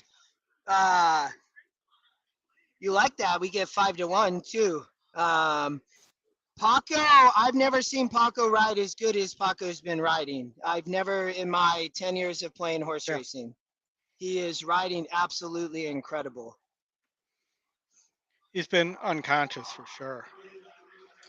All right, we got 2 minutes to the lawn. But there's your look at your 9, Justin. Star Saturn EE top pick. Top pick 5-1. Morning line was 10-1. 7-2 EE morning line. You got 5-1, $12 winner there. So that'll certainly be good to add to your balance. Yeah, And Anthony, I love fourth win, 15% on the win. What? Sorry, Chris. What was the exacta there, Chris? Let's see. Are the Provols playing? Yes, they are. 9-1, 17-1. No, 9-4, 9-4. 9-4, 38-1. You take those. I mean, go ahead, Oldie. Seems light. Seems. Yeah, I agree, but I mean, I think if you play against the favorite there, I think that's what a lot of people did. Look, this was the third pick in the double. I mean, the 2, then the 8, then the 9. Well, the 10 who I mentioned ended up finishing third. Yeah, that was a good call, Oldie. I mean, a nice long shot. And there's Bobby's buddy from last year of Jockey Throw the Stick Over the Fence. His buddy was the one who had qualified last year. I think Bobby qualified this year, but Bobby hadn't last year. But they played that horse. I can see they're excited down there. They're 1, 2, 3, 4. They're about 6 tables down. We'll work on camera maybe after lunch or something. Oldie, before you depart, Douglas, thank you, brother. Oldie, when are you remind me, did you say what time? 4, 3 or 4 Central? Yeah, between 3:30 and 4 Central. On paper, could be a little after 4 Central, depending on depends on how much time it takes the girls to do what they need to do after my wife picks my daughter up from school. But I'm already packed and ready to go. So. And remind me, this is just is this a big competition? They already have kind of their entry to Worlds, right? Yeah, this is, I would say, not a big competition. We went to this competition last year. They were grand champions of this competition and won free uniforms for the next year. They were designed by the uniform company we don't use, but so there was some politics involved there. There's definitely, just like everything else, some politics, and then but this was supposed to be in South Bend. The company misbooked the venue and got bumped, so we ended up stuck in Grand Rapids instead. South Bend is not a bad place to be for St. Patrick's Day either. Dude, I mean, it's going to be crazy here on Sunday. I luckily also took Monday off work.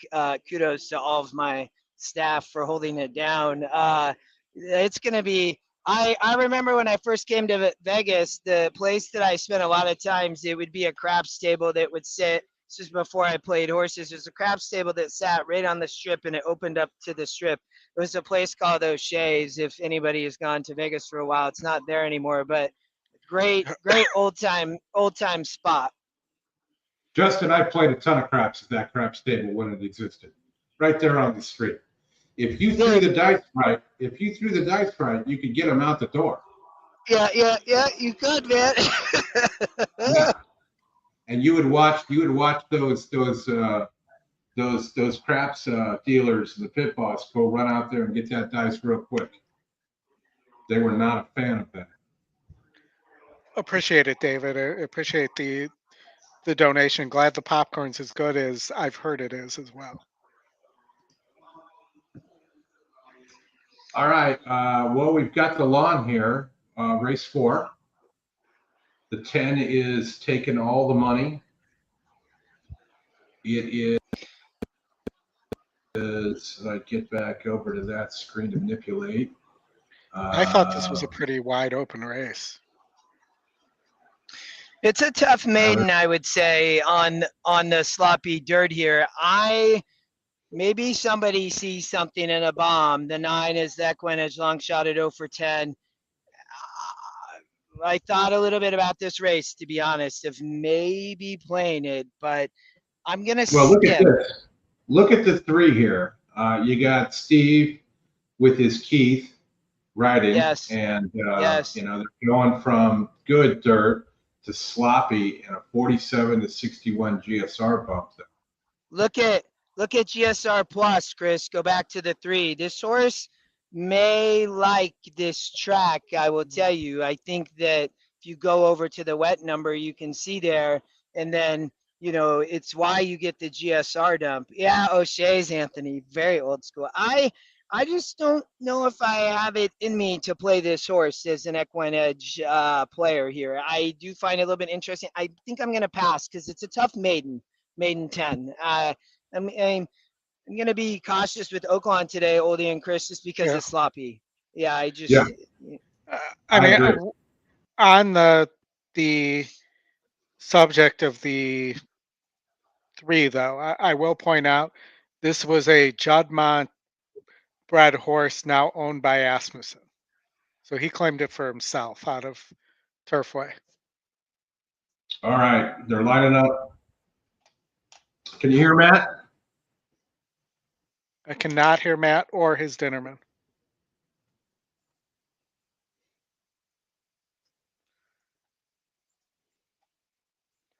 Let's see. They're off. Ford's on the lead. As you know, pace number predicted that. 68, 66 to 1 shot. Down there, 5. I mean, honestly, I don't like where the 10 is right now. He's going to have to get an ideal trip from the inside there and have some luck getting something over that.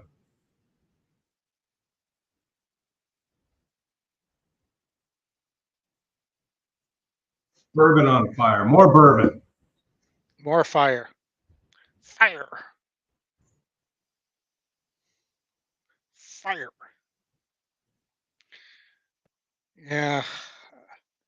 Starting to think Justin should have played the 3. Horse is in hand. Comes to 10. He got out.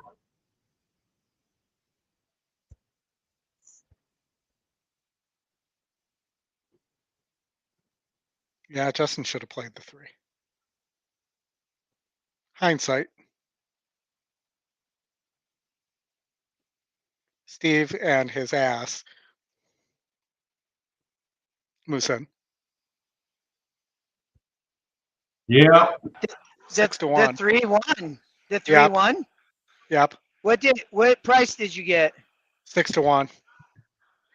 I almost.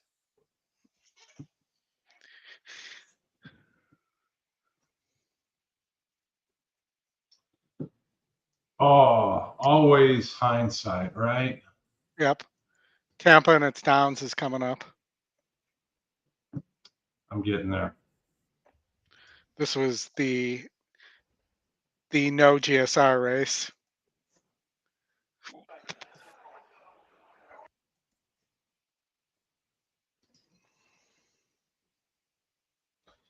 Tampa, race 7. Arnold and his Dauber on the top GSR. As opposed to Arnold is Delacour. Yes. Delacour is a fancier than a Dauber.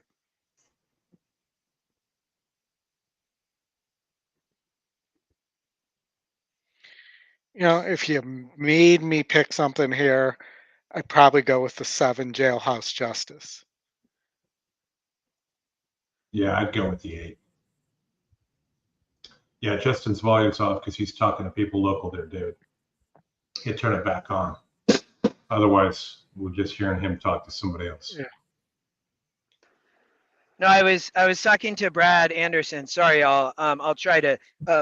Many of you know Brad. He's probably going to join us today. We have a group of guys from Field of 8 here at the mile distance. 4 to 5 Brad's favorites crew that are playing here, I met many of them yesterday. They have some fun stories. You guys are going to want to wait to hear these stories, man. You are not going to want to miss these, whether they happen today or tomorrow. That Brad, Brad is a amazing tournament player. I will tell all of you, I've learned immense from him of just how they play the game. Noble Star. If I could tell you half the stories that I couldn't tell you, and just the texts from the last couple of days from that crew that's in Vegas, you would crack up. But I want to keep getting the story. One of the mandatory races I at the NHC. Again, I thought that the three is this a mandatory? All the horse players down in fabulous Las Vegas, Nevada. Good luck here with the it is NHC getting underway today, competing for $800,000. They said it on the stream. That's the only reason I knew. Tap the Sky, Carol Cedeno to the outside. Yeah, that Oaklawn race 5 was a mandatory too. Goes in. And Jailhouse Justice just unseated the rider, and we're going to have a That's good. delay. No, Oh my Tampa gosh. race 9. Tampa race 9 is a mandatory. Not this one. Oh, okay. Thank you. No, we have Oaklawn, help me with this, guys. I need to pull this. I have it right here, actually. Never mind. I pulled this up. Oaklawn race 5, which is the next race. I have it up. Yeah, I was looking there. I appreciate it. Here, number 7, Jailhouse Justice is going to be a late scratch. Jailhouse Justice. Stewart, scratch number We 7. got a scratch Jailhouse here. Justice. Yeah, I like that horse. I apologize for the language there, y'all, too. The others will be back out of the starting gate, so we will have a little bit of a delay here. Let's go to Aqueduct then. Or we can do dual screen. Jailhouse Justice, a late scratch. Refunds on all win-place show. Exacta, trifecta, superfecta, and super high 5 combinations involving. Aqueduct race 5, right? If I'm. Yep. Brother. They're still mulling.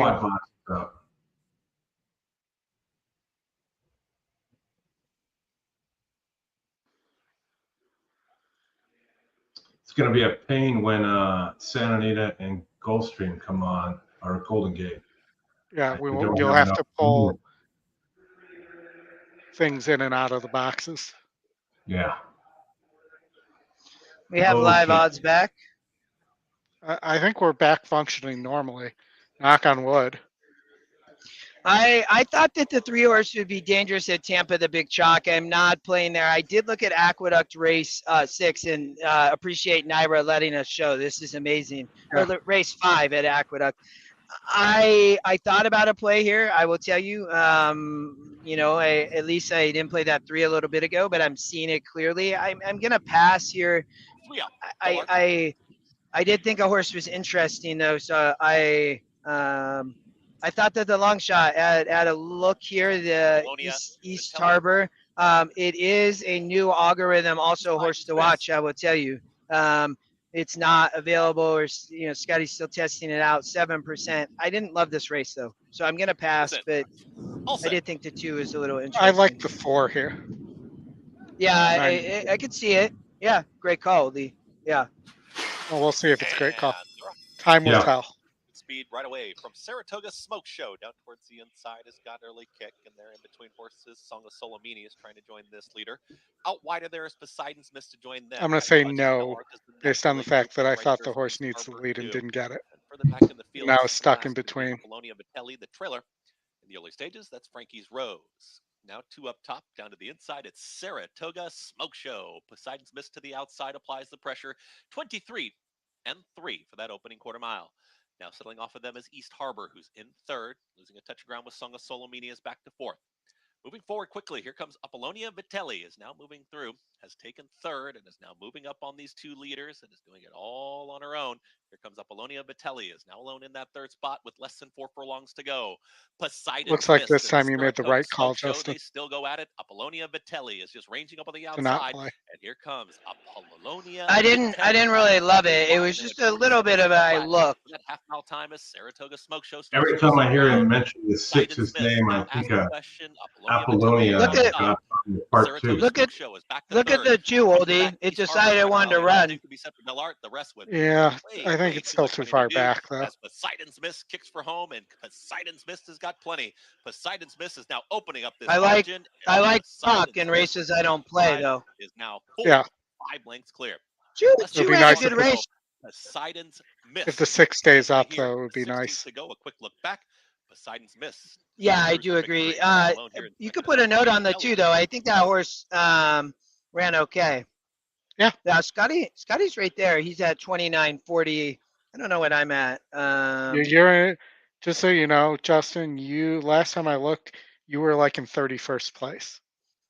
38th place. I have $37. So Reloading process beginning here is Crown Jewel, the first to head in. Followed by the big favorite Elevated Game at 3 to 5. Confirmed that Justin is in 38th Pirate place. Radio to gate 5. Jose Morelos. $37 even. They are 10 to 1 right now. 1 place per every dollar. Scotty on entry number 1, he's at 29.40, and entry number 2 is at 1560. 89th and 168. Le Mistral, Adamar Santos for Gerald Bennett to gate 9. Tap the Sky, Carol Cedeno for Teresa Connolly to the outside.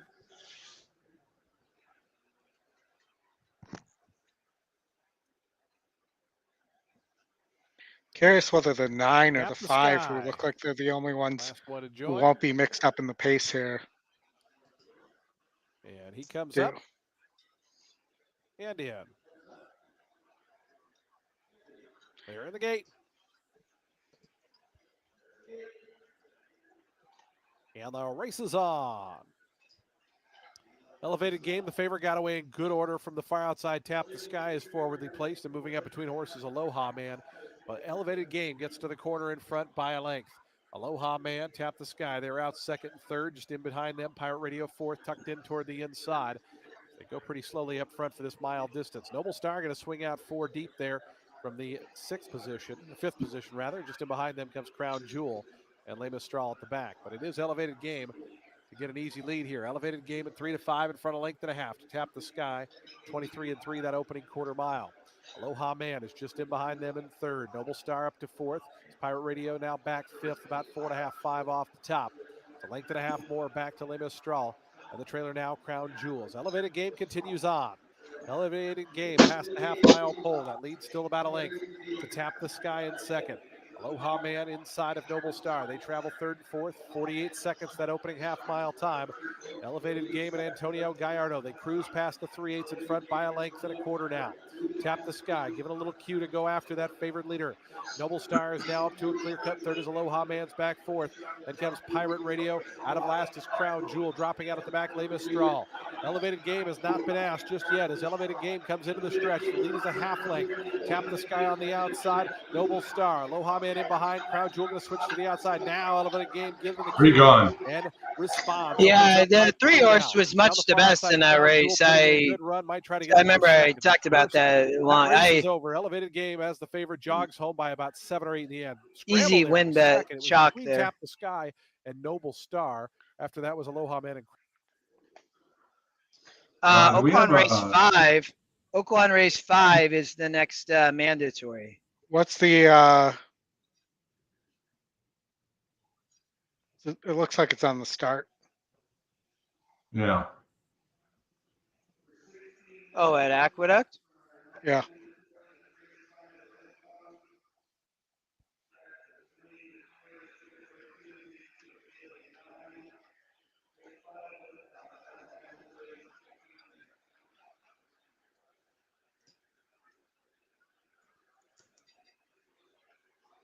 All right, Oaklawn race 5. And we also have Gulfstream race 6 coming up. Yeah, and then I'm gonna go get some chow. 15 Yeah, minutes. that's good. You should do that before Oli leaves. Yes. You know what I mean? Yeah. Yeah. Can you put the video back screen?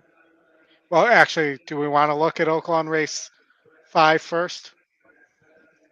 Or you can look at, I know. I want to be quiet here. I know where I'd be going at Oaklawn Race 5. well, you got 4 minutes to Gulfstream Race 6, so we can go there real quick since we're going to show that one.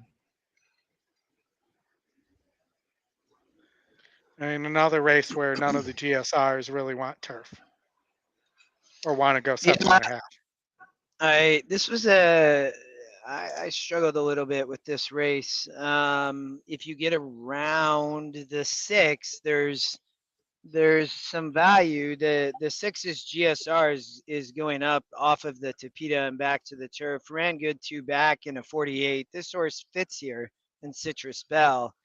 I think you could go that way. The 7 is the top EquineEdge pick at 22%. I think that's an interesting horse here. Second time out, second time turf, going 2 churns.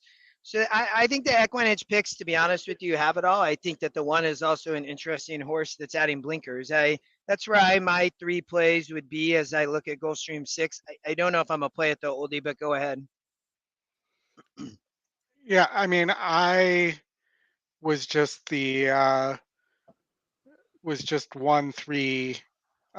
6, 7 here.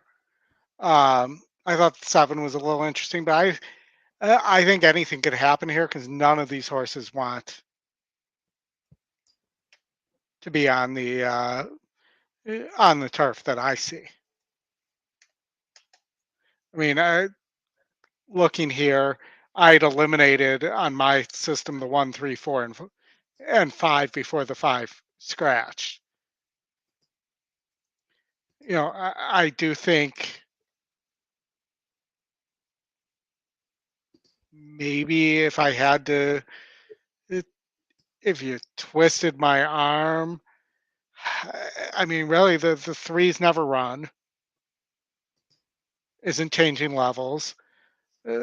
The 4 is basically at the same level, getting a slight break. But, if I had to say anything, maybe the 4, because, at a GSR on the going a mile at 8 furlongs, it's a 67. So this horse has turf breeding, but it's a low percentage trainer. I'm not playing this race, just FYI. So thank you, Flatter. So Chris or Oli, you feel free to. I'm not going to play this. I'm going to pass. I would, the 3 here, the 2 here is probably the most interesting for me on a win bet, but I don't know if 3 to 1 is the right price for me. Yeah. Maker to Breen, he claimed this one for himself. Always good when trainers are involved.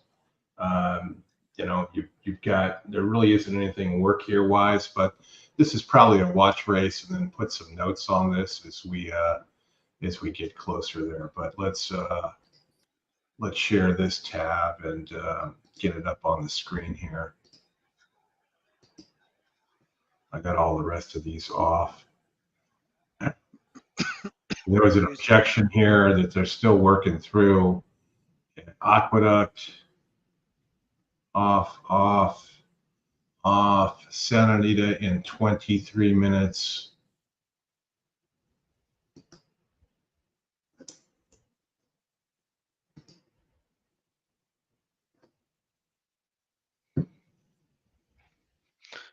Honestly, the horse I liked in Oaklawn Race 5, the one I loved, scratched.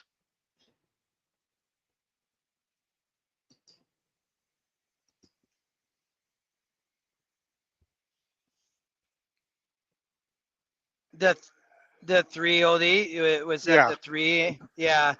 I to be honest, I'm handicapping this right now. This race right now, I will tell you, I did not spend a lot of time on this race yet. I knew this would happen today, but that's okay because I have EquineEdge. And it's working. A lot of, yeah, right.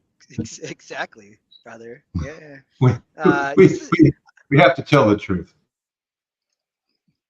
This was a tough day. I really did think it was. This is such a tough tournament because it's so mentally exhausting because you are heads down for 3-4 days, right? No change at Aqueduct, David.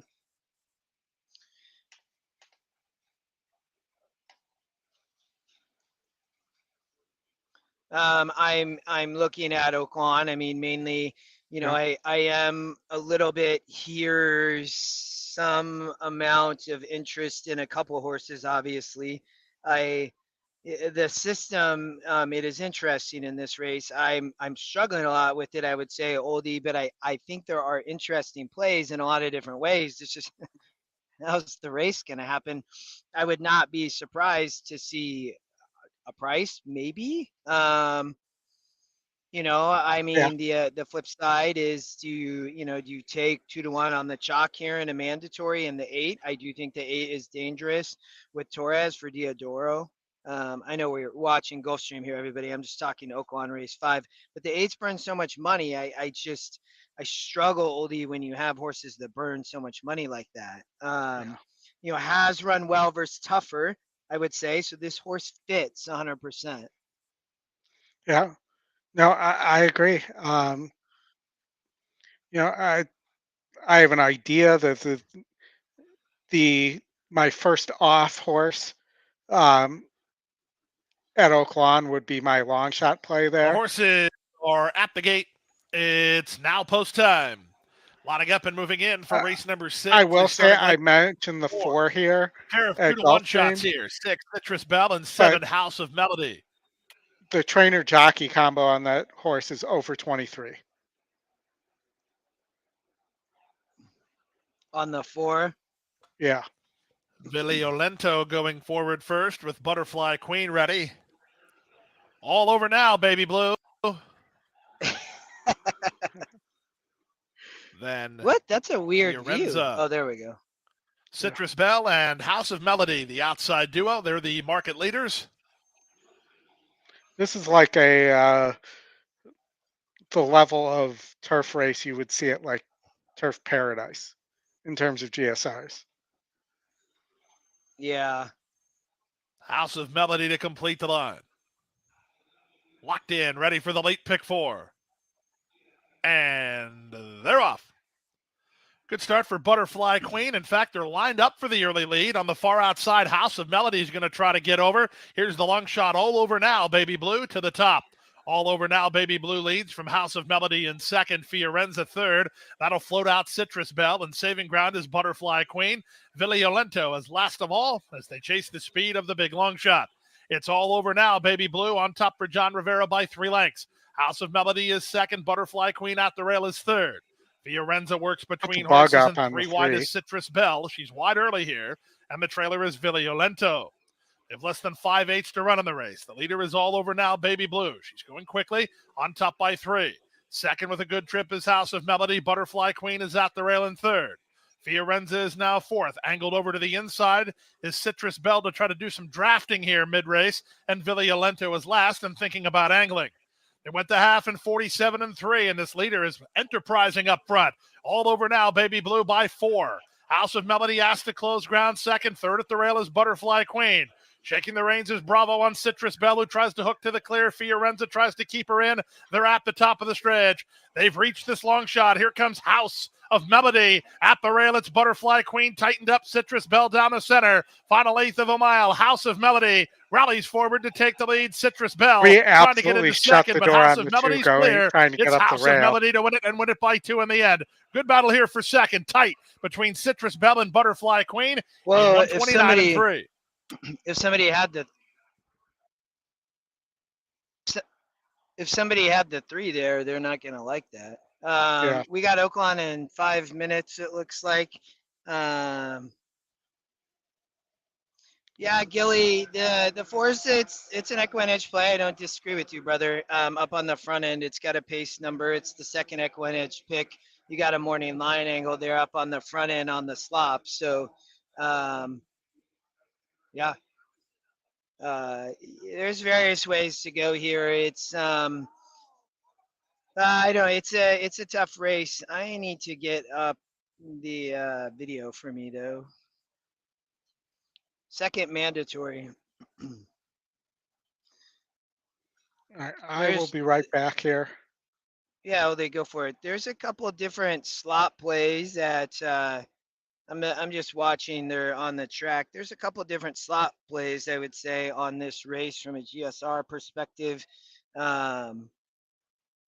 So I don't know. It's Oldie stepped off for a minute. Oh, Chris, you're on mute.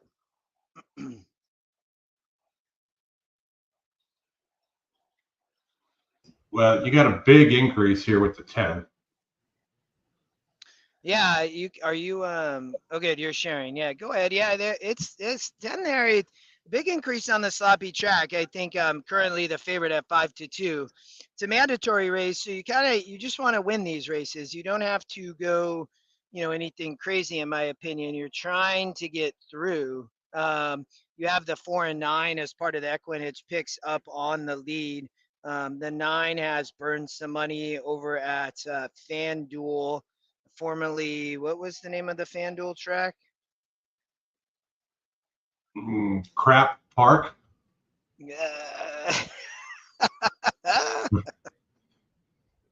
Crap Downs. I don't remember. Sorry, somebody was walking by. I think the 4-1 last out off the claim from Steve. Martin Sean rides. Off the claim from Compton Garcia here. Artwell. I think this horse it won on a DQ last out. You can see it won on a sloppy track 2 back on the lead and stopped badly. But it was pressed, I would say, once they kind of came along. So, is it going to get a similar trip? The other horse that I was looking at outside of the kind of the 4, the 10, was the 5 horse a little bit at a price, Chris. Third Watch has, Schreier has this horse here. It's only 6%, but GSR good. It romped last out sprinting on a sloppy track. So I thought there was a little bit of interest there, to be honest. I was just talking about the 5, the 10, Yep. both sloppy track plays, I would say. Fairmount Park is the crappy track that Chris couldn't think of. Yes, Yeah. that I wonder that why. is it. I wonder why I couldn't I think mean, of that. for most of my life living here, it's in Illinois, just outside the St. Louis area. But for most of my life, I didn't know it existed.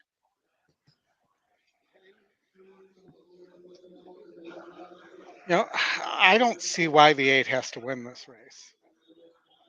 It's just the drop in class, but I mean, you're getting a great price on the 8 horse, I would say, at that. I mean, talking about the 8 with Torres, not taking money, but is a money burner, is dropping, though, in the strength of race, gets over to 2 turns off also from sprinting. So is the stretch out going to help the 8? I mean, if you look at GSR Plus, maybe. This horse to me looks like a horse, Oldie, that wanted to go 2 turns, and they've been sprinting this horse its whole career. no, I agree. I think it could want to go 2 turns. Bill Mott did send it 2 turns on the turf, and it didn't like that. My concern is this horse has never shown the ability to do anything but be right up on the lead. The 8? Yeah. Look at when it back to when it won its only race, and around that when it was running for Mott. Oh, yeah, I see what you're saying. Based on its wins, and it's burned so much money, Yeah. Yeah, it's interesting race. I would say I think the 9 is too cheap here, to be honest, but Yeah, it I is a agree. long shot. I just thought that horse was maybe a little bit too cheap. 4 is lightly raced. I think it's questioned whether it's going to like a sloppy track, and now it's going 8.5 instead of 8. It did run well last out off the lead in the 9 hole. Now shows up with the morning line angle. You're getting a good price at 9-1, and likely going to be up on the lead. And we saw this horse lone on the lead 2 back. That's the question, I guess, Oli, I would say on the 4. The race 3 back is interesting, so Well, the 10, go ahead. I was going to say on the 10, it's 6%. I'm not taking 2-1 on a 6% horse. It was 9% last time out and lost by 30 lengths. Yes. Yeah. Yeah. Yeah. How much time we got? It looks like they're just kind of rounding around back there. Yeah. Yeah. So just make sure you get in what you need to get in. No, I appreciate you saying that. I put it in because on my phone I can delete, or I can delete them off and everything. Nice.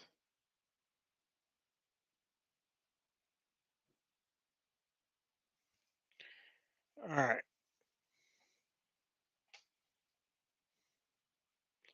Yeah. My impression is there could be some stopping. Hi, Brad.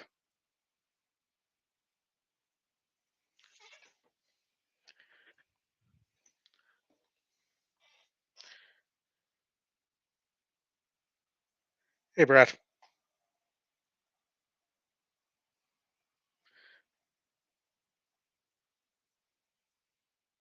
We're not getting any sound again on the guest.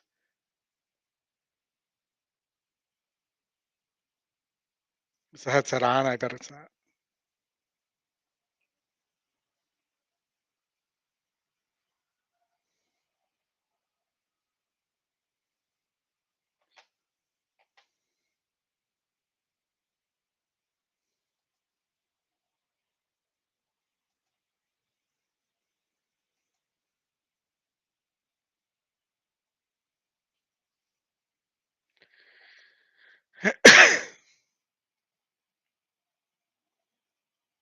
John, I don't like the 10 at all here.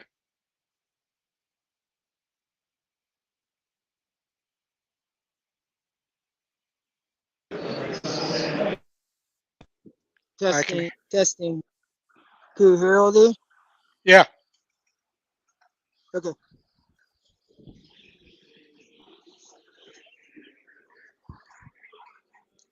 Oldie and Chris, can you hear me? Yeah. Sure can. What's up, Brad? Hey, Chris. You know, we're just cruising along here. We've been on for 3 hours and 41 minutes. Mine's think alike, Justin. I'm on the 4-2. Love the price. I went with the 5. I mean, I'm not in your tournament, but I went with the 5 here. I thought the 4 is going to stop.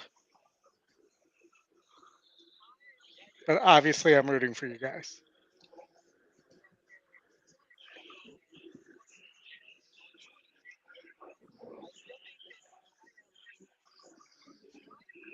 Five's had a perfect trip and just doesn't look good enough for me.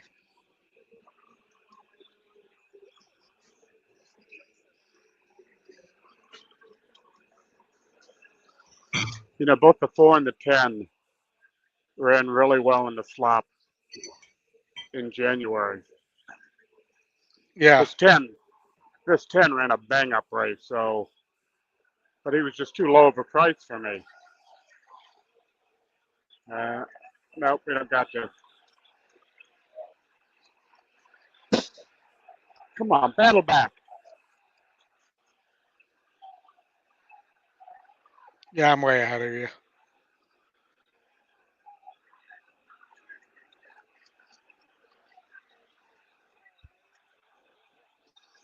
$10-7, 10-7. No, 10-9. 10-9.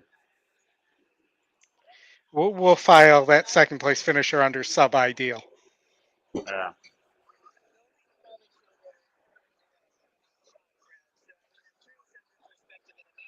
So how's it going, Brad? Oh, I was on mute. I was talking to Brad here.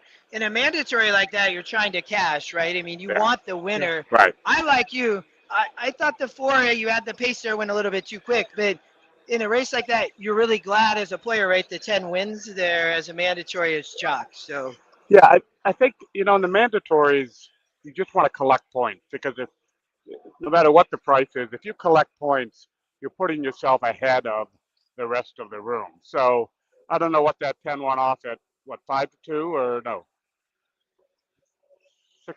10 went off at 6-5? sub. 9 Looks to 5. like went off at 9 to 5. So 9 to 5.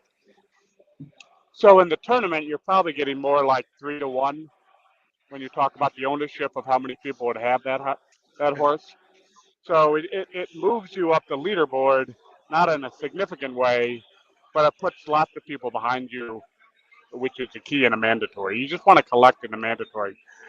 My strategy is you want to take the longer shots on the optionals where you can differentiate, especially in the format this year where you've got so many optionals to play, only 6 mandatory and 10 optionals. You want to find an optional that not a lot of other people are on and find that high price horse. That's how you can move up. Yeah, like that 9 yesterday at Aqueduct. Oh God, yeah, yeah. When that happens, it just kind of takes the energy out of the room because all of a sudden you had that 9 that was going to be second, going to get enough on the place money, but all of a sudden it gets collect both win and place. Yeah, no, I hear you. And what do you? We haven't hit the point, and maybe that's not till tomorrow, where people start throwing bombs towards the end too, just to throw bombs. But we're talking and I from think there tomorrow it becomes a points number. You know, if you think 170 is where you got to get to, at some point, if you're not getting close to it, you got to pull out some long shot arrows out of your bag and take some shots. Well, and from a strategy standpoint, we were talking about waiting on your mandatories as long as you, not your mandatories, your optionals as long as you can, so you understand where you need to be as well. Right. Yeah, I mean, for me, I've only played one optional so far today. Because I zeroed in on fairgrounds. I like the large size, the variability in the horses, and hopefully I can get some good prices there. So I really didn't like Santa Anita. Not a lot of big fields, and you're going to have lower prices. So we'll see. I mean, so far today, the leader's only at a number like 66, which is very, very low compared to past years because you haven't had a big price. Yeah, I think maybe the largest price that won was a 9 to 1 shot early on. Yeah, I mentioned this though last year. I feel like day 1 was very chalky until like the last 6 races of the day. Yeah. Yeah, well, I mean, our favorite track of Turfway is coming in the last half at Golden Gate. So, I mean, if you really like those courses, the opportunities are there. I know Chris loves Turfway. Yeah, I love Turfway. Actually, Fairgrounds tonight is running the latest because they don't start until 6 p.m. Eastern. So, right. And the Fairgrounds tracks look to be fairly competitive, so might be able to find some prices there. How's the table doing, Brad? Kind of mellow right now. I don't think anybody. I think maybe one of the tables up around 35, 40 points maybe. Yeah, I think Marshall I saw was in the top 10. Lovely drama, 7-2. Yeah, I mean, it's interesting. Marshall, I mean, he just zeroes in on Oaklawn Park. Of course. And all of his optionals will be there because he knows that track, he knows those horses and trainers so well because of his stable of horses. But it's unfortunate. I think he told me he had 5 horses running today between Fairgrounds and Aqueduct that he cannot play. He cannot play that race at all. Did they give him additional races to play, or no? That's tough. I mean, we're gonna watch Tampa here. And I'm not playing this race. I'm assuming you're not either. Yeah, I didn't really find this one of interest, to be honest. You'll see what kind of happens. It looks like some speed up front, some cheap horses. But I think that's tough for him. You miss those 6 races like that. Florian in the blue colors cruises right out to the early advantage. Numerica to try to hold that rail position, moves up to that one. Well, if you remember last year at the final table, into that turn.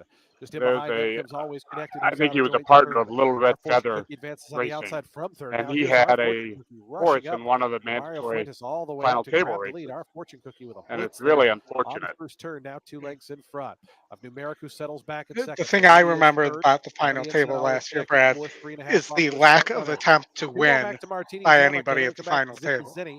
Another That two was to weird. find Ducci and Lovely Drama, who races a pair I back would be 7th and curious 8th. to talk about that Rather after early this on, race this in is Brad's Boo. perspective. 4.5 I didn't furlongs really to go. understand 23 that, and Oldie. 4th. I The would open agree quarter with you mile. as Our we Fortune Cookie broadcasted. made that big And move early you know, on. I Straight know front if I by get 1.5 if we lengths. have Justin, Numeric in Brad, second. and Floridia Scotty the at blue that colors final now 3 deep in table, third. the We three of run you are past going that to half-mile go for pole. the The opening half jugular. is So 47 and 4. Our there's Fortune no doubt Cookie, in my Numeric has mind, got back up to that one. and knock Those on two wood on for near that to level happen terms. as well. Floridia gliding up 3 deep to join them. 2 more. Back to Always Connected, who's fourth. Here's Lovely Drama on the far I outside, thought starting this to launch field a was nice bid. terrible. Lovely Drama and Gabriel Maldonado gathering up momentum. They're on the outside, moving up to fourth and now third. Oh, this But three is looking Florindia good. is the leader. Yeah. Florindia to the top of the One stretch. looks Now done. almost in front of Numeric. Can Lovely Drama sustain that bid on the That was outside? a It's up to top Bruno third. pick, the 3. Behind that comes Always Connected back fourth as they come into the stretch. Florindia He gets is the about one a leader. day. So Florindia by 3 lengths by the 8th pole. Lovely Drama up to second. Numeric is back third with Always Connected down the outside. A 6 deep to Nobody go. really Florindia trying to see it out. excited. Lovely Drama surging late Six- here. Look at Florindia shorting it looking up. for the He's wire. shorting it Six Lovely is up. going to Drama. get The up. Get Florindia, up. Lovely Six gonna Drama. get Florindia. him. Oh, no. I think he Lovely helped. Drama was I second. think Always he Connected helped. third. Numeric was Well, that could help the whoever had that in the contest. Yeah. You know, Oldie, back to your question. I mean, first of all, you know, I have never made the final table, so it's hard for me to be critical of strategy. Other than if you put the exercise in front of me with the numbers that people had and the races and the opportunities, I would have played it differently. I mean, it's easy to say that, but I didn't cash, and those individuals worked hard to get there to have that opportunity. So maybe their strategy would be different. I mean, my strategy, as you guys know, I'm here to win it. I'm not here to finish seventh. The differential in the money is so great, and the opportunity you have to hit that large of a number is very few in your life. So to me, yeah, I would have easily gone after that number. And I think I've heard feedback from you guys that I think it was doable. There was some races that were some logical prices that could have moved you up significantly on that leaderboard. I mean, even if you moved up 2 or 3 places, it would have made a huge difference in the money. Right. Yeah. Now Well, the And individual it's who won. not like, it's not like you have to go all in like you did to win the BCBC either. I mean, you're not gonna Yeah. you're not gonna drop because you took a risk. Well, look, if Justin takes the favorite yesterday on his second ticket at Turfway, he gets 2 entries. Yep. That's how short he missed it by. Yeah, I mean, I think it's remarkable that Paul got 2 entries in the top 10. I mean, that is that achievement is just in itself a significant achievement in the tournament. Where you have 2 entries, a lot of people will play them differently, but he played very similar across both those tickets because he just had his opinions and he played his opinions. Yeah. Got Aqueduct coming up here, race 6, and then Gulfstream race 4. I looked a little bit at the Aqueduct race, and then at Gulfstream, I'm looking at a horse as well. So, you know, the race here, that's Gulfstream. Where are we? Aqueduct. The horse that was interesting to me. Well, I don't think I'm gonna play this. I thought the 2 horse was a little bit interesting. I'm not going to play this. You're getting a good price at 7-2. The EquineEdge Morning Line loves this horse up on the lead. I didn't spend a lot of time looking at this race. It's lightly raced. I mean, but I'm not confident to play that horse here. You are getting a good price though at 7-2. Yeah. No, I agree with you on the price. There's your leaderboard. Marshall at an 8th. Wow. Well, he's at $55. Going in the gate right now, Chris at Aqueduct. Yeah, I got it. And how great is it we can actually show Aqueduct? It's amazing. Yeah. Off. line up on the front end. There's First Class Cat. It's going to make it 4 across the racetrack as Dazzy joins them in between horses. We got a Dazzy dream through to the start inside, there with Ghostly Girl, and everybody then else these two are trying head for to the head lead. on the front end. It's Dazzy with a head in front. Back to second is Ghostly Girl, just off of them. First Class Cat is well settled in third. Basiliquent broke with the leaders, but is now back to fourth, and the trailer is Dolce Seta. 22-3 for the opening quarter mile. Dazzy at 6-5 takes him into the far turn, is still up by a half length. Ghostly Girl, not letting her get away, is right towards the outside here from second, and First Class Cat is tightly at the rail in third. Up on the outside, Basiliquent starts to rally on from the back there with Dolce Seta, but the leader is starting to get away. It's Dazzy who's still in front. First Class Cat now But you running a good race off the pace. Ranging up on the Yeah, outside of the leader. I didn't Dropping think back was Ghostly Girl from the two back, could trying rate to like rally on. this, Here but comes the run from Dolce Seta. Dazzy is trying to fend off First Class Cat, who's had a nice journey so far, and First Class Cat is trying to pick up the leader. Man. Dazzy Get up, at the rail. These two are far apart. It is still Dazzy towards the inside and First Class Cat to the outside. First Class Cat now asserts it's First Class Cat. Dazzy is not finished. Inside the final 16th. No. First Class Cat is drifting. Dazzy with an opportunity down towards the inside. Dazzy backed up. just wouldn't go by. Wins it over First Class It's always It's a a question tough- with a horse tough- like that. Right, that's tough. I didn't think that horse was going to be able to rate. Brad, I had one question for you. You've played a lot of these tournaments. What's oh, thank you. Huge big scratch at Gulfstream. If any of you guys were on the 2-horse there. Yeah, well, so let's talk about that, Chris. Will you go to Gulfstream real quick? The 2-horse just scratched here. The EquineEdge 1-horse is now the big favorite at 52%. So I thought the 1 was actually interesting before the scratch, Brad. This horse was top pace, top win, top SOR, was oldie, everything you talk about, right? And how these combine. So, but I'm not going to play a Brad at 7-5. It's just not the right price, obviously. No, I mean, again, my personal preference, I shy away from the synthetic races. I have a hard time finding value there. And especially now that this is a 5-horse race, the value is not there unless you really like this 4. And that 4 is 9-1 for a reason in a short field. But yeah, so I passed on this race. And, Justin, that's part of when you had, close to 80 races today. My approach is I go through the first glances and I get rid of the races that I just don't like, either based on the condition book, on the track and the surface. So then that gets me down to, let's say, 45 or so, 50 races, and it makes the handicapping a little bit easier. Because if you're trying to spend 5-10 minutes on every race, you just wear yourself out, and then you don't have any time to enjoy great dinners with friends and get on the craps table and enjoy some excitement other than horse racing. So you got to find a way to just say, I'm passing this race and feel okay about it, and zero in on where your success is. I can tell you that on Brad's spreadsheet, the most common word used is the word pass. Yeah, I love that, though. I don't despise the 4 here. I actually think the 4 has a better shot than the 3.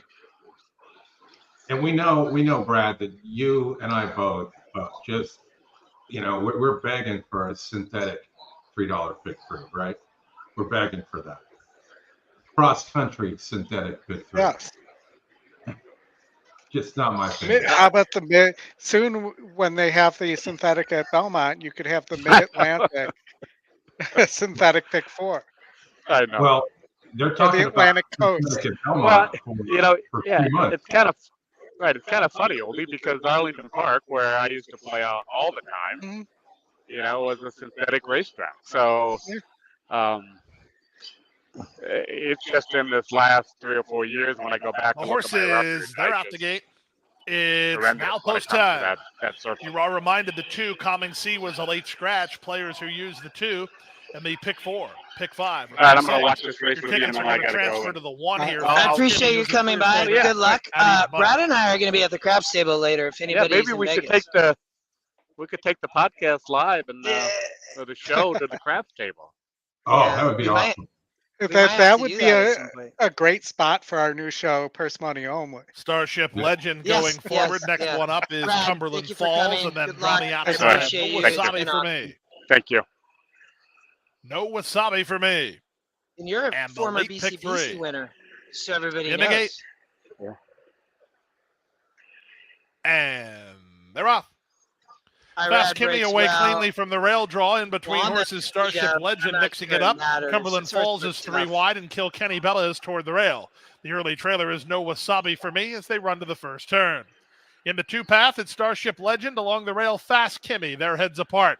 At the fence, it's Kilkenny Bella, who's just inside of Cumberland Falls, who's racing in 4th. Now, Dan, if you And said at the back float like under a nice butterfly hold, and sting like a wasabi bee for in a me. contest. No change in the plot here. Riders trying to slow it down in the early stages. They went 24 and 3 for the opening quarter speed. Yeah. It's Fast Kimmy in front. Fighting the rating is Starship Legend in second. Done no favors in that department by Cumberland Falls, who's covered 3 wide while racing third. At the rail in 4th is Kilkenny Bella. Alongside her, no wasabi for me. 2.5 lengths from first to last with the favorite in front. Fast Kimmy along the rail for Irad Ortiz Jr. Leads, but only narrowly. Starship Legend. Rios decides to give her a head a bit, and she's on to challenge. 3 wide in Cumberland Falls. Locked in at the rail is Kilkenny Bella. In the 2-path, no wasabi for me. They went the half in 49 seconds flat as they leave the backstretch and move on to the far turn. 3 wide. Cumberland Falls on a move now for Ruiz. Anymore. Fast Kimmy is along the rail. They start to sprint. Dropping back to third, Starship Legend. At the rail, Kilkenny Bella. Outside and no wasabi for me as they race to the top of the stretch. Less than a quarter of a mile to come through 3 quarters in 1:13 and 2. It's Fast Kimmy who turns first on top. Trying to thread the needle at the rail. It's a run from Kilkenny Bella, who's in very tight. From the outside and coming up, no wasabi for me. To come past the 8th pole with the advantage now. It's from between Cumberland Falls. Outside, no wasabi for me. No wasabi for me. Gains the upper hand. No wasabi for me. Springs the upset. Cumberland Falls second. Third, Fast Kimmy. Fourth, Kilkenny Bella. In 144 and 4. Shot, you get 5-1 there at 4%, but set up off the Tapeta off the speed is very hard to go 2 turns on the Tapeta. All right. Thank you, Chris, Brad. Oldie, we'll see you guys later. Enjoy the rest of the day. Brad, good luck. Good luck, my friend. Thank you for coming by. Did you meet Steph? We're gonna.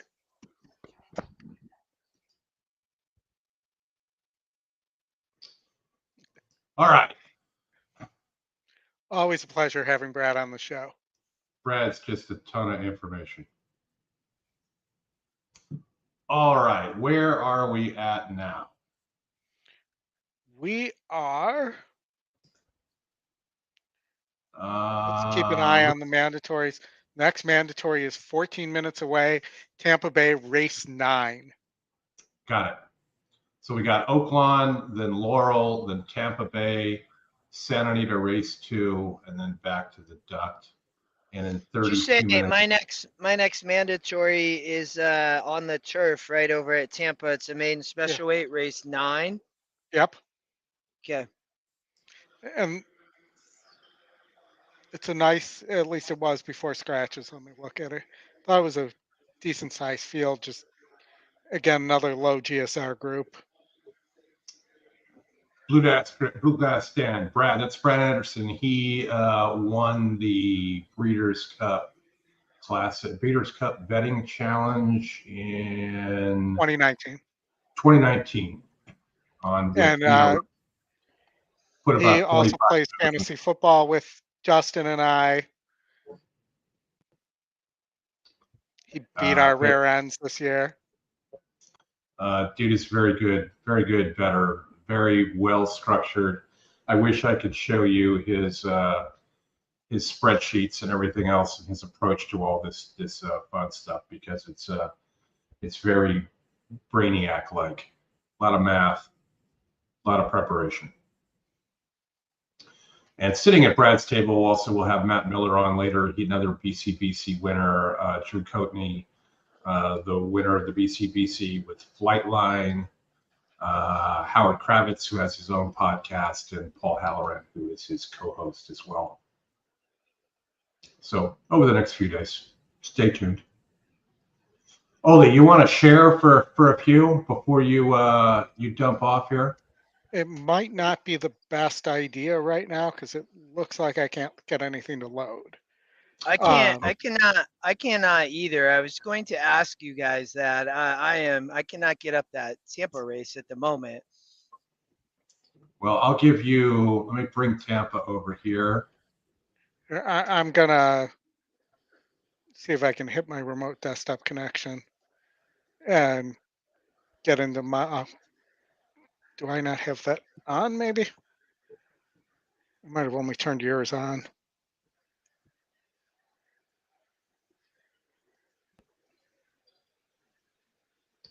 Oaklawn in 4 minutes, and then Tampa. How much time till Tampa, Chris? 13. I'm going to give you the odds on that one now. Hold on. I might need your help on that race if I can't get EquineEdge to get or give me the. I have Express Bet up, so that will at least help too. Give me a second. There you go, At least I'm. Oh yeah, there we go. Thank you. Okay, I would love to be able to somehow see if we can get it back up. Race 9.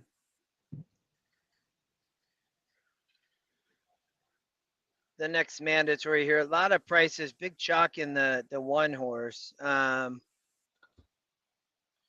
we have Oaklawn race 6, which, you know, I may be playing that race, to be honest. But I'm trying to get back over to Tampa. Okay, Tampa race 9, I got it. That's good. Okay. Lightly raced main special, Chris, here in Oldie. So Oldie, you know, there's a lot of first-time starters. The Miss Motley's just getting crushed. You know, as a first-time starter, the second EquinEdge pick. So, I guess is the word out on this horse. I mean, I don't know. Public crushing the one though. And that's race 9. I mean, this horse to Chad Brown, Oldie has a good work, so I guess it's not surprising me. A lot of these horses working well. I don't know why. There's a lot of speed here on the turf, I would say. I would expect them to sit some fairly good fractions. The 5 is just a massive favorite on EquineEdge, Oldie, but the 1's the one taking all the money. The 5's the massive favorite on E? Yeah. Oh no, sorry, not at Tampa. I was looking at Oaklawn Park. Sorry. No, Sorry, not Oaklawn. my bad. Where was I looking? I don't know. Confusing. Tampa. Yeah. No, not the 5. The 8. Sorry, I was saying that I got confused. The 8 top EquineEdge pick currently at 5-2. So the 1 and 8 definitely look like the favorites here. So it's gonna my aim is going to be how do I get through here. There are some EquineEdge GSR plays in the 9 and the 7, I would say. You know, Sammy Camacho rides the 7. He hits at 47% for Serge McGahee. So that horse is a little bit interesting to me. Is bred well with the 73 GSR here at Tampa. So, you know, the 8, I think 8 and 1 EquineEdge picks are going to be tough. I don't know where I'm going to go yet. Let me see if I can get this race up to where I can look at it. Tampa looks like.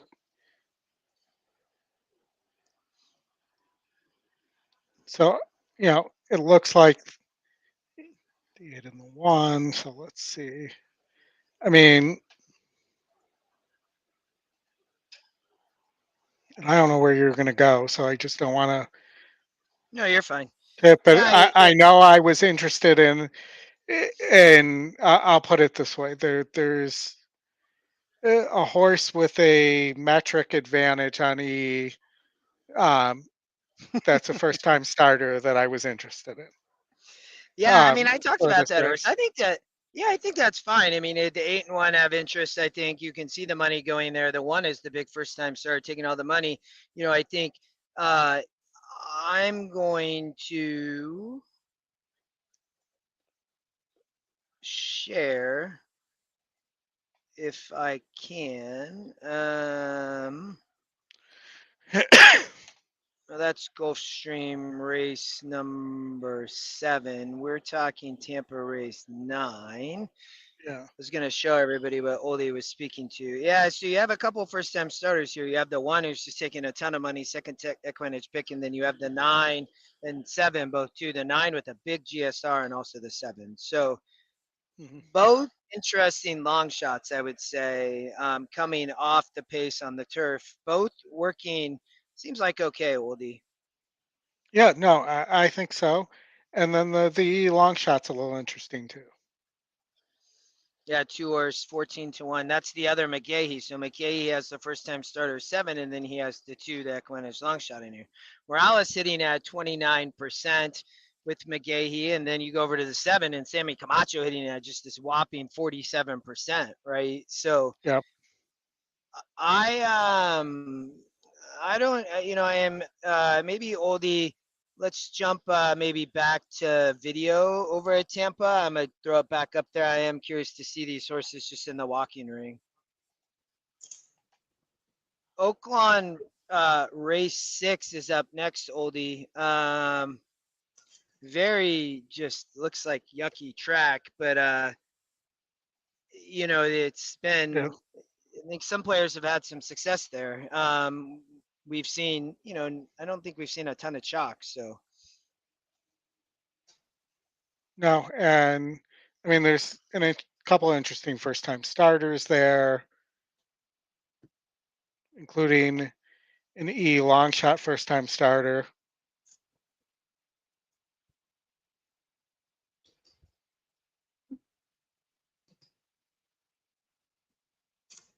So there is always that angle.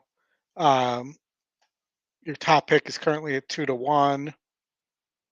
Second time starter from Worse.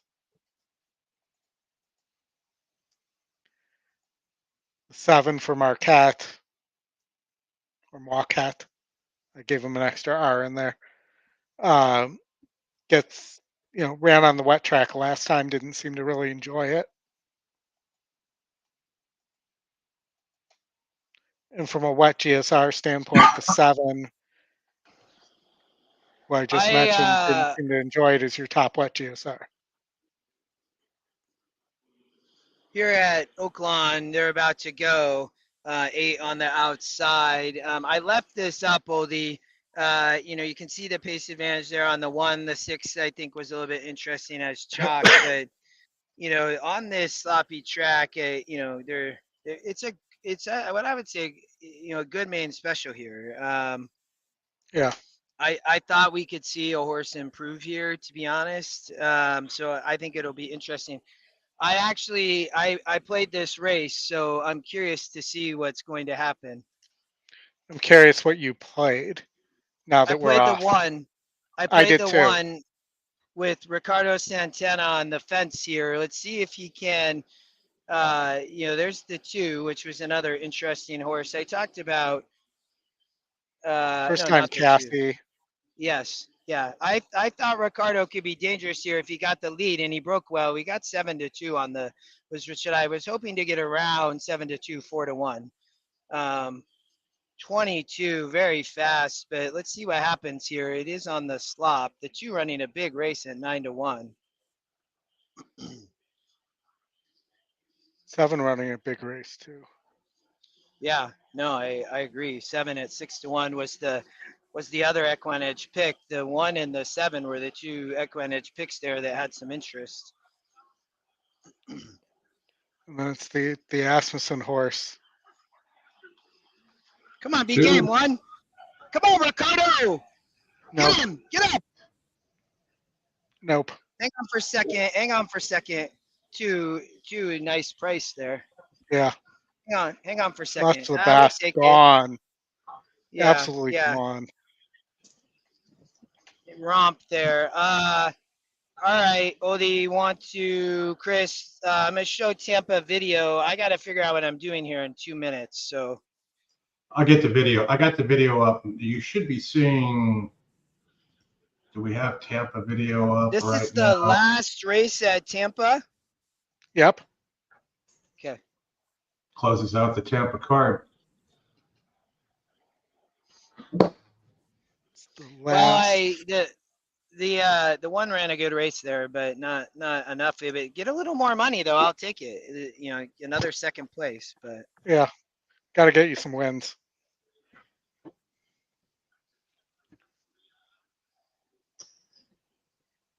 Brad had the 2 at Oaklawn. oh, well done, well done. Nice. He came on the show and He didn't give you anything, did he? Yeah, he sandbagged No, that on no. us. Hey, Right.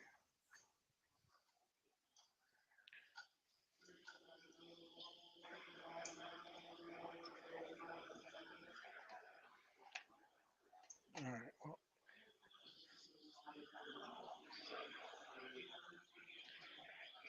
as we're nearing the mandatory here, we should probably take another glance at the leaderboard, maybe. Yeah, I'll pull that up.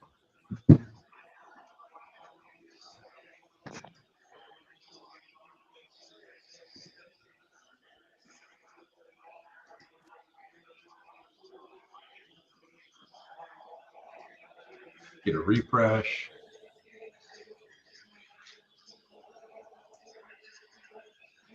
Pretty tight up near the top. Yeah. Nobody's really hit anything big enough to cause any separation. No, that too will shake things up at Oaklawn a bit. Depends who else had it. I mean, We'll go down and take a quick look here at Justin. 114th, 37 bucks. He'll add a few dollars to his tab there.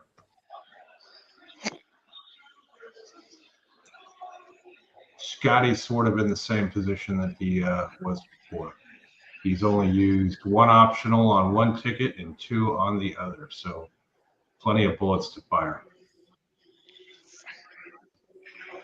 And since we were talking about Brad, there's Brad. He's only played 1 optional. That would have been his second one, so yeah. Move up there. 120.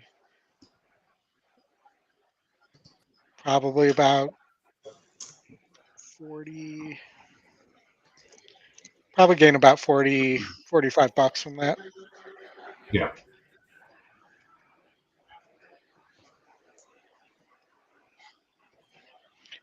No, actually, Justin got another second place.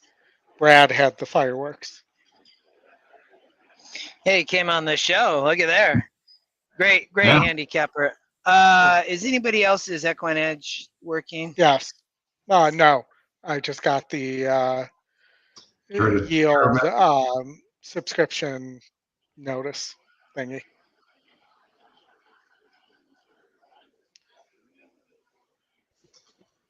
All right, let me take a look at when the next mandatory is.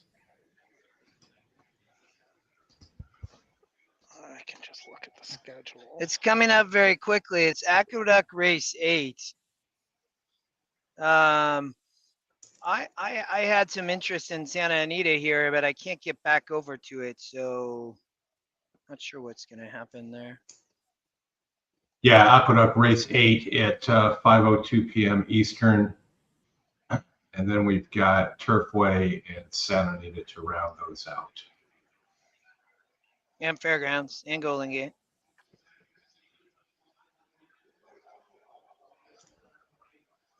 Who won that Laurel race?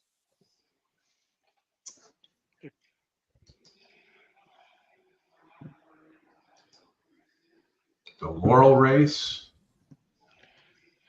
The 3, or the 5, or yeah, the 5, 6-1. Okay.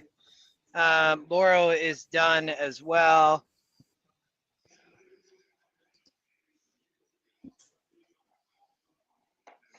Big chalk at Santa Anita in race 3.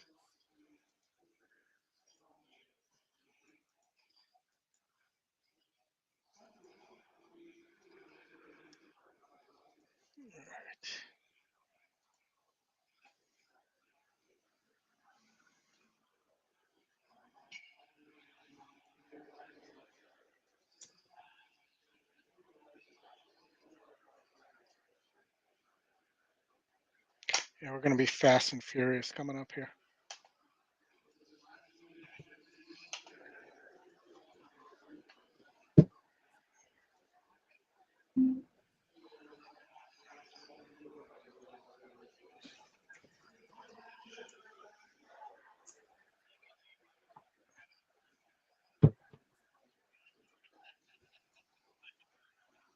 All right, Justin.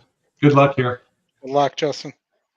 Hey, thank you. Yeah, I thought this was a tough race. My horse did not break well. I played the 7 the first time starter. Hey, Raphael. Welcome. Yeah, you're kind of back there. He's going to need to. I knew there would be a lot of speed up front. He just didn't break well. We'll see what happens here. Somebody didn't corner there. I don't know who that was. Thanks, Raphael. So I was on the 9 here. Yeah, that was the other potential. He was the 7 and 9, the 2 first-time starters. For me, I thought there was just a lot of speed. What's going on the outside there? I don't know. Oh, the 10. 10's being pulled up. Yeah.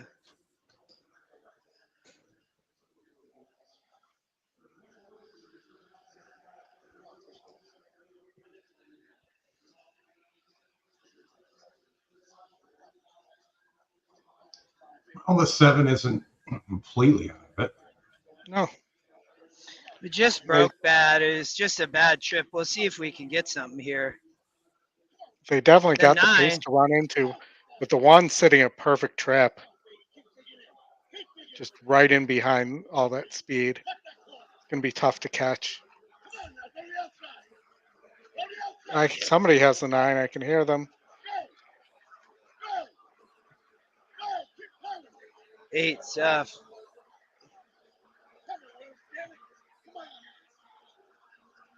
As I said, the 1 had a perfect trip. So not a lot of excitement, but that's okay. You look at a chalk race like that, you don't really, worry too much about it, I guess I would say.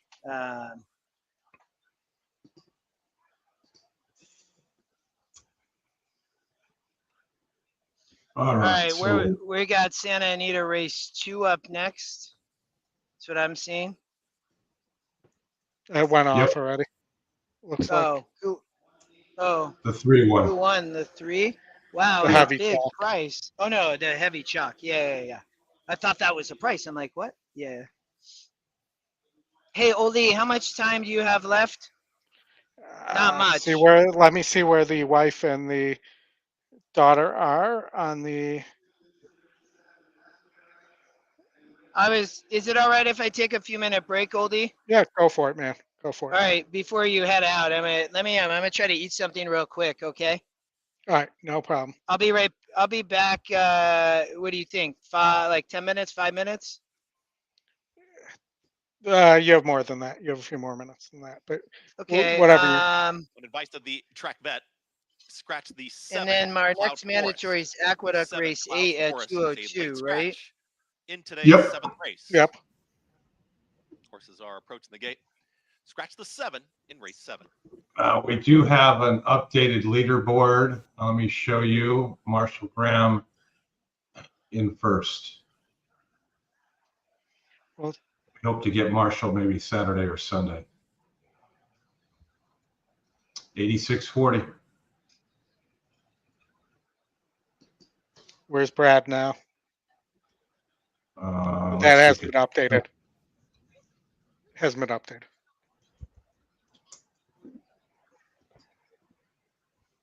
The main page was.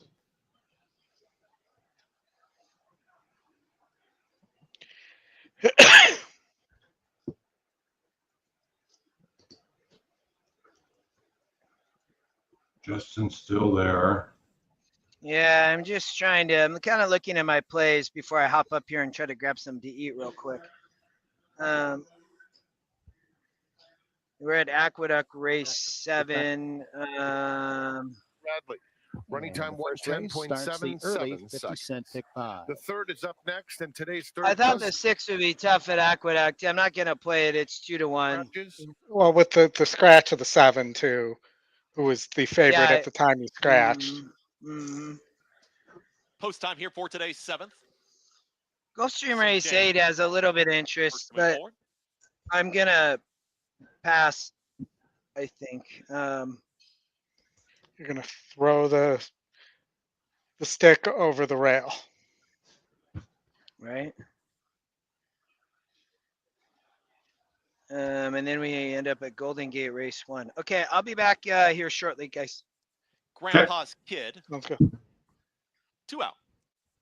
Assume Nothing and Mighty Atlas. Assume the position. Goes in. All set. And they're off. Broken a good line there as Assume Nothing is the first call. It's Assume Nothing in front.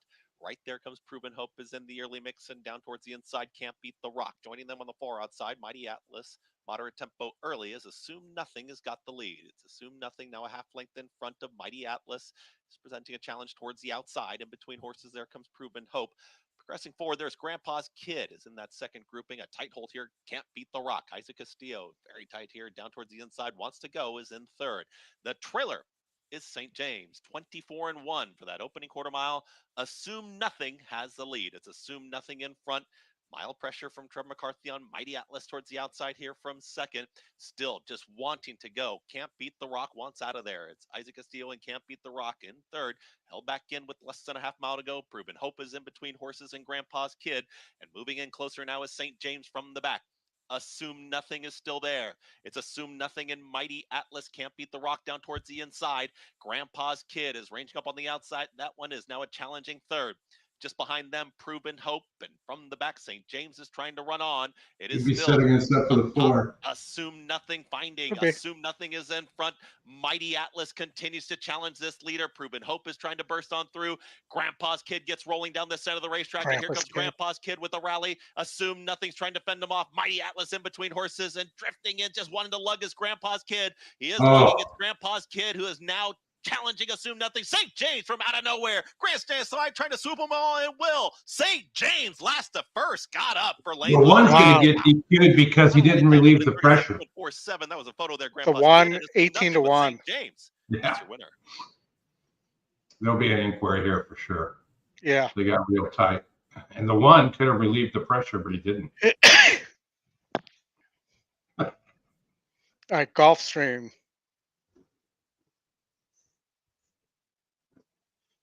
Race 8. Cool.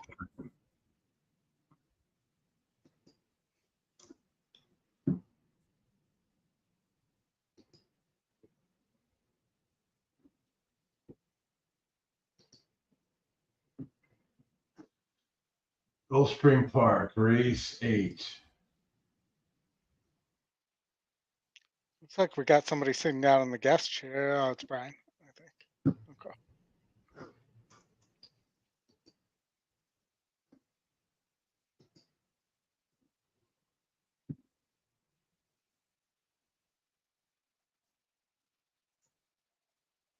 Gulfstream Park, race 8.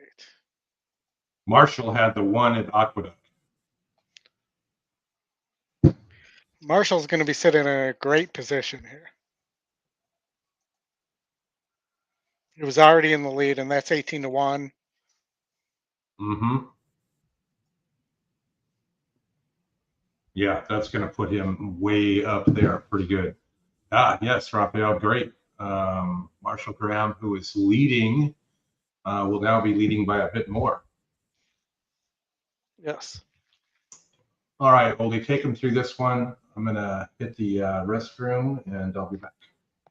All right, so Gulfstream, race 8, you have a heavy favorite on the turf, I believe going a mile and a 16th, but I'm the horses are approaching the starting gate.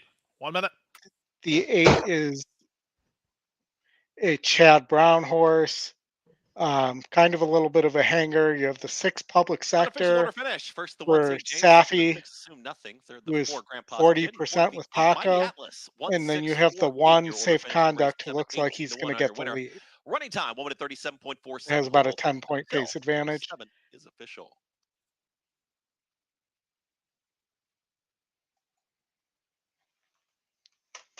So we're loading in the gate here. The horses are at the gate. It's now post time. Top GSR on the Even 6th money public favorite sector. here is the Chad Brown trainee, Karamata. Tyler Gaffleone up. Formerly trained by 7-2 Chad Brown, and did Hot-Blooded. win a grade 2 and a grade 3, but it hasn't run back to that type of form since 2021. Hot-Blooded walking Maybe forward. today's the day. Big long shot. Yakolev going up. Tap the speed of Sound the Gray. And then from the outside, Phileas Fogg. Waiting for Phileas. Winner of today's 7th is the 1 in St. James. St. James, a 5-year-old gelding bred in Florida They're by at the Clement out post. of Union Made. Winning owners, Arenas, Brooklyn Racing Company. Winborn Farm, winning trainers, Marcelo Arenas. The winning jockey, Lane Luzick. And they're off. 1-6-4-8. Karamata, the favorite, was actually last to begin. Good start on the far outside for Phileas Fogg, who's looking to clear some inside traffic. He might get all the way over to the rail, although Merlin's trying to hold him out there. Yakolev is 3 wide and third. Away fourth is Public Sector. He's much closer than usual. Safe Conduct is at the rail. Hot-Blooded between horses and Ocala Dream 3 wide. Then Karamata, he's 3 wide to the first turn run ahead of Tap the Speed of Sound. The early trailer is the Uno Tiger. 23-4 for the opening quarter as they race around the clubhouse turn. Jockey Jose Ortiz and Phileas Fogg cleared to the rail and on top by 2. Yakolev is there second, 3 back to Merlin, who's now racing in third. Public Sector is fourth from Ocala Dream. Karamata improves in the pink cap 3 wide. Safe Conduct is covered up behind horses. Then it's Hot-Blooded. Out the back are Tap the Speed of Sound and Uno Tiger. They went to half in 47-1 as they raced 4.5 furlongs from the wire. Another blistering Phileas pace. Fogg, he's been in front from the outset in a bid to make all. Yakolev is latched on to him second, 3 better than Merlin, who's had a good trip third. Ocala Dream is there fourth from Public Sector. Then it's Karamata. Safe Conduct follows him. At the outside and Hot-Blooded. Dropping back here, Tap the Speed of Sound and Uno Tiger. They round the far turn after 3 quarters and 110-1. The leader is still Phileas Fogg. He tries to keep rolling. He now bumps the margin to 2 again. From the outside, Merlin tries to take up the slack. Karamata, he just has too much to do with 1/8 of a mile to go. He's 7 or 8 lengths behind. Phileas Fogg, full of run out here. He's still 5 to the good. Merlin is second, up to third. Public Sector, but a tour de force from Phileas Fogg to win by 4 in the end. Merlin was second. Public Sector ran third. Karamata disappoints again. He was fourth at 139 flat. A field debate, a race 8. Jose knew what he needed to do there. Just went to the lead and never looked back. It was a hot pace, didn't matter. That was a big, big time effort from the 10 post. All right. We're coming up on Golden Gate, race 1. Got a heavy favorite there, 68% on the 2 horse.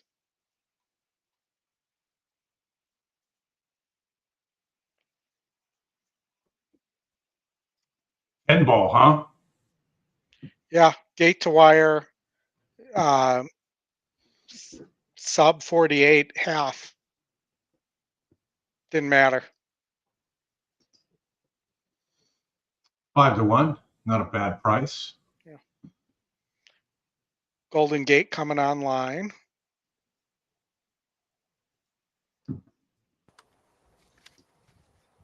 Golden Gate, race 1. Big chalk. Don't love the big chalk there.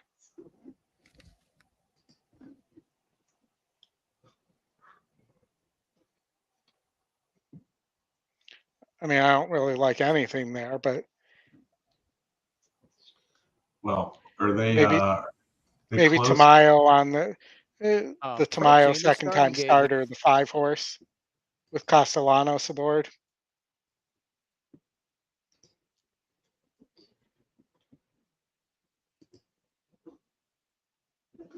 There's your leaderboard, Oldie.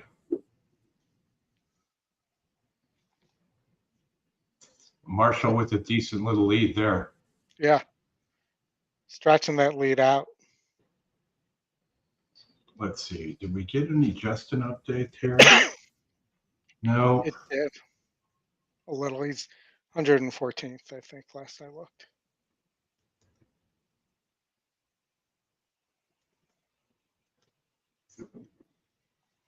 All right. Has got the lead. Nothing. Can we look at Golden Gate? There you go. I am playing here. Kid is in that second grouping. A tight hold here.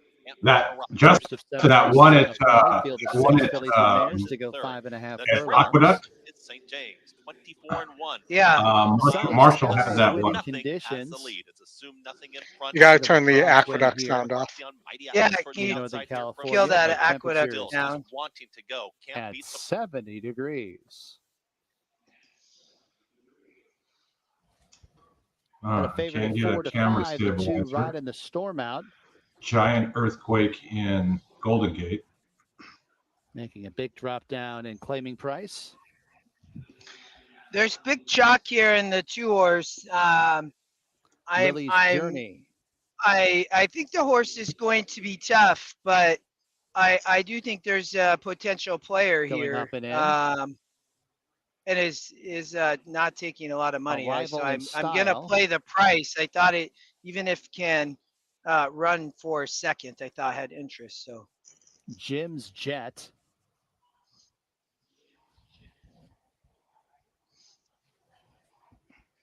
Fairgrounds is now off the turf. Fly south. oh, that's a Off the bummer. turf at Fairgrounds, sloppy track. Well, at least we now know. Thank you, brother. And they're all the gate. They're off and running at Golden Gate Fields. And it's a rival in style who edges out for the lead. I played the Jim's 1 Jet horse. in a joint second. Was a big price. Then 2 lengths to Lily's Journey to the outside of well, not in the South, and a contest, margin of about you know what I mean. 5 to Divine Passage, who's at the Come tail on, of one. the field. A rival in style, a first-time starter, has a lead by 3 lengths with a half-mile to go. Right in the storm out, the 3 to 5 favorite stalks in second. To the inside of Jim's Jet in third. Lily's Journey will try and thread her way through traffic at 4 to the outside of Fly South, and 6 lengths back to Divine Passage, who trails the field. 2.5 furlongs to go in the opener. Arrival in style. The lead still 3 lengths. Right in the storm out, coming under a ride. It's Lily's Journey from 4th up into 2nd. Jim's Jets on the grandstand side, but 4 lengths off the lead. 3/16 to go. Arrival in style's homeward bound. Lily's Journey comes to confront on the outside, and Lily's Journey passes. Got a good price, Jets but on the outside, and Divine Passage making didn't progress run. up the fence, but a no doubt about it winner here. Lily's Journey. Lily's Journey crushes. Divine Passage rallies for second. Right in the storm Well, out the third. favorites out of Jim's the Jet top 2. fourth. yeah, I thought the favorite was vulnerable there. That's a bummer. Yeah. I got such a great price on the 1. I had to play it. So it's all right. We are officially halfway through as far as bets. 5 mandatories down, and another mandatory is coming at Aqueduct. How much time till race 8 at Aqueduct? 16 minutes. Okay. Go ahead, Oli. We have nothing. I was really, just about to say the same thing. we got really nothing for 10 minutes till Santa Anita would be the next one.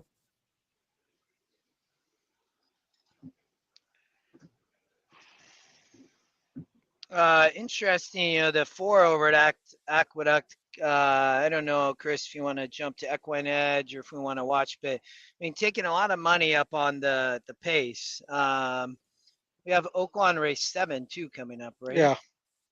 Yeah, big field too. Let's see if I can bring this one. I did not have a big opinion here. I probably will skip that race. The 8th. You got a 47% win percentage horse here with the 3. 3-star work as well. Only 3-star work. Decent runner-up try. Last out at Oaklawn. Dropping as well. Yeah. You like the Marco, like the 5 racing colors, 8%er Marco. There you go. It's a state bred, allowance optional at Aqueduct. Over at Oaklawn, though, I didn't have an opinion on that Oaklawn race. Well, I think the Oaklawn race is either you like the 3 or you've got to go try and hunt something else. The 5 is the E long shot there at 6-1. GSR seems to be in line. The 12, I don't like a lot of those outside posts there, but does have a win at the distance. 3, obviously a slight GSR drop, probably due to the mud. Yeah. I don't love this Oaklawn field in general. I don't see why the 3 has to win that race. I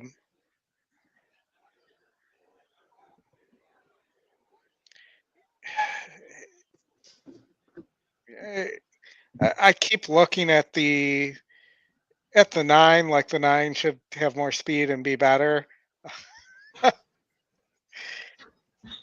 And the horse used to have speed, which is why I'm saying that. But what'd you say? You're talking about the 9? Yeah. Yeah, I didn't necessarily have a preference there. I was kind of looking. I got 5 more optional plays at the moment, guys. I was just kind of looking through to see where those might land. We have Turfway and Fairgrounds coming. So, and Chris, you said Fairgrounds off the turf, correct? Off the turf, Fairgrounds. There are no mandatory today at Fairgrounds. So your next mandatory is in 10 minutes at Aqueduct, then Turfway race number 2, and Santa Anita race number 8 at 7:30 p.m. Eastern. All right. I got maybe 5 minutes left. Looks like. Goldie, 5 minutes left. 5 minutes to post for me. And then it's time to cheerlead.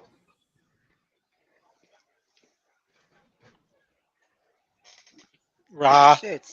Rah. You said it's time to what did you say? Cheerlead. Oh. You know, I gave a rah rah. I heard the rah rah. Yeah, are you Oldie? So you got to put the uniform on, though, buddy. Yeah, that ain't happening. Oh, I love it. Only man. if you do chair, hair, and makeup for me, Chris. Oh, I'll do hair and makeup for you if you wear that outfit, for sure. You look like a clown when I'm done.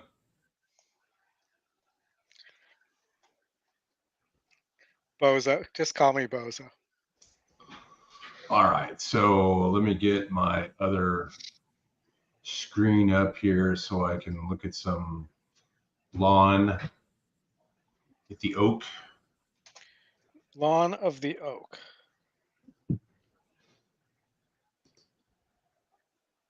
Let's see if this 3 horse is going to get it done here or not. I think after the 3, you can go all kinds of different directions. Yeah, I mean, Well, 11, the second choice. We talked about the 7. Those are the 3 most common ones. Then you get to the 5, and then 3, 11, and then it's kind of bigger balloons from there. Yeah, it could be the race to throw balloons at.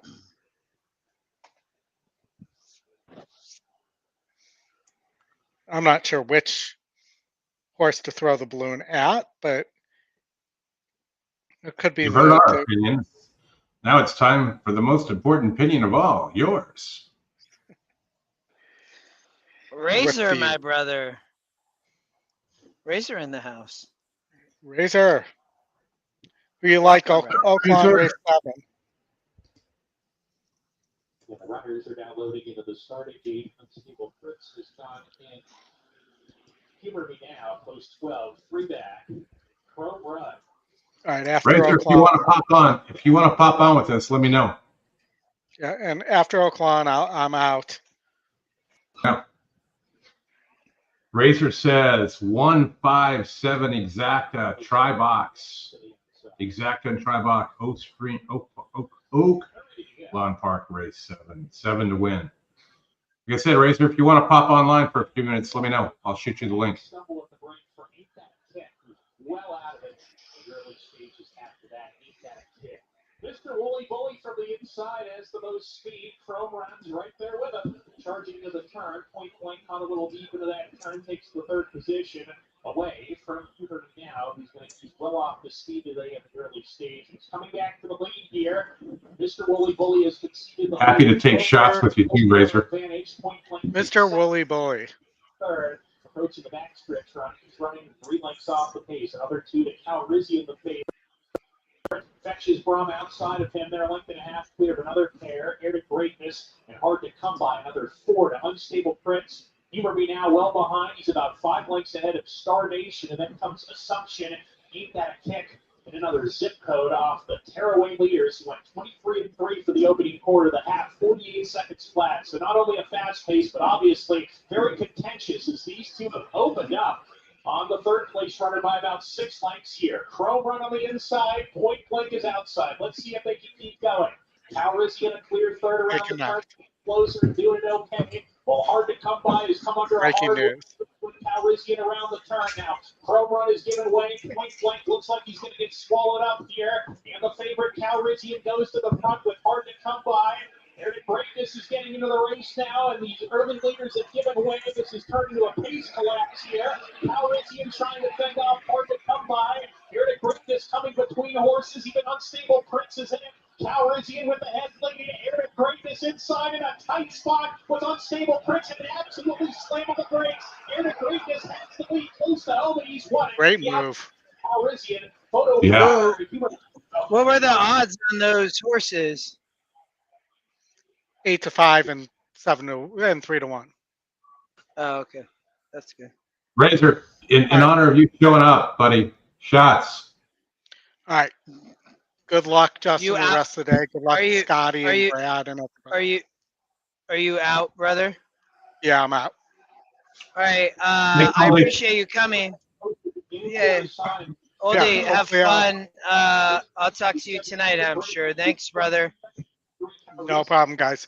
Good luck. Great show. Really enjoying it. And good luck in your last 5-minute optionals, too. Thanks, brother. I appreciate it. We got an inquiry at Oaklawn. It does involve your top 3 finishers. Inquiry at Oaklawn. Aqueduct race 8 is, I think, where I need to head, Chris. Well, we got Santa Anita. Race 3. Let's go there. Yeah, I'm fine for you to go there. I'm going to handicap. I thought that this race was going to be tough for the 2. Big chalk. Can somebody beat this horse? Maybe. Is it the 4? Is it somebody else? I'm not playing Santa Anita race 3. I'm passing. So that's my story for right now. I'm going to focus. I thought the 2 would be tough. I think it's like 69% for EquineEdge. Yeah.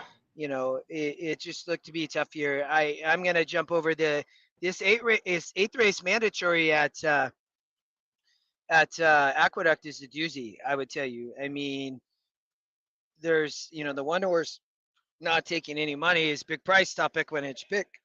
4 horse big favorite in Cali Magic. But this, I am interested to see what happens with this race at Aqueduct. Yeah, and that will close out the Aqueduct card for us.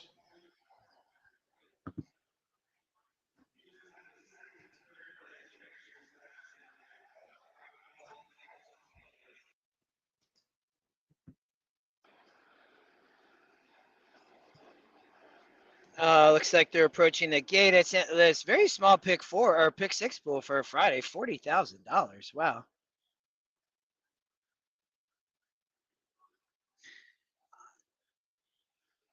I mean, I think you have to decide how good is this 4. It's off the claim for Noda for McCarthy at Aqueduct. I know we're watching Santa Anita here, but Aqueduct race 8. A lot of movement in the room here, just mainly because it's a mandatory. It's our fourth mandatory of the day. So starting to hit the later half of these, or starting to transition over from morning tracks to afternoon here. The last at Aqueduct. These are always tough races, Chris, at Aqueduct. I mean, these last races there, I have seen bombs before in the past. Oh yeah, for sure. And just a heads up, you got Manny Franco on the one. What Manny likes to do sometimes. It's been about 3 years since he jumped off, but our longtime viewers will recall that one. It's post time. The horses have reached the starting gate. Loading in the gate for the third.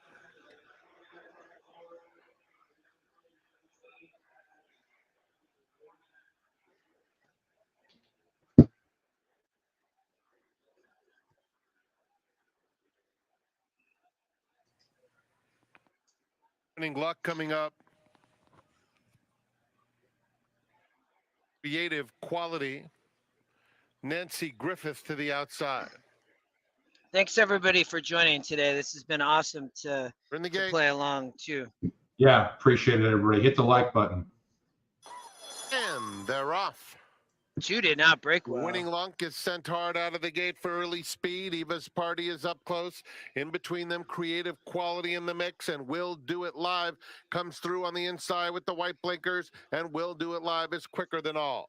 Winning Luck between rivals, Creative Quality outside of them. A gap before Eva's Party asked for more. Passed by Nancy Griffith, 3 clear of Club Ribbon. Less than a half mile to go, and Will Do It Live leads a length and a half. Creative Quality, Winning Luck is in third. Then Nancy Griffith fourth, 3.5 off the pace, angling to the outside. 2 more to Eva's Party, and then Club Ribbon. They're stringing out, coming to the quarter pole. Frey takes a peek back on Will Do It Live. Cruising along thus far, Nancy Griffith becoming the danger on the outside of Creative Quality. They're at the top of the stretch. Will Do It Live goes on. Has to hold off Nancy Griffith in the final 1/8 of a mile. Will Do It Live, 3-length lead. Nancy Griffith into second. Creative Quality is third. They're coming to the 16th pole, and Will Do It Live maintains a 4-length lead. And Will Do It Live, way too tough. in virtual wire-to-wire fashion. Handwritten by Frey to score by 3. Nancy Griffith second. Creative. So Justin, at Aqueduct, the 3 and the 4 are the only pick 6 payouts. That's interesting. Yeah, Cancel riding the 3. The horse is taking no money. The 4 is going to be tough here. I do know that. Can you find another horse to get second at a little bit of price that maybe could upset the 4? I don't know, man. This horse looks like the real deal here in a state bred competition. I just thought that this horse might be tough. I hate the even money price, but I think the EquineEdge picks probably have this race. I think it just comes down to who's finishing. If you're playing an exacta, I think a 1-4-8 is good. The 4 is going to be out on the lead. It's bred well. The 1 is the top SOR and also the top GSR for Manny. This horse gets to the rail and adds blinkers, I would say. So, is going to show probably more speed. I'm curious to see if the blinkers are going to help. Chris. So, the 8's the EquineEdge long shot. Lascano rides here. This horse hasn't shown me a lot, I guess I would say. So we're going to have to wait and see here. But I do think the chalk stuff here, Chris, now at 4 to 5. It's taking a lot of money. I mean, this horse is probably the real deal. You take your few bucks and move on. Maybe if you can get a horse in second place, you're probably getting about the same money. So, who's going to run underneath?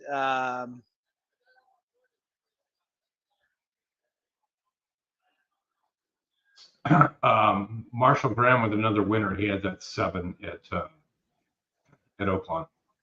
He is on fire, brother, at that track, leading big. He must have a nice he lead. goes his ownership group. They go for they go for Midtown Lights goes in. they Here's go for Amity Island. the leading owner there.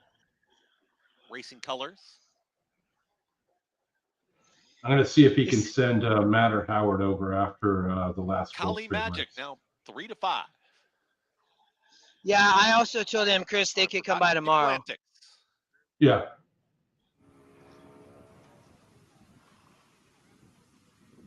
Is it? John, I appreciate that. I'm glad you're here. Oh, who broke the gate? The 6. That's the 6 Rebos Valentine. Marco, I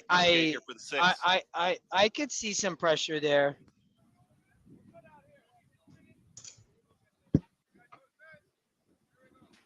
This is where I would play the Under Pressure song. Get Scotty Bruno. I played the one horse. Front end, Midtown Lights down. Oh, good. Side is now challenging. I was hoping you would. Rebos Valentine in that early mix as well. Out wider is going to be April Antics trying to join them, but Kali Magic, Trevor McCarthy, they've got the front. They're up by 3/4 of a length. Here comes April Antics, is now engaging to the outside of Rebos Valentine, who's back to third at the rail. That'll be Midtown Lights as they try to slow things down up front. Eric Hensel, You might be able to get through there. Rail out in the 3 path, have taken 5th, is just pulling up here towards the outside. It's another 4 lengths back to Gone and Forgotten and Amity Island. It's towards the back end of the field. Come on, Manny. There at the far back, it's Racing Colors, 23 and 3 for the opening quarter mile. 3-5 on Kali Magic with a host of pursuers in behind. It's Kali Magic who takes him into the far turn. Less than 4 furlongs to go. 47-1 for that half-mile time. Midtown Lights is down towards the inside, is battling on there. April Antics is in between horses. Now the move towards the outside here, trying to range up on the outside. That is My Club. Losing ground was Rebos Valentine, who's back to 5th. From the back, Gone and Forgotten is rallying. Racing Colors can say the same at Amity Island. The leader is still Kali Magic. Kali Magic brings him to the top of the stretch. All in as Midtown Lights towards the outside. Kali Magic is finding plenty so far. It's Kali Magic, but Midtown Lights starts to inch closer. Come on, one. Rally on from way out of Come on, Manny. Come on, Manny. Kali Magic and Midtown Lights. Run straight. Racing Colors is battling on. Get up, Manny. Come on, one. Come on, one. Get up. Get up. Get up. Get up. Midtown Lights who gets the score. Racing Colors up for second, then Kali Magic. And we take those. Back for 4th. 1:38.31 seconds. Nice. Great ride. Adds blinkers. Brad Cox. Manny's stuck with the horse. He adds blinkers. Sits the perfect trip off the 4, right? And the 4 was going to be tough there. I think I even called the 1-4 exacta a while ago. I can't remember, y'all, but great ride. I mean, the 3 ran a bang-up race. I know we talked about the 3, everybody. Flatter, I saw you might be a contest play. I thought, but what I would say, if you don't use EquineEdge, that's an EquineEdge horse. And the horse was the top EquineEdge pick.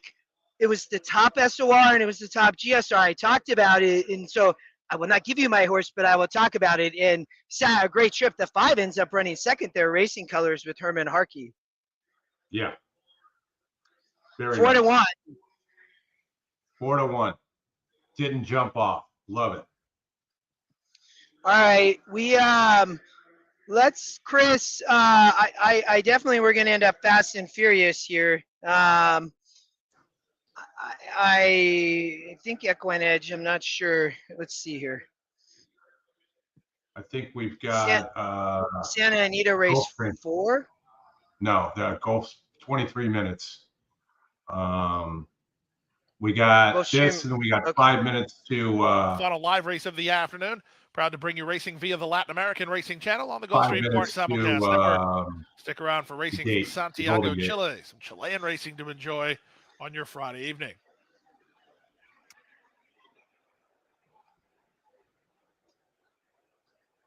We take those. That's a nice little pickup there in winning. So I have, let's see how many plays I have. I had the one also at Aqueduct. Oh, yeah, I like it. Yeah, people are heating up here, man. Yeah, I'll be right back.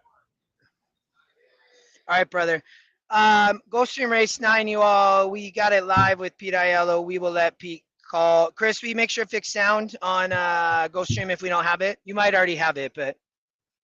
I think I do, but I will check before I move along here. Make sure we get Aqueduct off. I don't think that I found interest in this Gulfstream race. Trying to remember. I did not take. Okay. You know, if you wanted a horse to play on, I think the 8's a great price at 4-1 if you want some action. I do think that this horse sprinting could sit the trip. You have Paco Lopez riding. Paco was friendly to us earlier. I'm not playing this in the tournament, I will tell you, but I do think that Moving that in horse now was for race number 9. Was very interesting. You are getting a good price. Forward. It's not taking money to take the outside. They're at the post. And runners away. Comedy Town was quick to begin. Zeramid has speed from between horses. Also into the top flight is the connector with Volkert into the mix. On the far outside goes Cotton and the run to the half-mile point. It's Comedy Town and Paco who try to clear. They lead a length and a half. Volkert shuffled back a touch as Cotton gets into second. Volkert is third. Zeramid fourth from Night Jumper, who's on the move on the outside. A length and a half to Undelay. The trailer is now Doc Amster. They speed around the far turn at the 5/16 with Comedy Town in front. Cotton second, Volkert third, Night Jumper fourth, Zeramid fifth. Up to the outside, it's Doc Amster, then it's Undelay. Out the back a long way, the connector. They reach the top of the stretch, and the leader now is Cotton, who roused forward on the outside. Trying to turn him back is Comedy Town, right back at him. They come past the 16th pole. Inside, it's Comedy Town. Outside, it's Cotton. Cotton and Comedy Town. Cotton edges in front, and Cotton will win it. Well, second is Comedy Town. Third is Volkert. Fourth is Zeramid. Close for the high five in 55-4.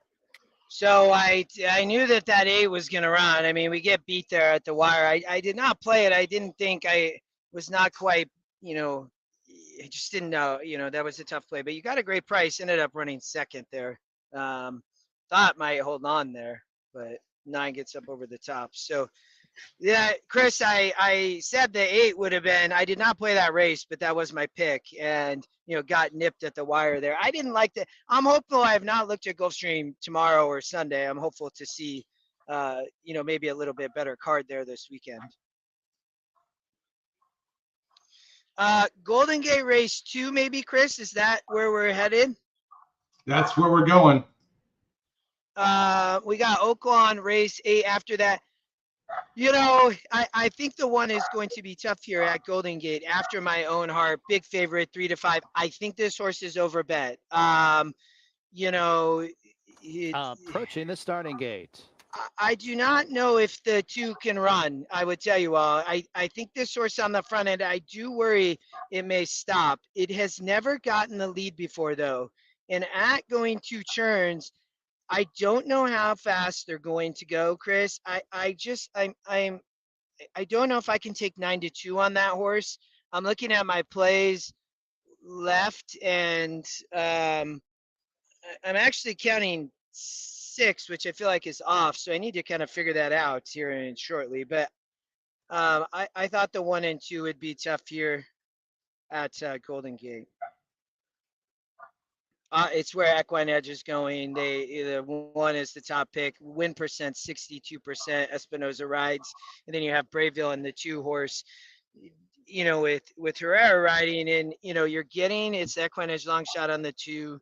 It is probably going to get the lead. I would say. I don't think the 1 will. So, but I don't know if the horse wants to go 2 turns. That's my concern a little bit on the 2 horse. I would tell you. All right. Well, just while we're going to the gate here, we'll take a quick look at the leaderboard. Last updated 3 minutes ago.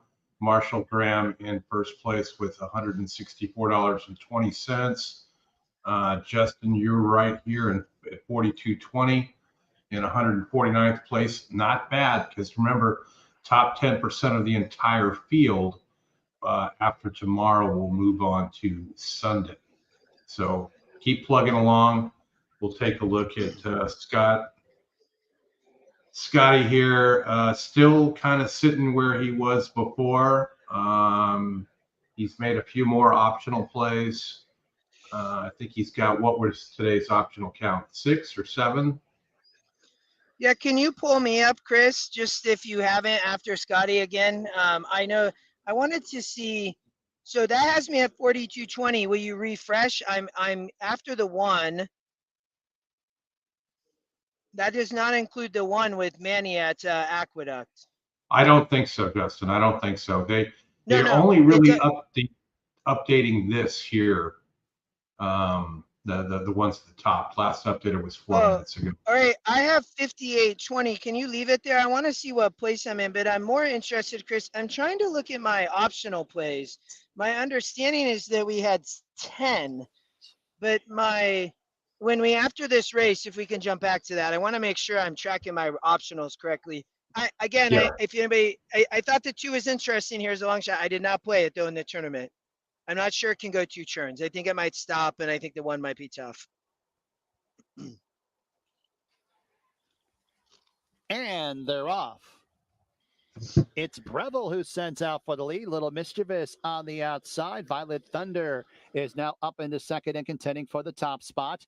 After My Own Heart saves all the ground, but is behind Little Mischievous around that first turn. Apricot Brandy is 3 wide up into third. Silver Flirt is now up into fourth. Fifth place, Little Mischievous. And After My Own Heart is in the 6th and trailing. So this is what I thought would happen. I just don't know on the DePita. This is such a dangerous Breville, a little bit angle on the front end, has a lead by 2.5 lengths. Going Violet 2 Thunder, turns White is Blinkers in Source pursuit wants in to second. sprint, I Apricot think. We'll Brandy see. improving on the outside up into a joint second. Silver Flirt up the inside in fourth, 2 lengths off the lead. 2 lengths back to After My Own Heart's in second last, and a length back to Little Mischievous. 2, we'll see if it has got a kick here. Half mile to go in this race, and it's Breville who has a lead by a length.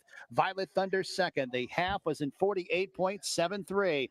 Third place, Silver Flirt. Apricot Brandy nudged upon in fourth. After My Own Heart has gone by Apricot Brandy. After My Own Heart, only 2.5 off the lead, now up into third, and at the back, Little Mischievous. Breville has been caught. Violet Thunder has grabbed that lead away from Breville. After My Own Heart's on the grandstand side. Silver Flirt's up the inside fourth. The favorites are first and second as they reach the top of the stretch. It's Violet Thunder trying to stymie the bid of After My Own Heart, and these 2 are clear by 3 over Silver Flirt in third. Chuck. It's After My Own Heart who inches away from Violet Thunder at the 16th pole. After My Own Heart breaks the maiden. Violet Thunder second, Silver Flirt third, Little Mischievous fourth. Marco, are you seeing that? 1, 2, 3, 4. 1, 2, 3, 4. Oh.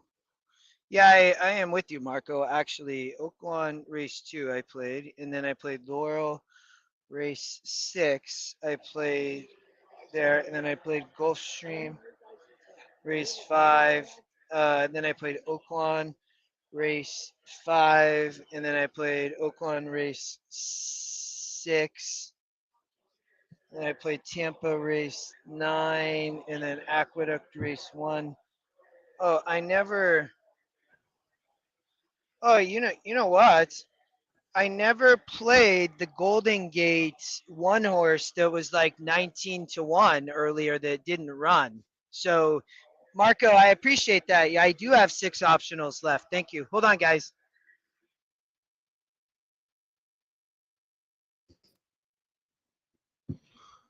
All right, looks like our next race up here is Oaklawn Park Race 8. Other than Santa Anita and Golden Gate, we've reached the end of what we can show, but we are going here to Race 8 at Oaklawn.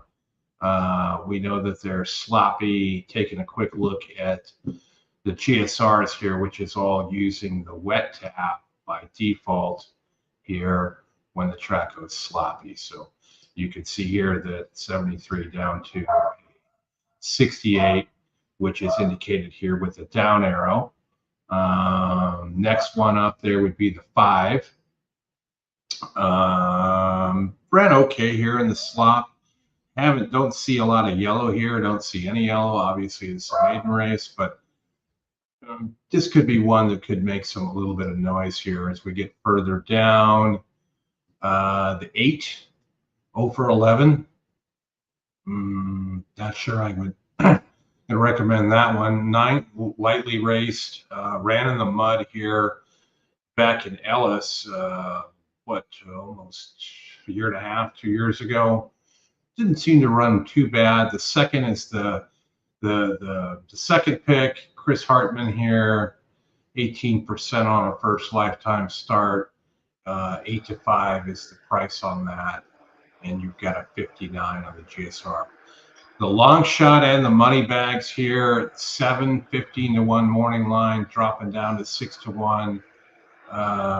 Looking at that one race there, Failed the Menace is not a comment that I typically like, but you're second off here for, Charles Schwartz's daughter, Lindsay, 25% on the second race back out of 32 pairings. So definitely would want to go and take a quick look at the jock and the trainer there. They're 16% on 19 go-arounds, and then the other first-time starter at the 3 for Asmussen and Carlos Santana. David, 13% on these moves here. Oaklawn race A is where we're going next, right, Chris? Correct. I would tell you, I don't think I'm playing this race. I have no notes on it. It's, I just to pause for a second. I think this is probably going to end up being one of the most exhausting few days. Like the amount of handicapping in I don't think you can do it without a tool like EquineEdge is very hard to be able to play all those days and handicap quickly. I have no notes on this race, not one. So it's just. Can you imagine, Justin? You imagine when people just go back the history of this tournament, when people just used to do this with the form. The only place you could watch replays were like in terminals and shit like that. So completely crazy of how far we've come. Your next mandatory, Justin, just so that you're aware, your next mandatory race is in an hour at Turfway Park, race 2, and the final mandatory, which will be at 7:30 p.m. Eastern time, which will probably be about the time we shut it down, since Fairgrounds is off the turf and in the mud. So we'll probably shut it down after that mandatory there around 7:30 Eastern. Couple hours to go. We'll go back here and see how many minutes to post we have for Oaklawn, which looks to be about 5 minutes. You going to do anything here at Oaklawn? No, I'm not playing this. The room's pretty quiet, to be honest. I think a lot of people are probably regrouping. It's Marshall Graham, incredible to see him do that. I would be curious. When Brad was here, he talked about it. I mean, these guys are the real deal. I mean, they play tournaments, they know their tracks, and Brad mentioned it. He's playing Oaklawn, he knows it, and he's probably crushing it. And yeah, it's well. I'm not sure. I'll be the first one to admit that I'm a Marshall Graham fanboy. Marshall teaches a college course at Rhodes College on parimutuel betting. So there's that, right? Yeah, right. Yeah. You've had these guys. I mean, you come to this room, I'll tell you what, and for anybody just joining, awesome. I'm glad you're here. I qualified here yesterday, and you have 761 handicappers in here that are like the best in the US, man, that know those angles. And somebody like him, in my opinion right now, he is going to be extremely dangerous in this tournament. It would highly surprise me if he did not finish in the top 10 or top 5. So, he has a very methodical approach, and we're trying to get him on here tomorrow or possibly Sunday. So as you would guess, he's highly in demand and kind of selective in who he talks to, but we got Brad, so. Ashley, so on this note, we're gonna chat for a second. It's like I've only played horse racing for about 10 years, since really American Pharoah. It was interesting timing, I guess. I love sports, and but I can't imagine what it was like back then. Like, how do you every time? I love that, man. Every time I go to Keeneland, Chris, and I go there and I see those booths, I'm like, I wonder what it was like when those booths were like in full action. But talk to me about that statue you have. There's the Briar racehorse. That was American Pharoah. I've got a number of Pharoah things because I'm a big fan of that horse. Love watching that Triple Crown. But back to Ashley's point, yes, I remember we used to listen to the races on the radio when we were working back in the late '90s because that's how you listened. There wasn't any kind of TV or whatnot.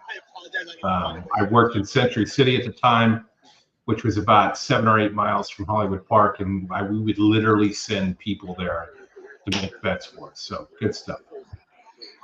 Yeah, that's crazy, man. It's different times have changed, which is why I love we can sit here and do this, to be honest, and be on with all of you and just like be able to sit here and play. And, I think there's a good aspect that we'll probably talk about this a lot, Chris, because me, I always do, but like there's the family side. You sit in this room and people and you don't see, and it's just a lot of fun. I would tell you, for anybody, it was fun for me to come on Thursday and just try to qualify, and then you jump right in. We had Chris Inman on to start the show. Everybody, he won yesterday. The last chance won about, was it 30,000, Chris? 23,000 and change. So Yeah. he is now a lifetime winner in the NHC and ahead for the year, he said. So that's good stuff. I mean, yeah, heck yeah, exactly. So Scotty Finn, got a seat there for next year already. So yes, he does. I'm skipping Oaklawn here. You do have a price play, EquineEdge long shot in the 7. I do think some people are playing this here. It's currently at 6-1. It's not a bad play. I could see it. The 2's taking money as a first-time starter. For EquineEdge, Chris, at Oaklawn Park, I mean, the 5 is interesting to me, but it doesn't like to win, and I just can't waste a tournament bet in something like in a race like this. I just don't have enough confidence. Yeah, Jason, that is crazy that for the longest time Keeneland did not have a track announcer. I think they've had 1 or 2 track announcers in their history, but yeah, they were definitely old school. Back in the day, they did not like, the stewards did not like to call the race caller to call the winner at the wire, even if it was like by 10 lengths. All right, they're circling around here at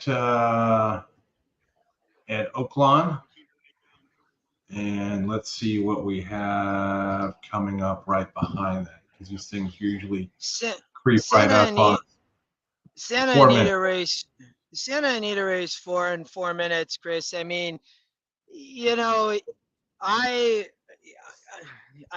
don't think I'm going to play here. I thought that this was probably chalky, to be honest, over at Santa Anita. So probably I'm still at 6 optionals. I'm gonna save them. I do need to also. I'm thinking about the giveaway piece, Chris, to be honest, because I have not even tried to play a horizontal yet. If I'm going to do it, it's probably at Fairgrounds, and that's in 30 minutes. So I do need to look at that. I might play a pick 4 though. I do have a tournament play out at Fairgrounds I really like. So I don't really know how I'm going to do this. I don't know. I got to figure out, maybe I won't. I don't know. I need to figure that out. We never reached 50, but I'm all for still trying to give out a pick 4, pick 5. If you haven't seen that, you can retweet it. It's out on X, formerly known as Twitter. But yeah, I'm going to skip. Well, Justin, let me tell you something, buddy. We've been on the air now for 5 hours and 18 minutes, and I think this is the longest time we've ever gone without giving out a pick 4 or pick 5. Yeah, hold on. I'm helping Scotty with the internet. One sec, Chris.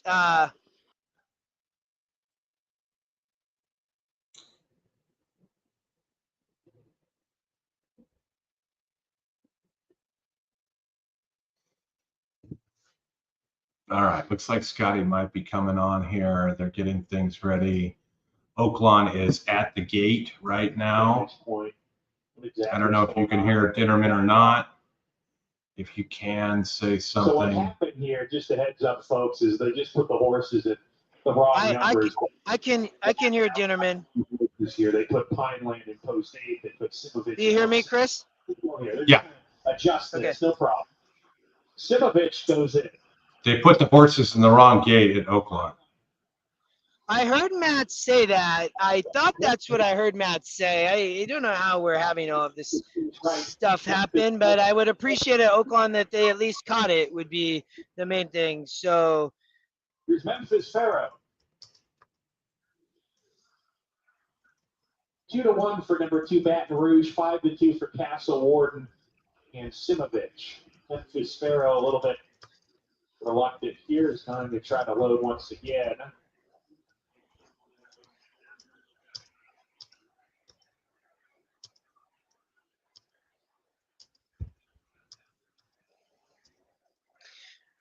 we'll see here. I do think there's some people in the room that are playing the 7, you all. So I am not. Horse looks like it's about 6-1. Rouge had to take up right at the start. Went to the lead.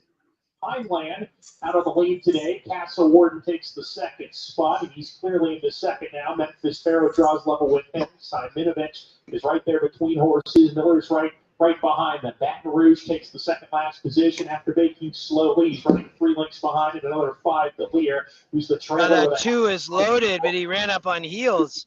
By about a half length. Castle Warden in the second position into the far turn. Memphis Pharaoh third. Baton Rouge down on the inside. Scraping paint. He's with Simonovich and a gap of 3 lengths back to the trailer. Miller's right. And well out of it is Lear as they round the far turn and approach the top of the lane. Pineland's in front. Castle Warden in the second position coming off the turn. Simovich is third right behind them. Baton Rouge needs 7 needs some kick.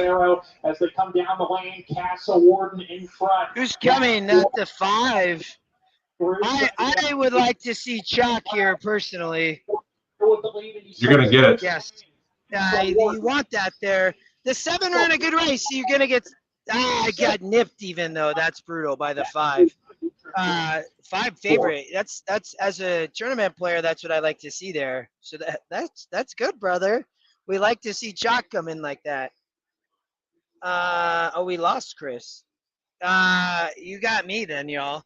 Marco, I appreciate that. Yeah, Marco, Brad Anderson, he was on earlier. We are hitting the dice tables later. It's gonna be fun. It's I need to handicap though. So we'll see. Last night I handicapped from about 9 p.m. till about 1:30 a.m. and then got down here. So did we get Chris back? Let's see. Oh yeah, we did. Maybe. Are we, Leo? Okay. Chris, Santa Anita, let me see. I think we lost the video for I couldn't. Is it on the Azure instance? Maybe. I got it.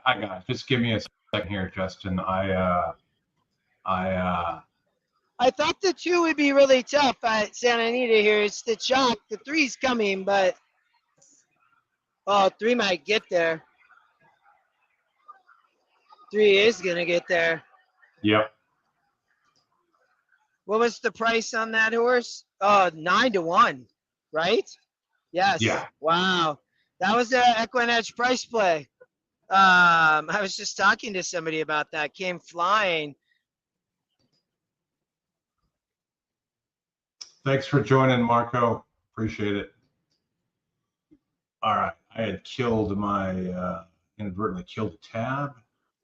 So let me go find out where I'm at here. We're still looking at Turfway and next mandatory Turfway race 2. We can't show Turfway. We got 6 races at Fairgrounds and 6 races at Turfway. At Golden Gate.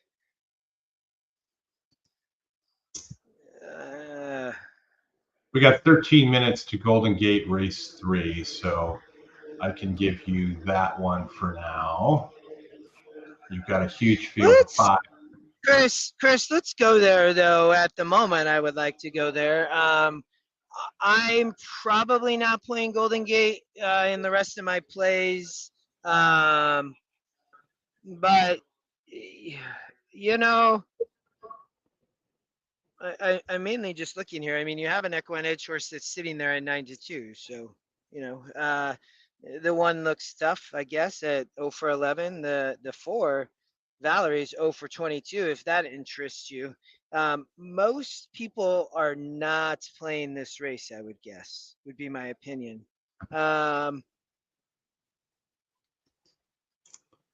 The 3 ran well last out, you know, at 6, cuts back to 5.5 now. It is dropping in strength of race by 2 points. Win percent skyrockets from 19 to 49% is my most interest on, how do you pronounce this? Tamarinato? Where is Tamarinato? Is that like a coastal city in Greece? Could be, but Justin here, we got a couple of minutes here. Let me show you here. Here you are, buddy. Oh, 85th, yes. 85th place. That's good. We're at 58 something, right? Yeah, 58-20. 58-20. So 58-20, and I believe Brad, you got a slight lead on him. $55. Yeah, how's he's at 55? Good. Where's Scotty? Yeah. Scotty's 29-30. He's sitting there with just 4. He's got 4, you know, he's sitting there with me too. Lot of optionals. What's that? Look, go back to Scott. There's a guy there playing for the $1 million bonus. There, Scott Coles. I wonder, he must have won something to be playing for extra milli or something. Mm-hmm. Just an extra $1 million. Yeah. And then there's your current leaderboard right there. Hey, what spot did you say I'm in? Can we leave it here real quick? I'm gonna take a screenshot and just go back. No, go back up to the other one.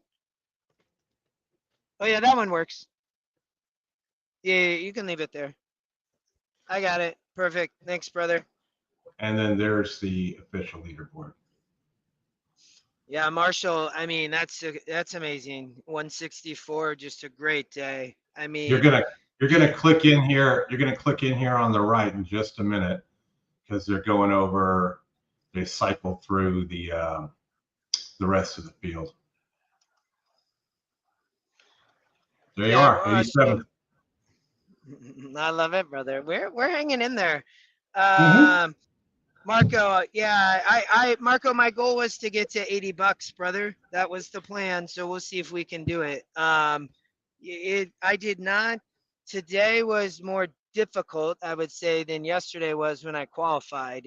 Yesterday I was able to hit a 10-1 and a 16-1 horse, and there is one that I see at Fairgrounds. So I don't know if I'm gonna play a pick 5 with it. We might. We'll see. You got to get to the way this works is you got to be top 10% after tomorrow to make it to Sunday. So Justin's guaranteed. Yeah, Justin's guaranteed to play all day tomorrow with us, and he needs to get to the top 10%. I think there were 650, Justin, something like that in there. So you got to get to 761. So ties can expand, but you're looking at about 76 people, 77 people would be my guess. There's a morning session, session, and an after, and then the final table will be set after that. So right now, man, just keep pounding. Don't worry about Sunday. Just finish off today strong. Get to where you need to be. Go have some dinner, have some drinks, play some craps with Brad and the guys, and just relax.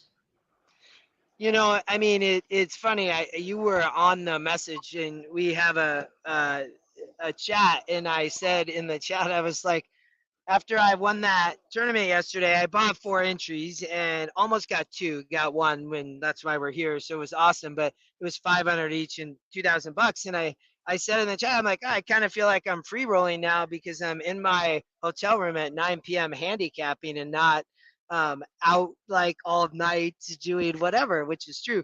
But what I would say is spend time after you have dinner, you can relax, you can hit a craps table and do all that.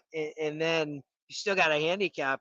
What I would say here, it is a lot of work. It is, there are too many good people that if you don't put in the work, you won't win. Right. So, but it's very cool because you can go out, have fun still. It's like you're kind of here on a job, to be honest. So it's the way I try to take it. But it's been awesome hanging out with everybody. And tomorrow is going to be amazing because I didn't see all the prices that I hope today, so I hope they're there tomorrow. I have not looked, so.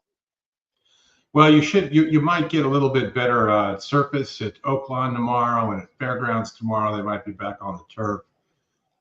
We're just coming up here, Justin, at 5 hours and 30 minutes of being on. It is 5:41 p.m. Eastern time. We probably got another hour and 50 minutes to go. 7:30 Eastern will probably be our cutoff point since we can't show the Turfway and Fairgrounds races. Boo! But everybody else will show races. Appreciate that. Yeah, we tried, everybody. We kudos, I would say, to Naira to let us show Aqueduct and then Tampa Bay. You know, I mean, to be able to show those was incredible. So, and I think it helps, you know, spread the word of racing, which is why I love doing this and sitting here with all of you. I love the game. I think it's an incredible experience. And, you know, us getting to show races, right, allows you all to sit here, hang out, interact. Marco, I appreciate you chiming in. You're right. Turfland Fairgrounds, like, that's where maybe we find the prices today, right? I mean, that's my hope. And what we did learn, Justin, is that Churchill CDI controls, obviously all their tracks, in addition to Oaklawn. Naira controls all their tracks in addition to Tampa. So. Yeah, and I think that's valid. I appreciate you saying that because it's I didn't know that, but we learned that now where we sit and coordinate for shows and all of that. Now I just love to be able to show them because you and I can talk again in the chat. We appreciate everybody here. It's kind of a good pausing point. I'll tell you in the room right now. It's everybody's pretty chill. I think everybody's probably end of day, but what I would say, everybody knows there's a lot of action. So I think you have a lot of people right now that have a lot of plays left. I would tell you if we went and looked at the leaderboard, you know, there's a lot of people still that were waiting for the back half of the card. So I think we could see some excitement. Yeah. Hit that like button, subscribe. You'll get notices when we come on. Always good things. Who's Parker Kip? Is that Parker. Wesley? Is that Wesley? Is Wesley here? Is that Parker's other look? I mean, look at this. We got to give that a highlight. Way to go, Parker. Bill. Yes, Parker. What's up, brother? I know a few Parkers, so I'm curious what Parker is this.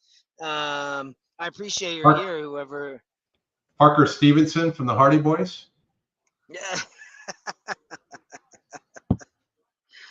Oh man. We got Golden Gate here. What's happening? Been a while. It has, brother. I'm glad you're here, man. Hey, I came to Vegas. We went to see to NHC. I'm here. We're sitting here playing, man. MK. No, there were 800 plus entries. You could buy 4. And they awarded 31 seats for today. So not 10%, I wouldn't say. Depends on how many you bought too. So, but yeah, it was a great tournament. And first place was 25,000. I'm hanging in there, Parker. We're rolling at like $50. There's a long ways to go. You have a bromance with Parker here for the next 4 minutes till Gulfstream, Golden Gate starts. I'll be right back. You're good, brother. Yeah, it's been fun, man. I mean, I'm sitting here, I could turn my computer on and sitting in the room, about, I don't know, probably 900 people in here, 761 people playing, 800,000 for first. So you know, it's the real deal. You tomorrow I still have it looks like 8 plays left, so a lot of time here at the back half of the day with Fairgrounds in Turfway Park. So I think I do think a lot of people saw it that way. So we'll see. It's gonna be good, man. Thanks, brother. All right, very small pick 5. We're not gonna mess around here at Golden Gate. It's just I didn't prefer it. I've hit some great plays at Golden Gate. It's not a bad track. It's small fields right now, so we're passing there. Turfway Park race 1 in 9 minutes. Maiden claim on the Tapeta. I'm probably playing there. We'll see. We still have 9 minutes, it looks like, but we got Golden Gate here for the next few minutes. And then Oaklawn Park race 9 will come around. I have to play Turfway Park race 2. So we have that coming, but there's definitely some plays coming up, I would say, at both Turfway Park and Fairgrounds. Bill, I appreciate it, man. Thank you for being here. I'll be here all weekend. So after tomorrow, the top 10% make it. So about 71, 72 people. But you play tomorrow. Tomorrow's 20 races you have to bet. Today is 16. So a lot of action tomorrow. I mean, it'll be wild in here, to be honest. So, yeah. I'm glad you're all here. It's been incredible. Oldie was here with us earlier. I'm at, Ashley, I have bet of the optional races 4. So I can bet 6 more. So I have a lot there, and there's 2 more mandatories. So we're gonna be firing more here coming up. It definitely, it may play Turfway race 1. At the moment, I am playing it. I've not put the bet in yet, but I'm definitely looking there. I'm not playing Golden Gate, but we're gonna show. If I let me see here. I'm not gonna play Golden Gate.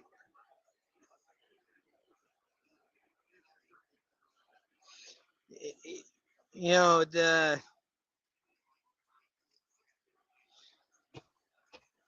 the 3 horse is not a great. It's taking a lot of money. I think that the 3 is probably tough. It's lightly raced. I had a little bit of interest there, but that horse is way too short. That's probably where I would land. You're getting 8 to 5, Chris, at Golden Gate here. I'm not. Golden Gate, race 3. This one's hard to find a price at. I mean, you get a lot of these short fields and whatnot. This would be a pass for me. Bill, in Belfast right now, international viewer. Have some Jameson for us, for sure, Bill. Can't hear you, Justin. You're on mute or you're not coming through. No, There you Matt are. Miller. Matt Miller, I think, is gonna come on with us in a minute. Great. So, yes, let's. If we're gonna watch this race, Chris, and then he's gonna hop on with us. So Perfect. I'm gonna go on mute and get him set up. Okay.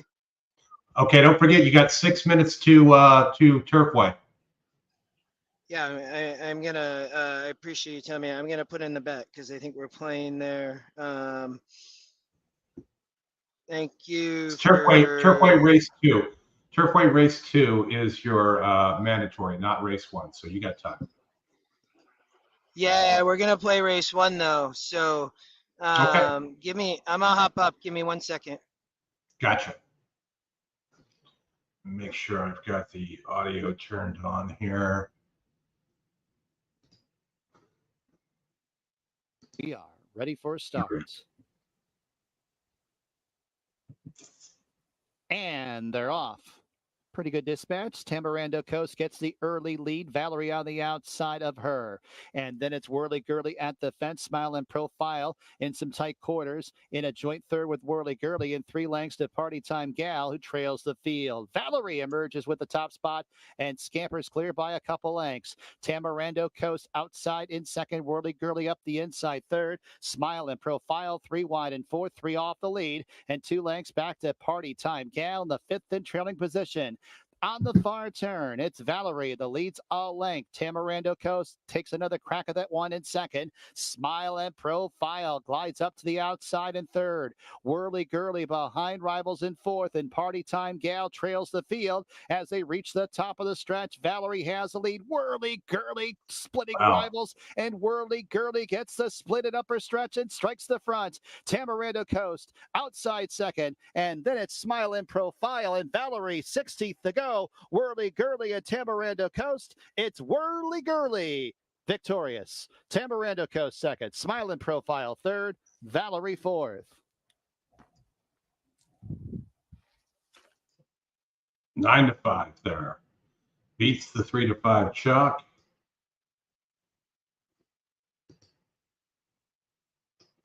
Let me get Turfway set up here.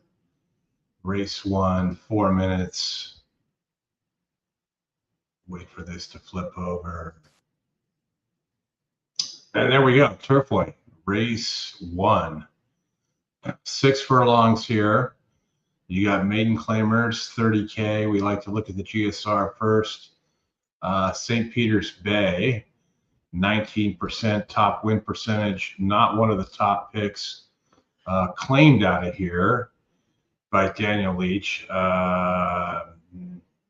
Short numbers there, not really a whole lot to look at, but did fire a bullet workout there, just a single one over there at Keeneland. So working kind of well. Haven't looked at workout reports on this. The 6 is the top pick at 15%. Tom Drury, definitely dangerous here off of this move. For that, you've got a decent jock as well. Second EE pick is 18%. You do get not a lot of trainer action here. So 1 out of 3 and 1 out of 4 there. So obviously not a lot of runners there. Evan Roman certainly capable on synthetic. And then the long shot here getting bet down from 8-1 to 7-2 for trainer Eddie Keneally. 12%, 83 attempts there. Declan Cannon certainly can boot this sucker home as well. So we'll go take a quick look at changes here. Let me move this screen over a bit so I can see. Lasix on with that 3, that second pick that we talked about. And the 7 definitely has some changes there to make yourself aware of.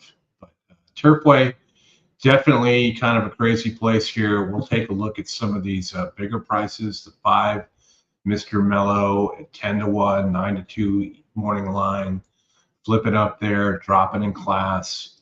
Certainly could be to one to reckon with. Brother Rice, 3rd off here, Catholic Boy, Joe Talamo, or Jordan Blair. Kind of plenty of ways to go here, but unfortunately we can't show this one, but we'll leave that screen up there, and let me pop over here to just that. And there we go. And we'll get this over here. Pull something up. Justin's working with Matt right now. We're going to get close in here to Turfway. And then we've got Oaklawn 5 minutes after that one.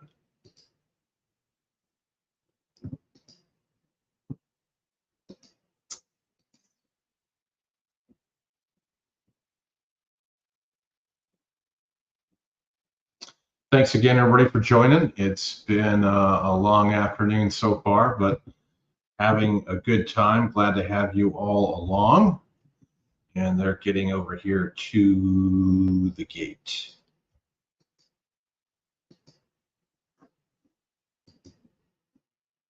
It's post time for the Fridays Alive opener. The one Valley Blue is the favorite at 3-1. Big Brother Rice 7-2 in the wager. The 4 Cause of Rock is 4-1. It's Charge the Castle 5-1 in the wager. A couple of debuters, both the 1 and the 2 Valley Blue and Ricky Wannabe. Discrepancy in their price. Valley Blue 3-1. Big Ward favorite Ricky Wannabe is just in the wager. Biggest number on the board. Here comes one short tip, Brother Rice just before him. They're just about all loaded here. Just a 2 or 3 back. Working on a one short tip, just a little bit of reluctancy for him. Now he moves forward, double the load. Pause the ruckus, and where is Lisa?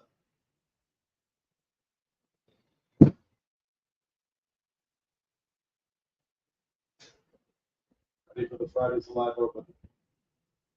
And there they go.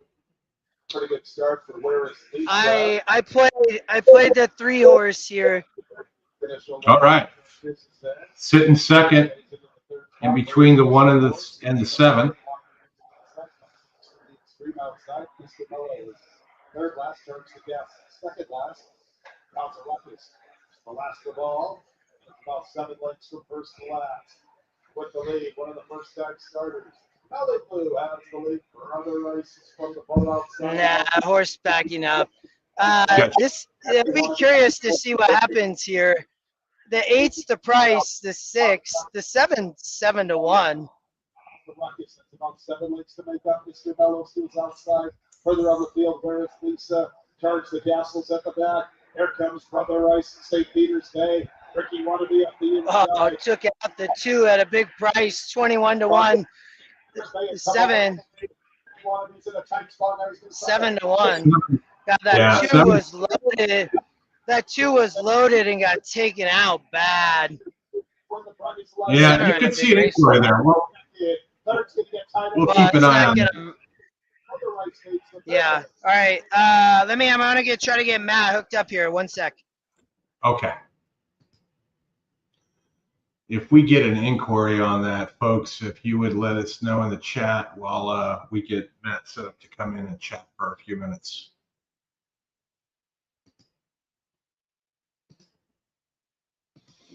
In terms of what is next, we do have Oaklawn here in a minute, and then Fairgrounds starts up in 2 minutes. So we'll monitor those as we go through here. Let me bring up Oaklawn. They're a minute to post. They're walking around.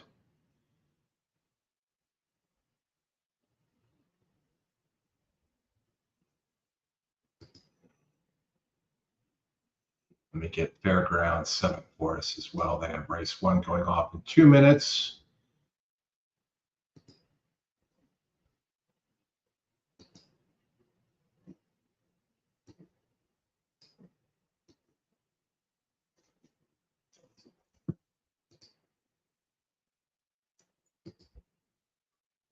Go back to Turfway and get that one set up.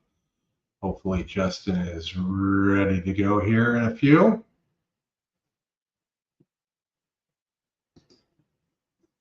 That's not what I wanted.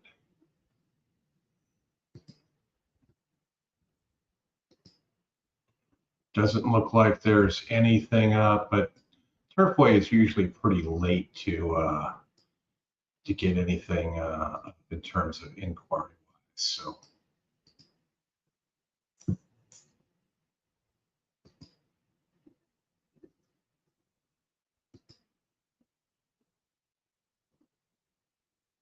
They don't change their clocks till the 31st, huh, Bill? Well, that's kind of weird.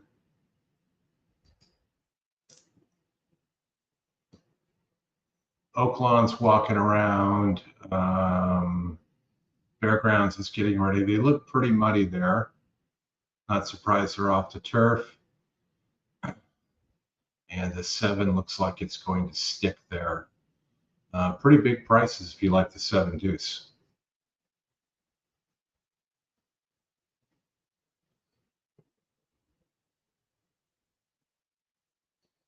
Next mandatory will be Turfway Race 2. And then after that, I believe it's a Santa Anita race, if I'm not mistaken. Santa Anita race 8 at 7:30 p.m., which will be probably the last race that we bring to you today.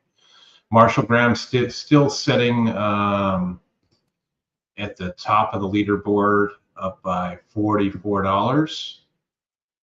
And then you got Mike, Miles, and kind of a cast of characters going there from there. So let's get over to Oaklawn. I can put this up. Let that flip over. Hasn't updated yet. First pair to go in. Bolus loaded in next. I'm an Oak.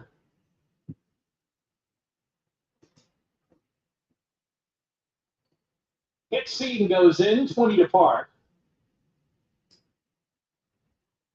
Yaqui Valley. Okay, Justin, we're going in the gate here at Oaklawn.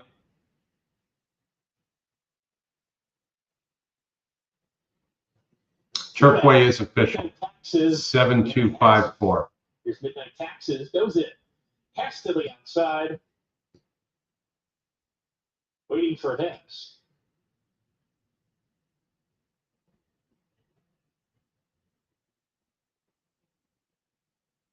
We're ready to go. They're ready to go at Oaklawn. And then they'll be ready to go. Fairgrounds is going to go off at the same time. Right after. All right. Midnight Taxes bounce into the bridle right away. Hit Scene moving up to come and challenge. She snatches the lead. Midnight 3 gets the Taxes lead. takes the second spot. Bolus makes his way into third. Yaqui Valley right behind him. And then comes 20 to park. Runs in the 5th position. 5 lengths off the pace. 1.5 lengths to Stuck It Snow. He's racing alone. 3 better than Hess and Ready Shoes. Second to last, Shea Whiz. And I'm an Oak well behind as they approach the 4-turn run. Midnight Taxes goes on with it. 5. It's just really running off. Opens up that lead right now to about 3 lengths around the turn. The race is now. Second position. Bolus still third. Stuck It Snow is making an eye-catching move. Passing rivals quickly. 20 to park has lost a couple spots. He's trying to follow that rival, but needs to turn it around to win it. As they swing off the turn, Midnight Taxes all alone. And is 3 lengths ahead with a furlong left to go. Stuck It Snow second. Hit Scene third, 20 to park fourth, and struggling as they hit the 16th pole. Midnight Taxes. Looks like the 5 is gone. And Midnight Taxes, a runaway winner here. 5-6 ahead, Midnight Tax. And we'll flip over to Fairgrounds. Committee at 1. About 3 minutes past due.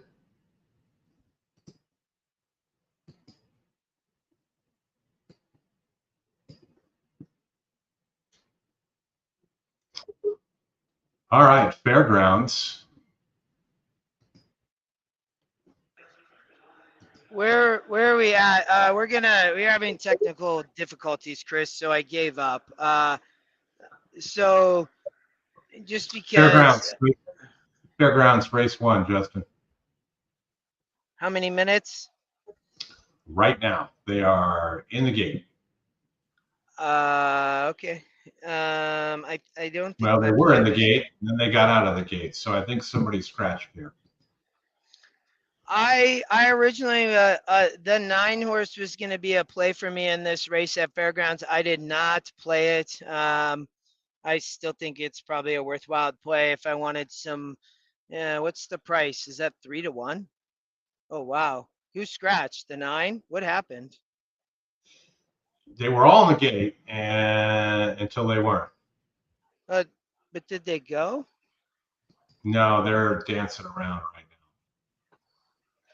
Santa Anita is 0 minutes to post. I'm watching that one as well. Race 5. I'm playing at Santa Anita. I'm playing a horse. Yes, race 5. I'm playing. It is a price again. That last That Turfway Park race was no bueno. That horse stopped badly. I'm standing by. It's Marcelino Mendoza Jr. looking on. The white blue salts the top of the starting gate here at the fairgrounds. Getting closer. All right, we're gonna. Works for me. The stewards are chiming in. We're gonna flip over to Santa Let's Anita. watch Santa Anita.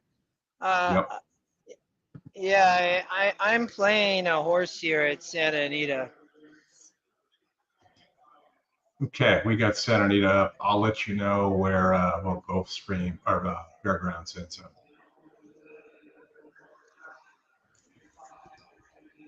And you can give us your digit once it takes off. So technical difficulties with the headset?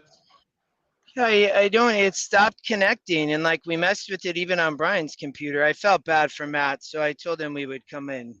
I'd grab him a different time. Yeah. Oh, the 9 lost the rider, Parker. Thank you.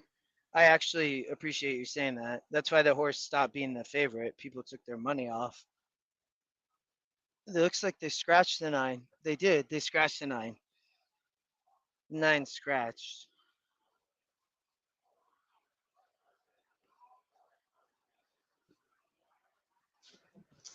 Make sure I've got the volume on with Frank.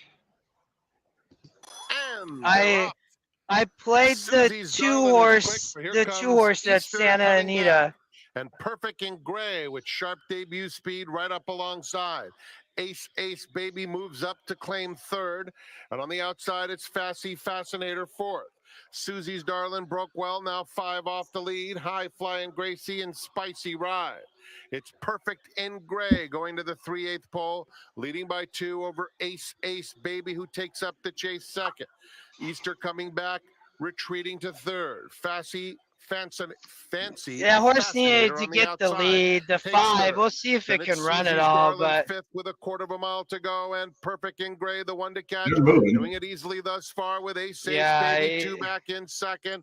It's another 3 to Fancy Fascinator, followed by Easter coming back, a furlong to go, and Pereira just sitting still on. It was Perfect definitely Gray, Parker. I was with you, brother. Perfect in Gray. First time starter, 5-2. The money knew where the play was. That horse was EquineEdge long shot, and it there was a horse to watch, a new algorithm on it. It obviously didn't pan out, but was worth the play at that price for me. We have not seen one today, so that's where I was trying to go there, but. Well, they continue to scratch horses here at the fairgrounds. It's not a great start to their card for sure. Yeah, that's a shame. I'm not sure what's going on there. We got Turfway, though, mandatory here. I need to...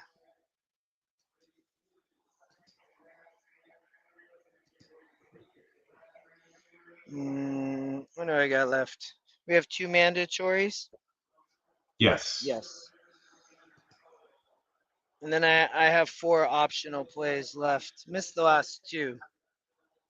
Yeah, you've got about 16 minutes to your next mandatory, which is Turfway Park Race 2. Let me just verify that for you. Yep, Turfway Park Race 2.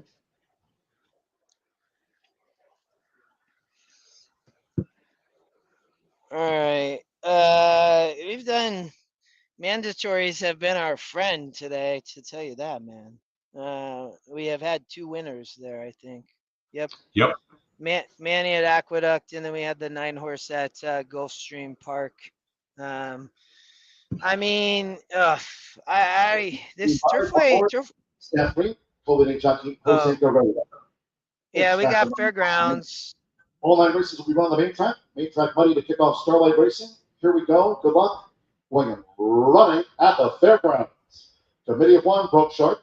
Staffrey with speed, and Gabara, the black cap, is quick to engage at Staffrey.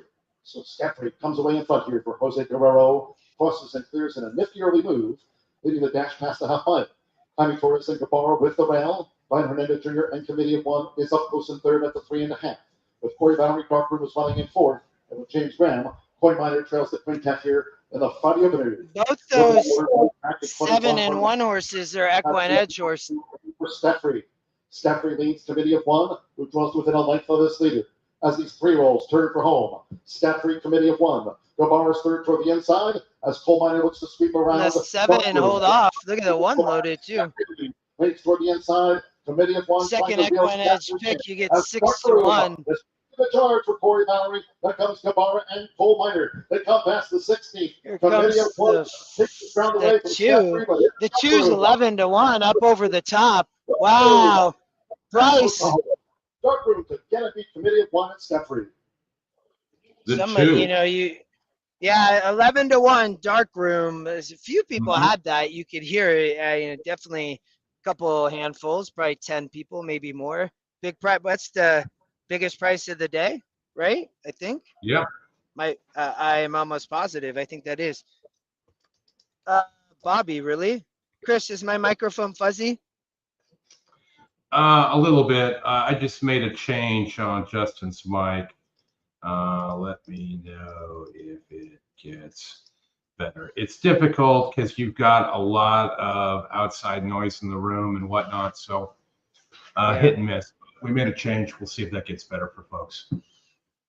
All right. Fairgrounds race 1 in the books, 11-1 winner. That will likely shake up the leaderboard, 4% horse. Let me go back over here, Justin, and see what we have going on next. Laurel Park, race 13. We're going to scratch that because it's probably a bunch of crap in South America. 8 minutes to Golden Gate Fields, race 4. Justin, if you want to take this away for a bit and give me a spell, I would appreciate it. Let me... Yeah, give me... I got to do Turfway Park race... Oh, because you got Golden Gate, right? Is that what you're saying? Yeah, you let me know what you want. I can give you the Golden Gate, or you can share if you want to share your EE screen with Turfway. Go for that. Let's. We're gonna. I'm gonna just share Golden Gate. Turfway has to come up. Are you gonna come back before the Turfway race? I'll be back in a couple minutes, buddy. Oh, okay. Hold on. I'm just gonna share. Yeah, go to it. No. I'm gonna. You can do that. Actually, do that, Chris. Leave that there, and then I'm gonna. Let's talk Golden Gate, and then we'll get to Turfway Park race 2. Okay. Because then you can flip over to the Azure instance. Yeah. Yes. Thank you. Yeah. I thought that the 1 horse here. Share here. I'm not playing this race in the tournament. I just didn't really love Golden Gate today. I think it's a fine track to play, to be honest. I think you can find prices occasionally. It's a maiden special weight. I do think Into Your Honor, Bro, is probably the favorite. You are getting a price here. EquinEdge has this horse at 50% to win in the top pace. So, it might be a play. I mean, I haven't really shared this much. I mean, I think that it is a play maybe at the right price, but see, it's going to take money. I think I don't think you get the right price on this horse. Maybe I think it could stop. The 3 or 5, maybe. It's for me of having still. I have 4 tournament plays left. I'm probably not using it here at Golden Gate on this race. So, but I think the one's an interesting bet. I think I have some notes. It's the top pace, the top win, the top EquineEdge morning line, and it's the top EE pick. You're gonna win, at a good rate with those. But I think get the right price. I mean, you don't want. I mean, I'm hoping 2-1, 5-2. 9-5 is where EquineEdge says you should get for that horse. So I think it'll be tough. Sweet, Bobby. Thank you for telling me. I'm gonna flip it over to the video. I'll just keep talking. I am gonna I have to play Turfway Park race 2 as a mandatory race because I only have 2 more mandatories today. Then we have Santa Anita race 8 at 4:30 p.m. Pacific. So I'm gonna we'll just chat Golden Gate here. I mean, you're still getting, I would say, a good price on the one. And then we have Turfway in 10 minutes. So we'll go to mandatory there after Golden Gate Fields. So I have to play Turfway. I will not play the Golden Gate race for anybody just tuning in. It's, I only have, there's not a lot of races left, but I'm not going to use it there. I think probably could maybe find better value elsewhere in a tournament play for me. So, yeah. I have to play the Turfway race. They're sprinting on the Tapeta. It's Turfway Park is a very tough track, I would say. It's let me see. It's race 2. Much time do we have left? We still have 4 minutes for Golden Gate. So to go over to Turfway Park, let me share. You should be able to see if here. All right.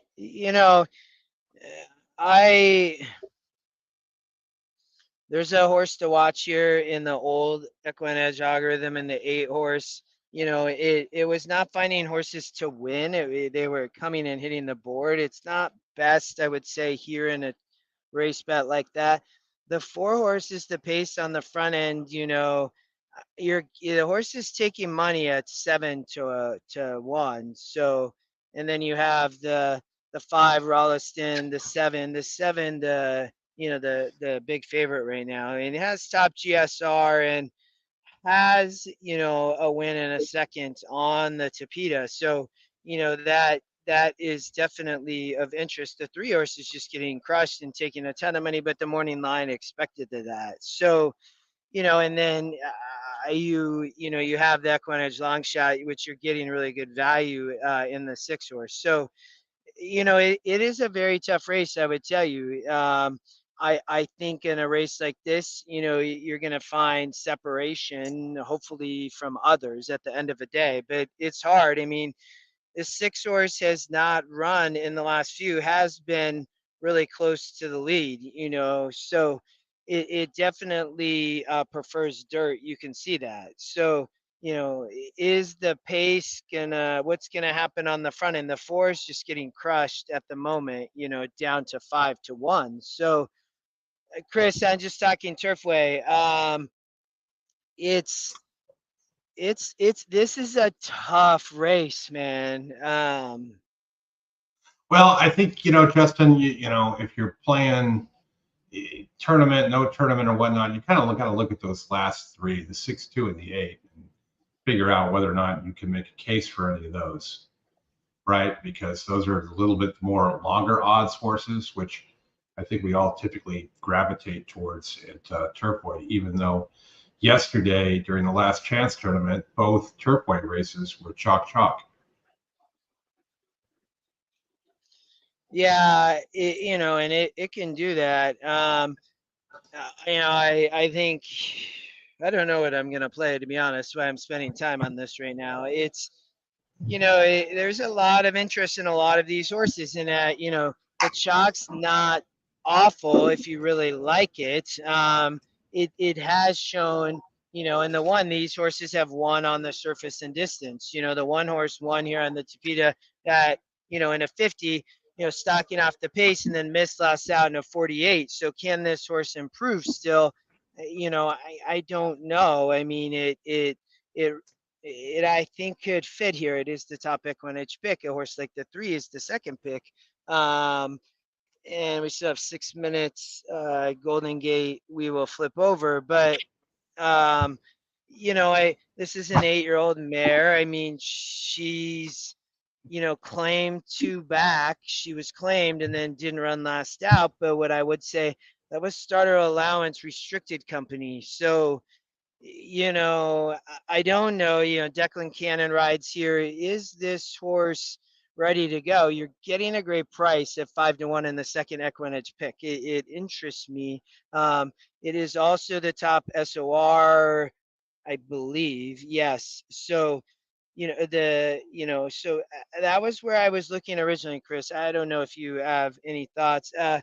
Rory, Tyler. Yeah, I mean, I think that it's of like this community. It's there are guys that dominate. I mean, look at Axel lost his apprenticeship, but he's hitting at 37% with this Juan Cano. Yeah, I mean, so I don't know. There's so many ways to go.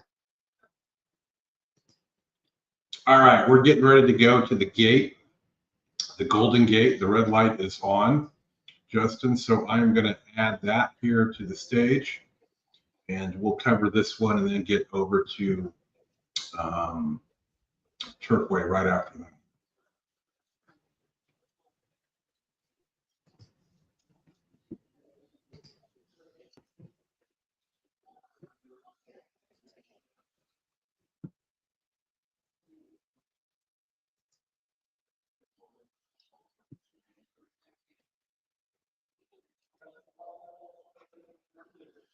Turfway race mandatory for everybody, must play. Golden Gate is an optional race.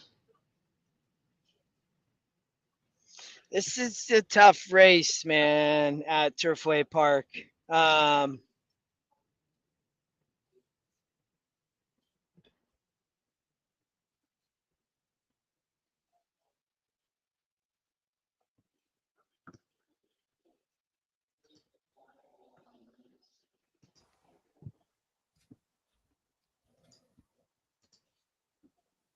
Rider hops off.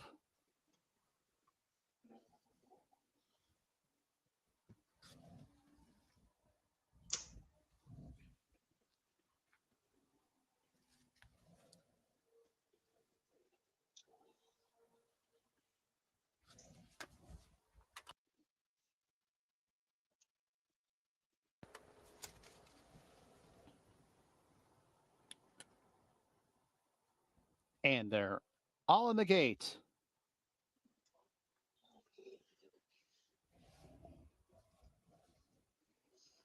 And they're off. It's Halliser who sends out for the front end. Dancing Rebels in second. N2 Honor Bro up the inside third. A half length off the lead, now up into second.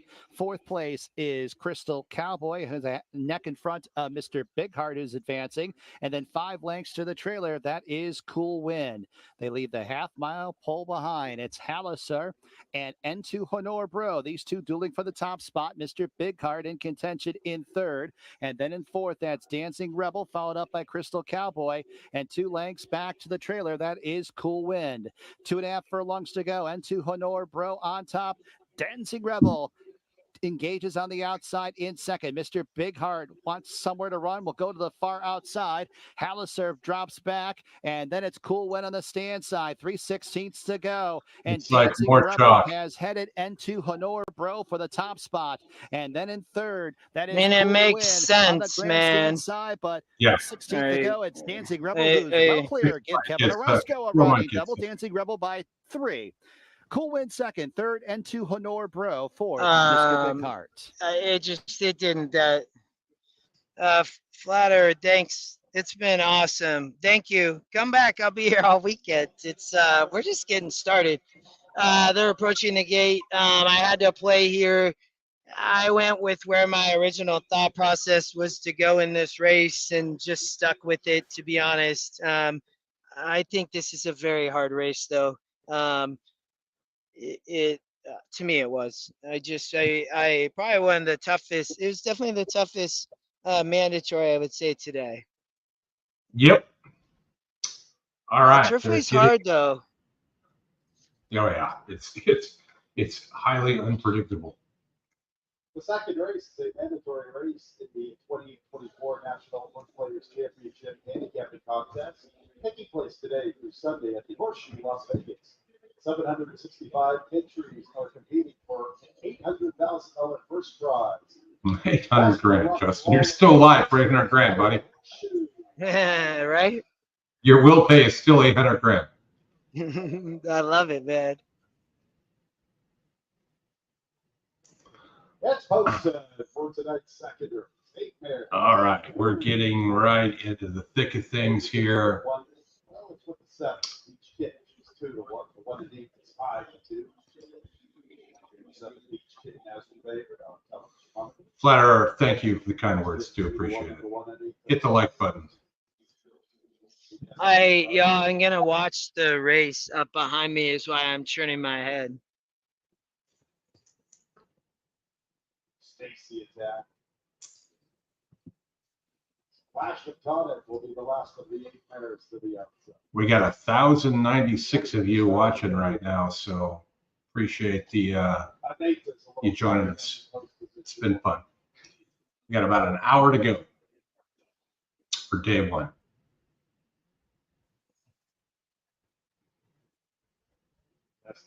Ooh, one super fractious in the gate.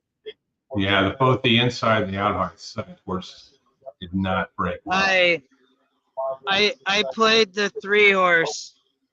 Quickly getting involved along the inside. Has to slam on the brakes. Stacy attacking either to the rail. I was deciding between the 3 and the 6, but I landed on the 3.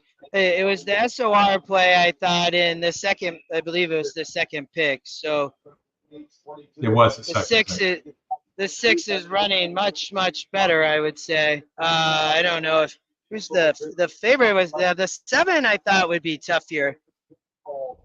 3 backing up again. My Turfway Park picks are not good at the moment. I'm with you there. My Turfway Park picks aren't great either. People, the 4 horse here is a price at 9 to 1.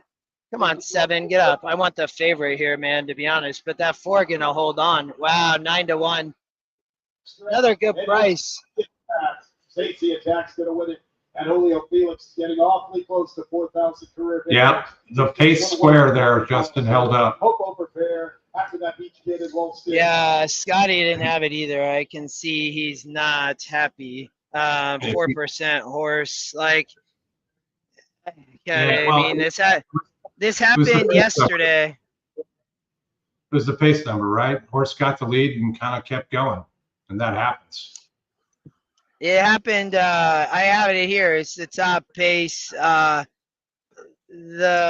old horse to watch algorithm had that horse. If you probably cannot see my screen, but I'll show you. Up there, I had a note there. We didn't talk through that, I don't think, but maybe a miss. I mean, I ended up on the 3. I thought that there would be enough speed that maybe somebody could sit off the pace, but the 3 obviously couldn't do that no matter what. So tough one. But I roll on, man. I still got 4 plays. I will tell you all, I had a play at Fairgrounds, but at the moment the horse was crushed on the board. So I don't know if I'll be going there. Do we have Oaklawn Park race 10, Chris? Yes, we do. I believe this will close out Oaklawn Park here.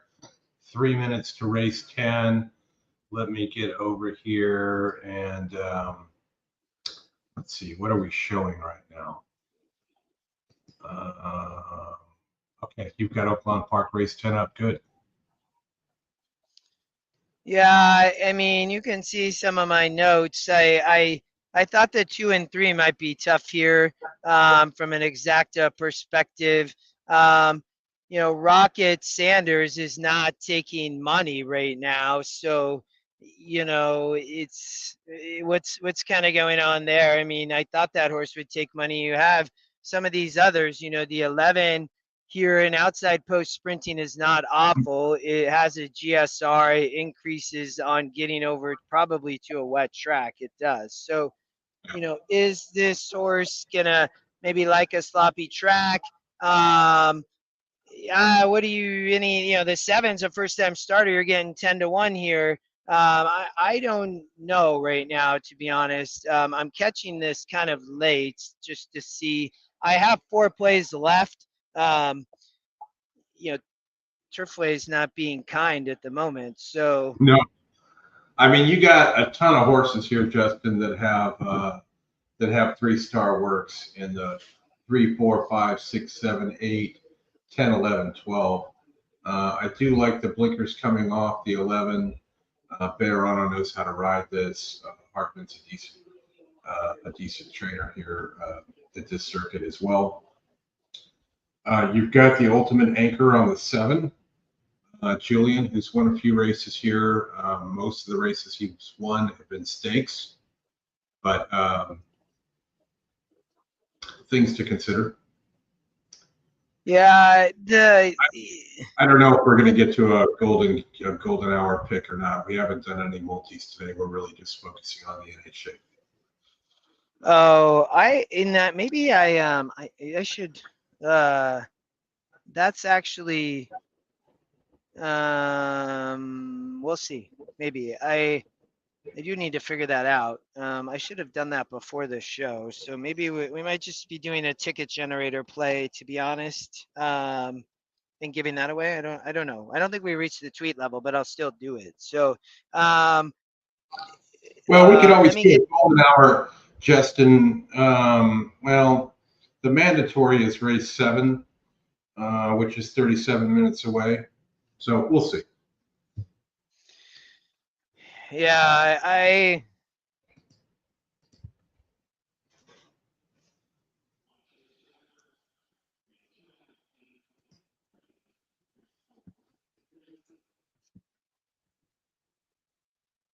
you freeze, Justin? You still there? Yeah, Oh, yeah, I'm here. It's tough trying to come up with a winner.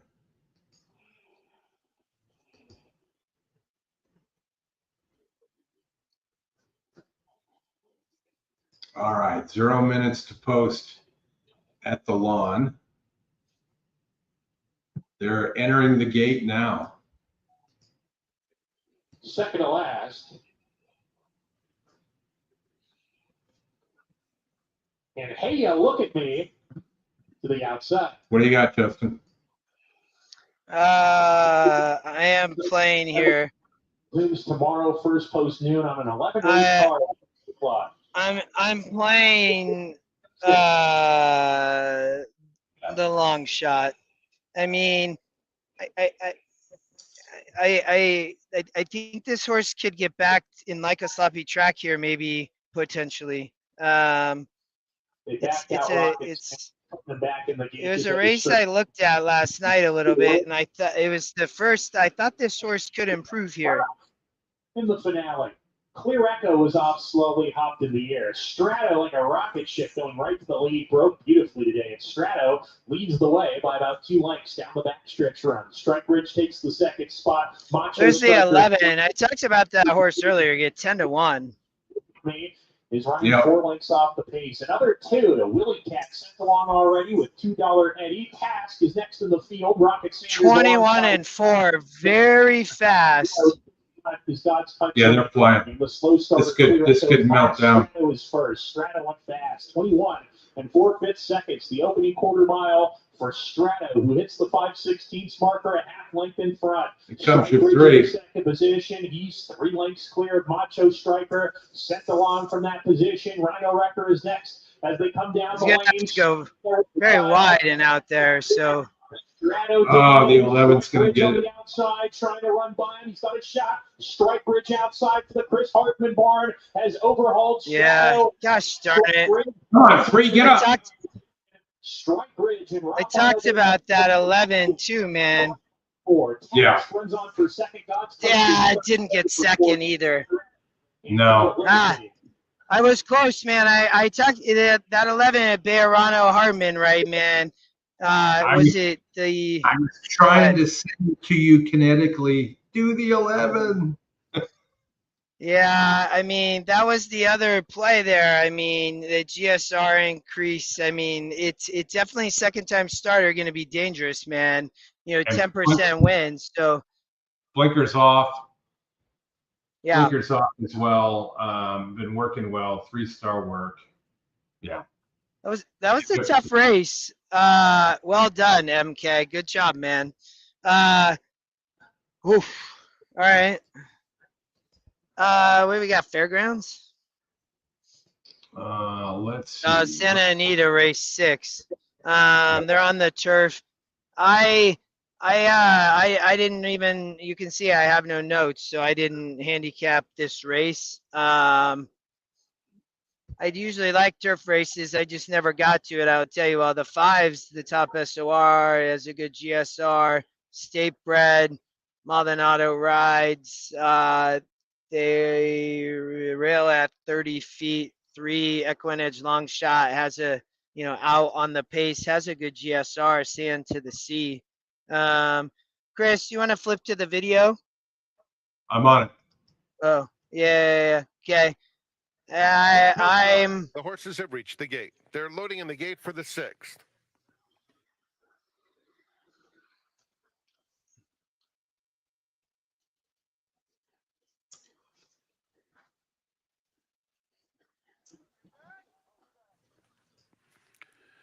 Jesse Bear going up. The last one to load is Vronsky Feint. They're in the gate. I'm not playing this. And they're off. Jesse Bear, Isa Cordal on the inside, Santa C in between them is up close. I'll have another kiss, one from the outside. And Vronsky Feint is now in 4. Jesse Bear backs off. Court Snort 6 off the lead. At the back of the field are True Patriot, who's 3 in front of Abita. Around the first turn, and Isa Court sets the tempo. Leads a length and a half to Sandacy in second. At the rail, Jesse Bear is 2.5 off the leader in third.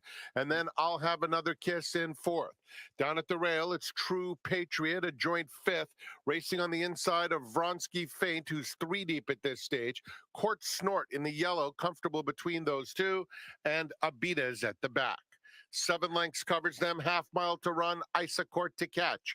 Leads the way by almost 2 lengths now. In second, Santa C. Jesse Bear at the rail third. I'll have another kiss in 4th. Then it's Vronsky Feint. True Patriot is down at the rail, holding 5th. A length back to Court Snort. Abita has trailed every step. They're coming toward the quarter pole. Isa Court maintains the lead. Santa There's the C. 3 Jesse horse. Bear at the rail third. I'll have another kiss and True Patriot. Court Snort in the yellow tips out and starts to pick up some momentum. Abita comes through at the rail also with some The nice 6 energy. is flying. Here comes the 3. Here comes Abita. 1's coming up. 1's flying. There's the 4, the 6. Abita hits the front with a 16th to go. The 1. And it's Abita, very nicely handled by Hector Barrios to get the money. Court Snort second. So photo between there was a lot of excitement there, Chris, and then it stopped. Was that the favorite? Who was the 1? I moved on. We've got Fairgrounds going off right now. I wanted to play this race, but I was going to play the 9 or the 4, and they both got crushed. Right there toward the inside is Chili's Quest, who sets off in pursuit. And Ruth of Judah is a close third in tight quarters. Now Chili's Quest dashes through for Jareth Lovery and takes the front from Church starting Straight Meadow. Ruth of Judah misses Speaker 4th on the outside with Higher Note in 5th. Alta Girl is 6th and Mortal Maestro in wide. Ruth of Wide from Racer trails the maiden Phillies Mare Sprint. Governing quarter 21.83 seconds here in the breezy Big Easy. They have 3 furlongs to go. And the favorite bet is Chili's Quest. Chili's Quest out to a 3-length lead from Ruth of Judah with on the outside Straight Meadow as they come toward the top of the stretch. This is Speaker straightens away a wide 4th. Older Girl tipped to the far outside. Then toward the inside is Higher Note. We throw back to Chrome Racer and Connolly Moro Maestro. It's Chili's Quest. The horse was loaded, you guys. Chili's Quest, where Jareth Lovery is a 5-length leader now. The 4 got crushed. With on the extreme outside, this is Speaker, Chrome Racer, the black blinkers from the backfield. It's Chili's Quest. We go to Nyquist. Chili's Quest has scored the winning run.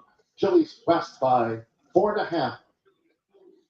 Quite a So runaway there. that horse was I was gonna play it, but it got crushed. But it was Lone Speed, and it had the new horse to watch algorithm that had a negative 2% ROI return. With rebates, you would make positive money. It got crushed though. I mean, I just couldn't take 9 to 5.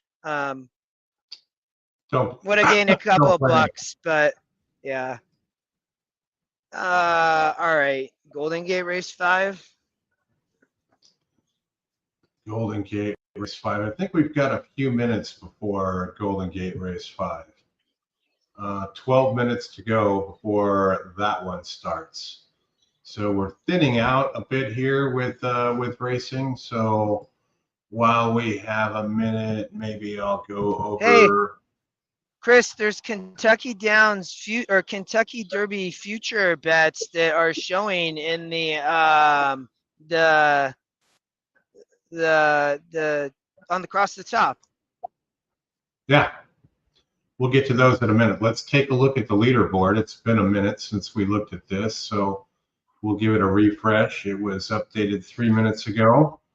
Marshall Graham still on top, 164.20. That hasn't changed. He's going to be tough to catch. Would be my opinion. We'll see, but yeah, there's a whole nother day to go through, so who knows what can happen. But we'll go down here, Justin, and just take another peek where you're at. Still at 58.20, 159th place. You got your 5 mandatories in. Take a look at Scotty. Kind of in the same spot, hasn't really moved forward. We did have Brad on, so we'll take a look at Brad, still at 55. Let's see, Miller.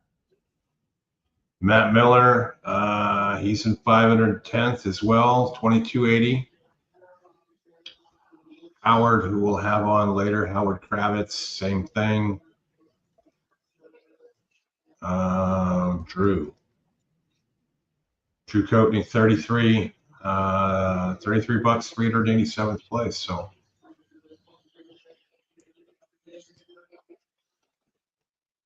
all right, where do we go next, Justin?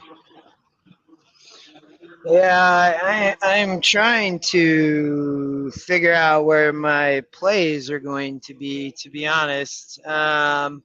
It's done. Fairgrounds, 15 minutes to there. Golden Gate will probably be coming up in 9 minutes. So we may go to Golden Gate. If you want to share and drive Golden Gate, go for it.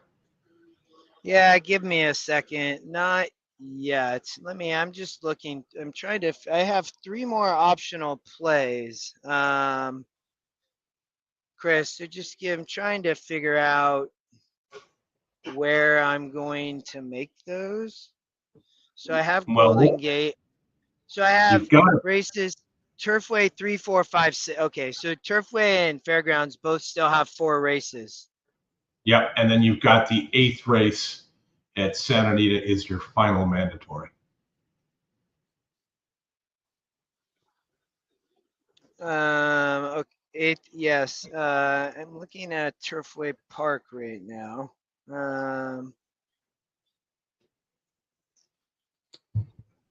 Race. Okay. And then give me 1 sec. Race 5. 1 here. Ooh.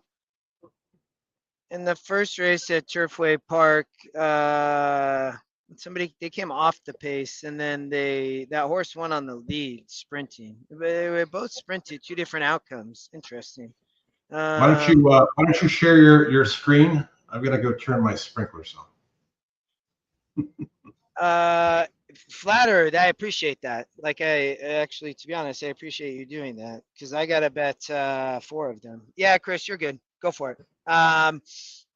We might go here to Golden Gate. Let me share mine. You know,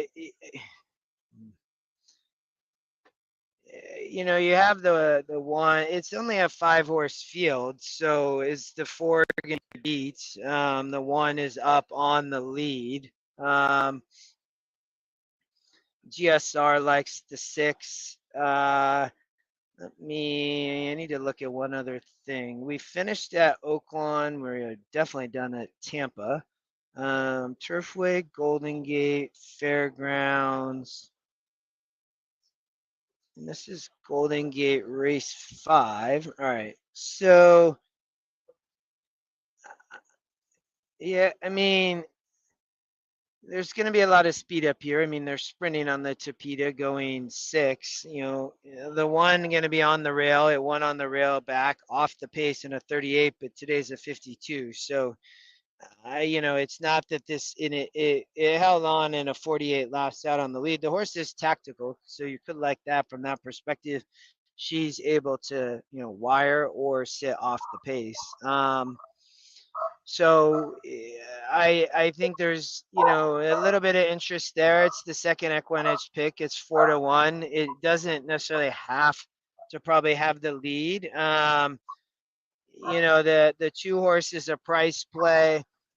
Second off the claim, Amador Rides, ran well last out here. I mean, this horse could improve. It's not getting up. Maybe they do have blinkers on the 2 horse, I would say. So, gonna be more positioned, probably gets first jump, has won at this surface and distance, the 2 has, as well as the 5. So the 2 won back here in a 42, has been facing tougher and running well. So, at Morning Line likes this horse, you're getting 6-1. Can this horse sit off the pace? Amador Rides, they add blinkers, better. I don't know this trainer, so does hit at 18%, second off the claim. I mean, I think that there's a little bit of interest there, maybe. I would say of the Golden Gate races looking here, I mean, one of the most interesting for the day, this horse coming off the pace is probably going to be tough. It is the top GSR. You can see second time out, always hard to come back and do that, only %. And, cuts back now. So, I'm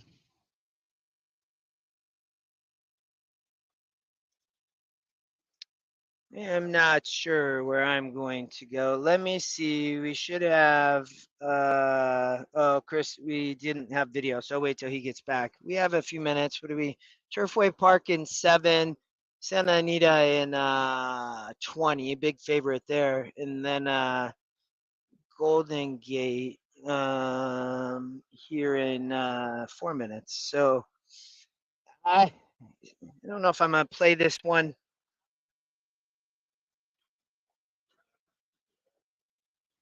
We have some more fairgrounds later. I need to look there. A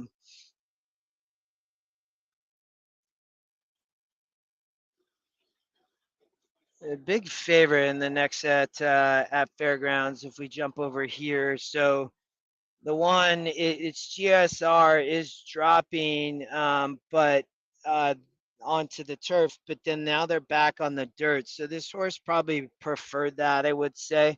I didn't. The 5 Papa Jojo is taking money.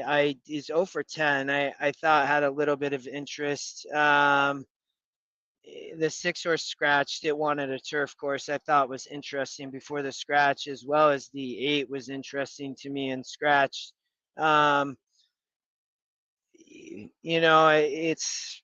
don't love this race here at Fairgrounds. I probably will skip it. I think the 1 gets back to the track it wants. When Papa Jojo's taking money, so it wouldn't be surprised me with the EquineEdge long shot. We only have Fairgrounds for 6 races, so I thought that the 3 was very interesting here in Fairgrounds in race 4. Maybe becomes part of that, might be a play as well. I thought 8, the long shot, had a little bit of interest there, but looks like at Golden Gate they're approaching. We can't get video yet. We'll have to bring it back in a second. But thanks everybody for being here. This is awesome. Kind of winding down here. We have I'm back. Just making sure I didn't lose connection. Definitely a lot of movement, so people getting bets in, I would say. I guess at Golden Gate probably. Oh, what's up, brother? Can you bring up Golden Gate? Sure can. Let me get there.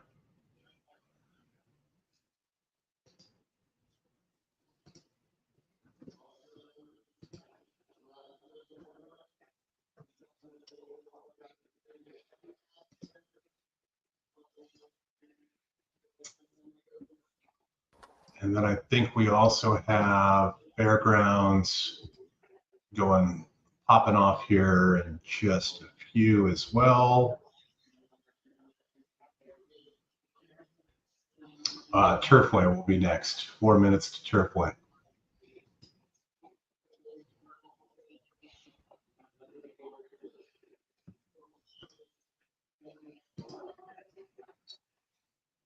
I don't think I'm playing here. Approaching the gate. Wow, that's awesome, Kent. I haven't seen that. We'll have to look at the leaderboard. We've had a couple prices here, so people finding them here late in the day. Karan,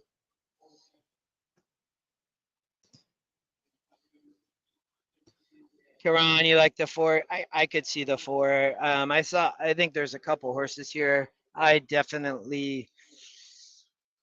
thought about playing here with the 3 more optional races, but I think I'm gonna pass because I only have 3 more optional. You got that mandatory. That's mandatory at Santa Anita at 7:30.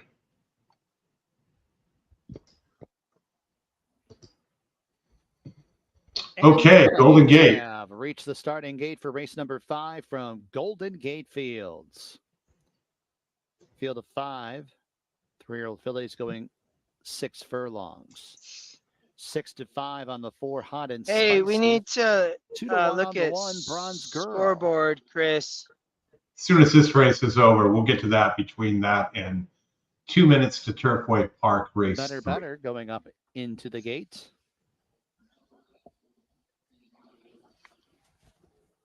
I have a little bit of interest in the 5-horse EquineEdge long shot here. But hot and spicy. I think I'm gonna pass. I did think if the pace stops, this horse is gonna get a good trip. But I didn't love the race. And Bronze We could Girl. chalk out.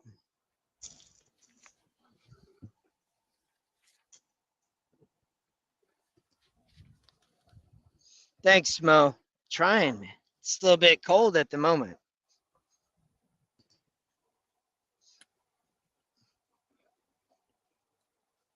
And they're all in the gate. They're all in the gate. That's it, Burger. And they're off. It's Bronze Girl and Chamaville. These 2 dash out for the lead. Ann's on the outside in 3rd. Better's in 4th. And a half length to Hot and Spicy's at the back of the pack. And about 5.5 lengths off the lead. Bronze Girl's made the front end. Has a lead by a half length. Chamaville in pursuit in 2nd. And Gold Blinkers 3rd. Better with an early move up the inside. Up into 3rd. 2 off the lead. Hot and Spicy has about 5 lengths to fine near the back of the pack as they have 3.5 furlongs to go in this race. Bronze Girl and Chamaville, no change in the order. Better ground saving into the turn in third and outside fourth in a length and a half. Yeah, we had that one earlier too, the 3 somewhere that I didn't play. Bronze Girl, the leads ahead. Over. Look at that horse has its ears pricked and ready to go. Better will go 3 wide. Ann's losing position. Hot and The spicy one on the grandstand here side. comes the 4 4 to go. Bronze Girl shaking up. Yeah, on the I front think end. I'm okay. It's hot and Yeah, spicy yeah. on the outside. Better in the 3 path. And Well, maybe not. 16 The to 5's go. gonna win. 5's gonna win. And a game. Chamaville. Oh my Chamaville God. back for more. Chamaville prevails. Ran a over good Hot and race, Spicy. man. Better third. Fourth, Bronze Girl. That's 2, brother. It's all right. That's why it's so tough, man. You can even look, you pick winners and you don't even get them. Oh, man. 2 times. That's all a right. It's all They're in right. the game. Well, They're in the game at Turfway.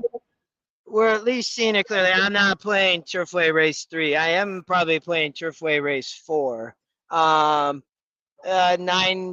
horse field here. If anybody played the 5, well done. I'll go with the sharp start. Also showing some pace, Summer Blessed. And we'll get to the leaderboard after this, Justin. Well, yeah, a guy, he came by his EquineEdge user. He's in 2nd place, he said. That would be Ramon Calzadias. Yeah, I think that's his name. Yeah, I'm pretty sure. Excellent. Did you give him a hat? I think he got one earlier. He was just going pretty quick. Just said hi real quick. Make sure you give me make sure you give me the excess hats so we can give them away on the shows. I know, right? I'll link the Coopers down. One particular harbor is at the back of the pad. They race past that half-mile marker. 4 Boko on the lead, man. A lot of prices here. Yep. Leads by 2 lengths to right it on the ice. The Thunder tries to advance. The 3. That 3 horse ran a big race at 33 to 1, man. That's a beautiful horse. The girls will be rooting for the 3 all day long. Oh. Nothing from one particular harbor. Here comes the chalk too. So. Come on, 3. Get it home. Come on, 3. Come on, 3. Keep going. Yeah, that one on the rail. Oh no, that's a heartbreaker. That's a heartbreaker. Oh, that 3 to place is going to play more than the 1 to place and show, because I think you did get the chalk out of there, right? Was the chalk? Yeah, the chalk was the 10. Well, I mean, 3 to 1. That's kind of a wide open field in any event. So, all right, let's get to the leaderboard. Let's give it a refresh here. Looks like it was updated just a minute ago. So there's Ramon, who came by and said hi to Justin at 137 behind Marshall. I think somebody in the chat mentioned Stevens' 2 entries in 3 and 4, which could set it up for him for a big day tomorrow for sure. He's probably not going to he probably want to take a chance or 2 with 1 or 2 of those entries going in the last few races. He's played 8 optional, so he only has 1 more that he can play. And then obviously the 1 mandatory that's coming up in 30 minutes at Santa Anita. But look at that. That guy has 2 entries, right? The 3 and the 4, both right there. That's incredible. You're going to need awesome. 2 entries. You're going to need 2 entries to beat this guy. That's for sure. Ramon, EquineEdge user. So we're certainly rooting for Ramon, obviously, to keep it rolling. And there's your list right now. Damn bummer, Justin. I couldn't have talked you into taking that that 3 horse, that 5 horse at well, I mean, the only thing the only thing I'd say, at least I think that's why it's tough, but we had the 3 earlier, I think, at Fairgrounds or Oaklawn too, right? So I don't know. What are you going to do? I mean, you at least see it, right? You know, hopefully just try to get, I would love to try to get at least have 4 more plays, at least 1 winner out of that, to be honest. And I'd be fine. I knew today would be tough, man. It just, I didn't see the prices like yesterday. So, you know, you have to, I started out good, which was good, but, you know, a couple second places, a couple winners, and then, you know, but there's a couple horses I like, I think, coming up. So there's your full card of races for Friday and Saturday. Obviously, there'll be no Turfway on Sunday, but for any of the optional races, you can pick from here. Tomorrow's mandatories, there are 8 mandatory races and 12 optional. So you got 20 plays tomorrow, Justin, to make. These are your mandatory plays, and then you've got any of these tracks to try and figure out a way to get a boatload of money. So a little bit of work to do. You know, don't stay up too late tonight, but definitely take a look at those types of things and see what you can come up with.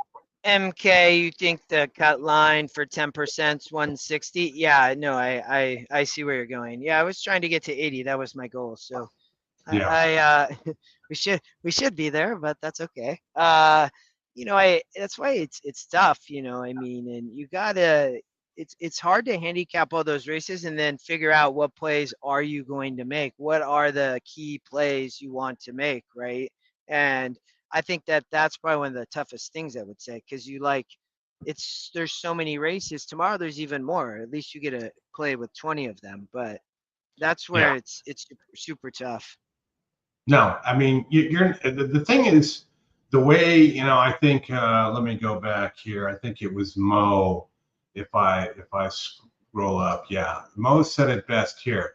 It's a long game. You will be all right. So if you try and get it all back, and, you know, with the caps they put on things, you can't get it all back, right? You can't pick a 99 to 1 horse and get it all. So yeah, no. Remington Park race 1, if we want some, we do not get to play that at NHC, but I'm not playing Fairgrounds. They're at the gate, so I think, yeah, we can, we're gonna listen to Fairgrounds, Chris. Are they at the gate at the Fairgrounds? Yeah. I have confused myself. Karan likes the 5. I am not playing this race. I thought the 1 would be tough here. I think we talked about this a while ago. Papa Jojo took, yeah. I'll give you a little secret here. You want to guess what my least profitable track in 2023 was? It is not Fairgrounds. 100% the Fairgrounds. Yeah, it's tough, man. It is a very tough track. It is. I've been there, and, you know, we watched races, and I had a horse that was running in Washington, and I went to the track and watched it and hung out. Like, it's a tough track. I like there sometimes if I can find a price. That's usually what I try to play at Fairgrounds. I just have no success there. So it's one of those ones that just kind of off the rotation. Go. Papa Jojo, Cowboy Claus. There's God of Wine toward the inside, and Sagittarius with the rail. It's God of Wine. Can you hear the call, Justin? Yeah, you're perfect. Yeah. Econ Sagittarius will track them from 3rd. They have 7 furlongs to run. The black and yellow box. Regimental's up into 4th. 3 points struck in 5th. Alpha Haro Logo 6th. As they go to the back of the track, there comes Buckstar Red, and Cowboy Claus now is drifted back to last. The opening quarter, 23.79 seconds now with Jose Guerrero. It's Papa Jojo. Papa Jojo up to vie for the lead with God of Wine toward the inside. They're a neck apart to the run to the half-mile pole. Papa Jojo, God of Wine, stays right there. Sagittarius Attracting third still for Sheriff Blueberry, and Sagittarius is creeping in, with Regimental running in fourth. 3-point struck is fifth. Then from the inside is Buckstar Red of the Black Silks, the White Cap, who's moved underneath the wide El Pajaro Loco, and the distant is Cowboy Cause. Cowboy Cause is another parish away. Half mile in 46.86 seconds. They have 3 furlongs to go. And as they round the far turn, it's Papa Jojo as Sagittarius. 5 stopping. The 10 horse looked dangerous. The 1 always was going to be tough here. Rick, look at the 4 chalk 2 coming. Turn for home here on this muddy track, 3/4. They have 12.39 seconds. It is Sagittarius as God of Wine comes charging up on the outside. God of Wine. Tenor still trying, but God of Wine. Looks like chalk, yeah. Regimental's third at that one pace. 3-point struck is fourth. It's God of Wine pouring it on. God of Wine. I got to tell you, man, for me, Louisiana racing, give me Delta, give me Evangeline all day, all night long. Because those guys right. Okay, so Fairgrounds is off. Let me get over to my time list here. Fairgrounds is off. What is up next? The Meadowlands in 3 minutes. No, Santa Anita race 7. The Meadowlands. Could you imagine if they took the NHC and on Sunday as you have to play the final table, they're like, yeah, we're gonna throw in Yonkers and Cal Expo, or it's like. Well, the final table should be like quarter horses and harness, right? And if you really want to get crazy, go to Australia because they have synthetic harness racing where they go the opposite direction. So it's completely annoying. Yeah, it's crazy. Yeah, Santa Anita race 7. I am not playing here. We have to play race 8. So that's where I will be going. So at Santa Anita, I have to play that race. We have Golden Gate race 6 coming up in 17 minutes. Chris, let's watch Santa Anita, I guess. I'm not playing it. I believe there's a heavy favorite. Known idea. Yeah. Karen, are you saying to go with the 6 here at Santa Anita at 50-1? Karan race Santa Karan. race. 1%er. I mean, is a good GSR. I mean, great call if you can do it. I'm not playing this race. Gutierrez rides. I don't know. I am not playing here. I am probably playing Turfway Park race 4. I think, and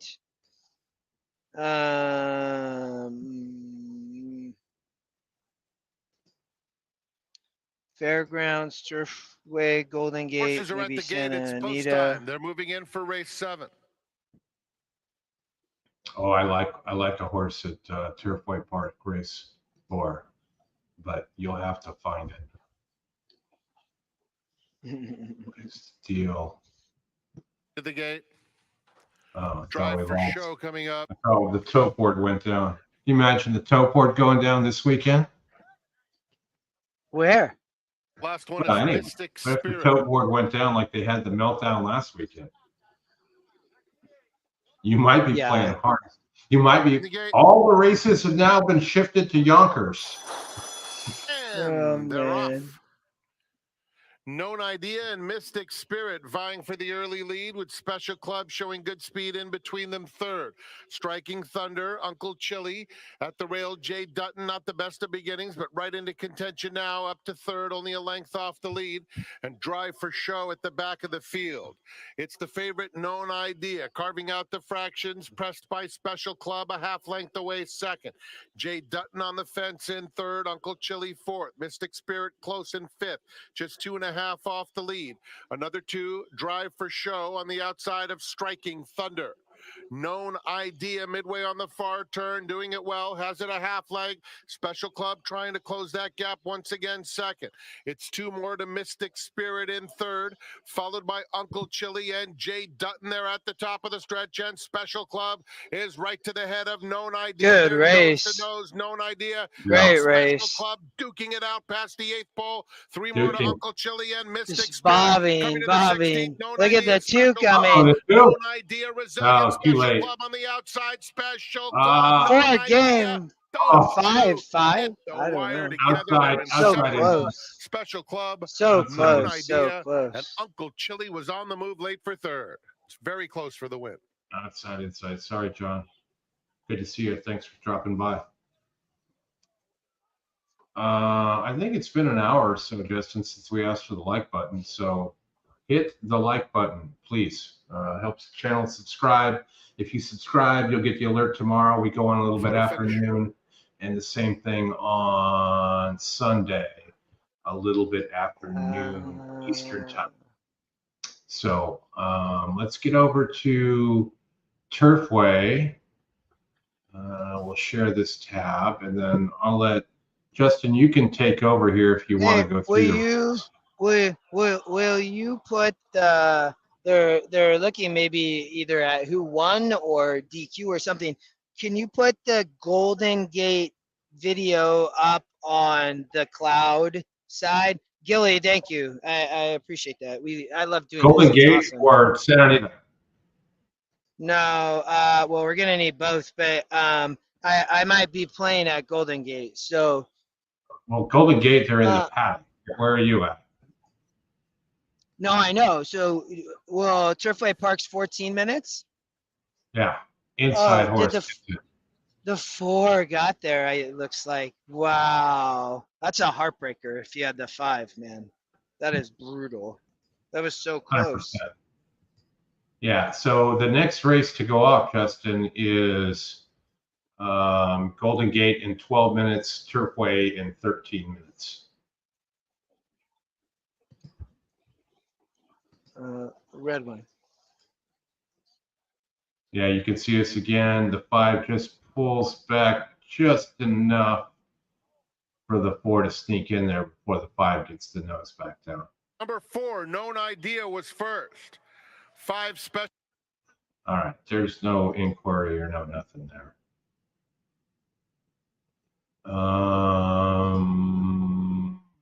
Show.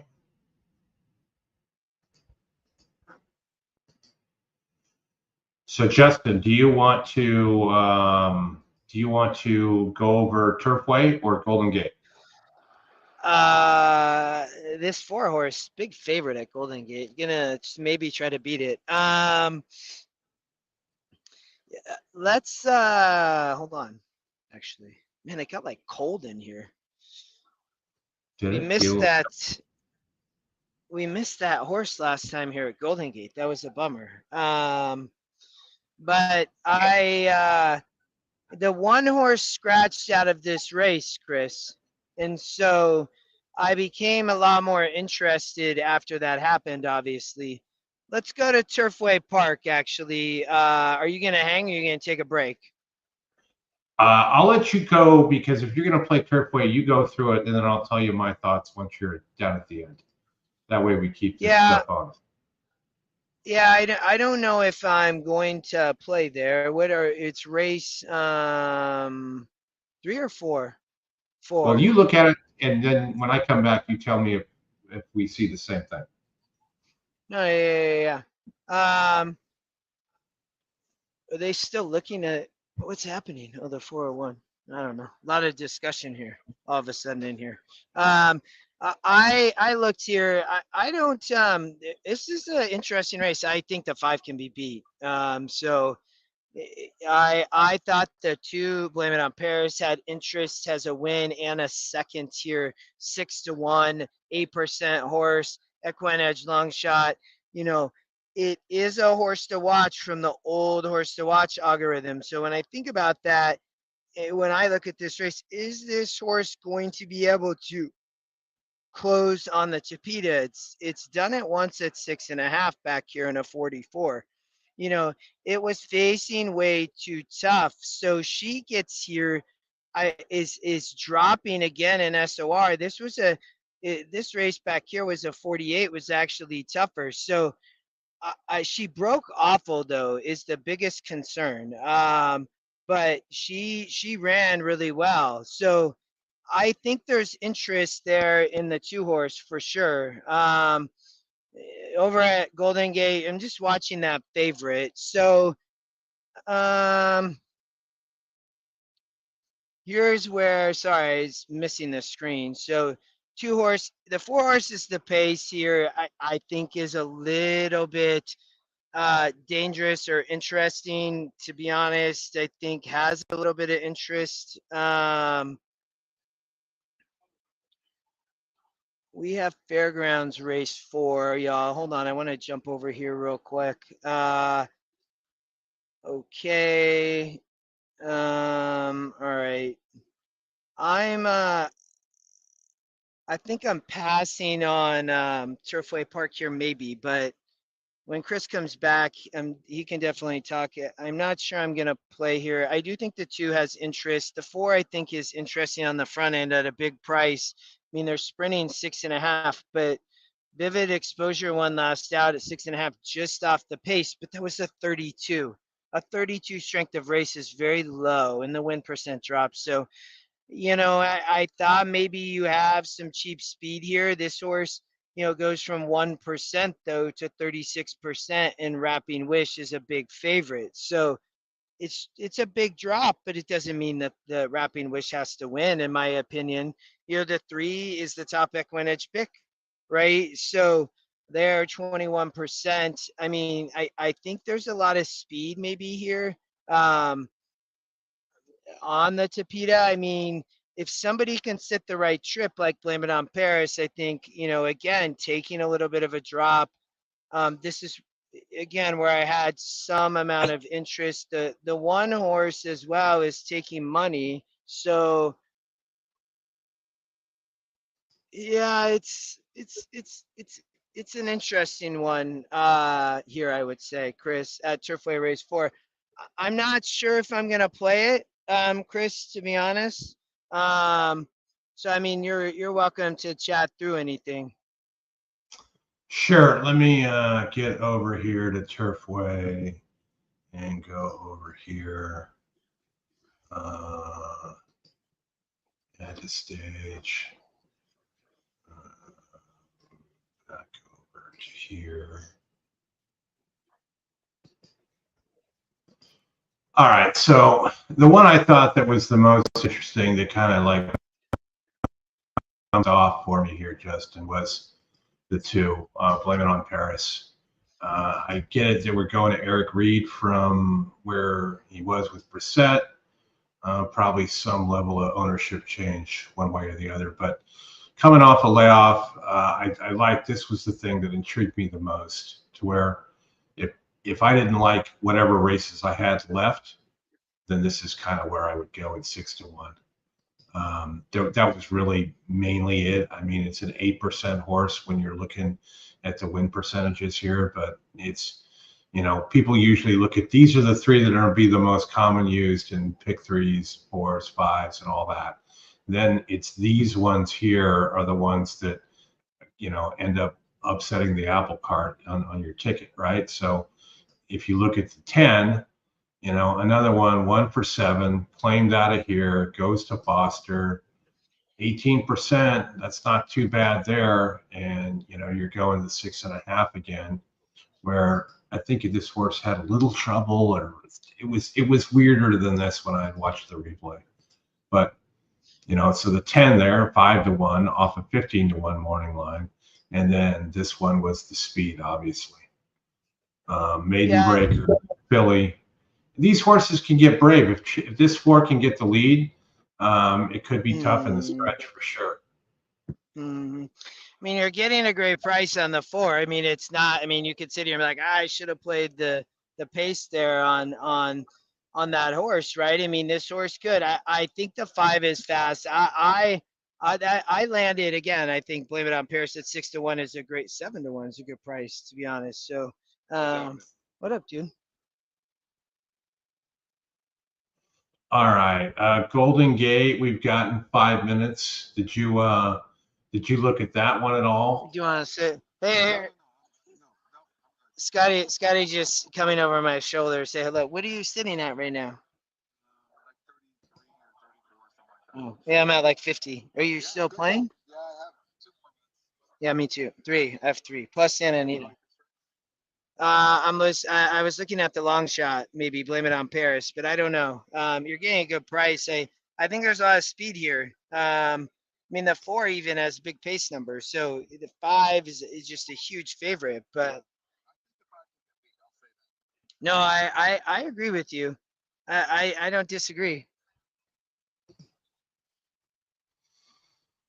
All right, Justin, 4 minutes to Golden Gate, and then we've got 4 minutes to Turfway. They could be running all over each other here. Yeah, that was like that yesterday. It makes it a little bit crazy, to be honest, but you just kind of figure it out. I mean, are you going to do anything here with these 2 races, or are you passing both of these? Because I mean, I'm not.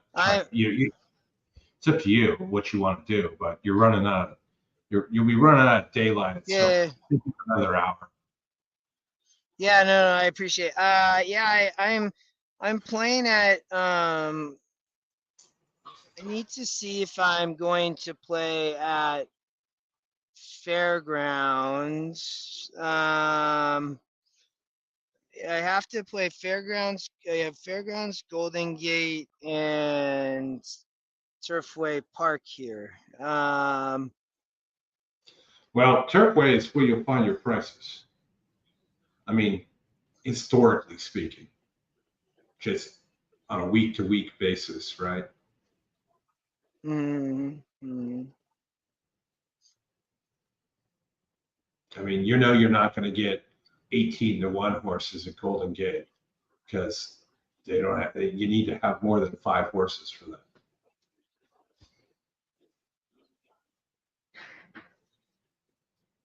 Two minutes to go to the gate. Thank you all again for joining.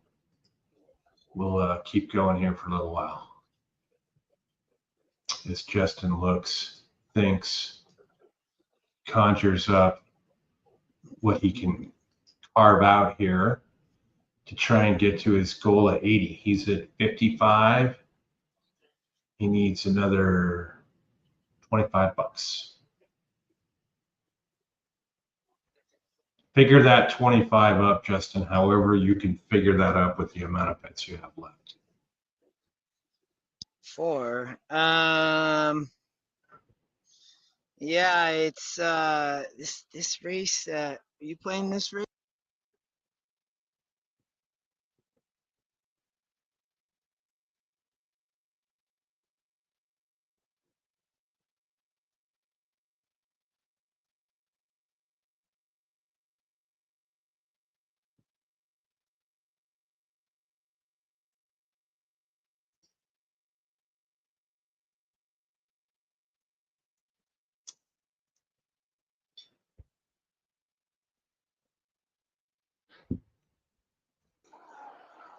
I think I am definitely playing here at Golden Gate. All right. So I might play at Turfway too. They're probably gonna fall on top of each other. There's still 2 minutes there. I got them both ready to go, Justin. So whoever pops off first. Turfway may go off straight first, but we'll keep the video on Golden Gate.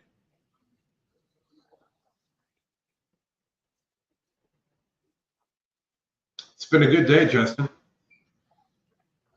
Yeah, it has. I agree, man. We appreciate all of you who've stuck around or popped in or came back. We'll be on tomorrow, about 12:10, 12:15, however the post times are for tomorrow, and we'll hang out until we figure out who goes on to Sunday. And hopefully that's Justin.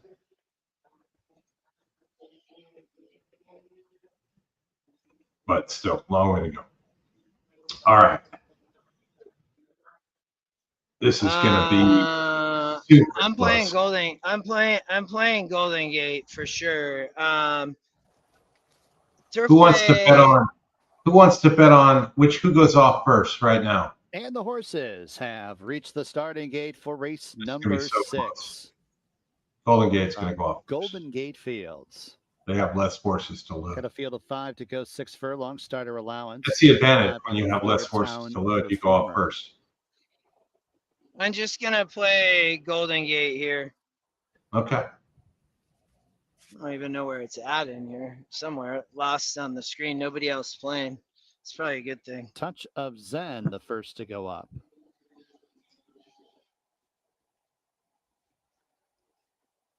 John's on the 6 at Golden Gate.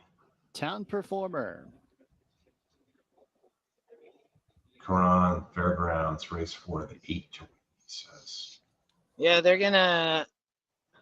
This is going to be so close Peter on who goes off first. Golden Gate had less horses to load. I didn't play that. Major Tom. Who is going to go off first? This is crazy. It is. They're gonna go over the top of each other. North Country. I want to see who goes first. Whose gates break first? They're all in the gates. Golden Gate broke. first. Tardy North Country. I play Peter Flies, who jets out for the lead. Major Who'd you Tom play? outside Town Performer at the fence, up into second. Fourth place is North Country, and about 3 lengths off the lead, and a gap of about Who'd you play, 6 Justin? lengths to the trailer. 5. That is 5. Touch of Zen. Peter Golden Flies Gate? up I the played. backstretch, clears Yes. off by a length and a half. Okay. Over Major Tom, who's on the outside in a joint second with Town Performer. North Country's in Flies. second last, Come on, and Peter. 4 lengths to Touch of Zen, who trails the field as they make the entry into the turn. Peter Flies on top. The lead's Come been on, Peter. reduced to a length. Major Tom outside in second. Town Performer Oh, in man, between Major horses. Tom. North Country 80s circling songs. up on the outside, 4 wide, and many lengths back to Touch of Zen, who trails the field. Peter, 4 have across some the kick, track Peter. as they reach the top of the stretch. Town Performer in the 2-path emerges with he's the petering. lead over Major Tom. North Mm. Country's on the I've- stand I've- side and about a length it's off the lead in not, third. should have played the last Golden Gate race. Tom is tenacious on the outside of Town. Just stretch it, Turfway. Bravo. The low nervous Hoku's up to the front. The 1. Nothing wish, that's nothing in response. My 2 had 0. It's going to finish last. This group of fillies. Yeah, I got away from that horse. Trying to hang on for Good second job. place like she does in this type of PCB. We know that fourth place belongs Yeah. to All right, the 6 here, that might have caused a little bit of noise with some people in the tournament. All right, where are we at here?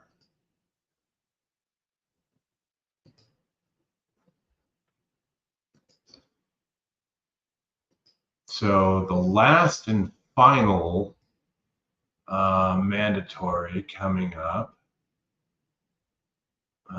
Charlestown, yeah, we don't need to deal with that. So the last mandatory coming up is Santa Anita race 8 in 11 minutes. Then we have the Fairgrounds race 4 in 3 minutes. Obviously one we can't show, but we'll get this up here. It looks like a field of 9. Scratch the 6. Get the live video screen up so keep track of that. 6-4, Major Tom. So Major Tom, decent 80s song. Can't remember who sang. Let's go.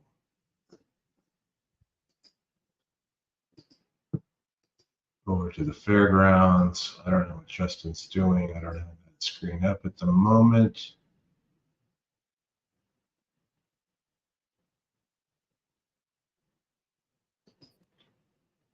All right. This is listed to be on the firm dirt.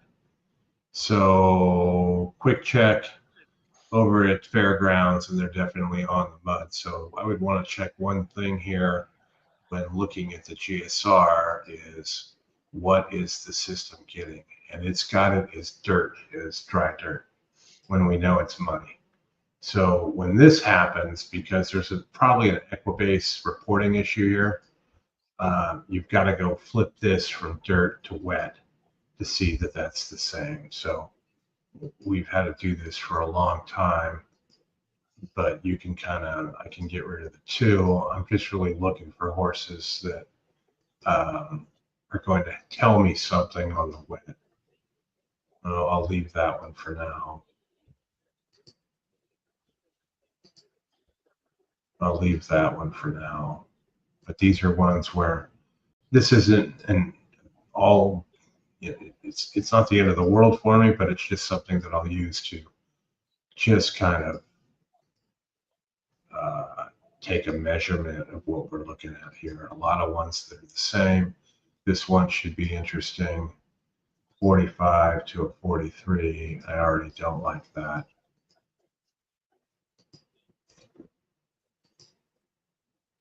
There's a dropper. I thought that this race was tough. You do have the EquineEdge long.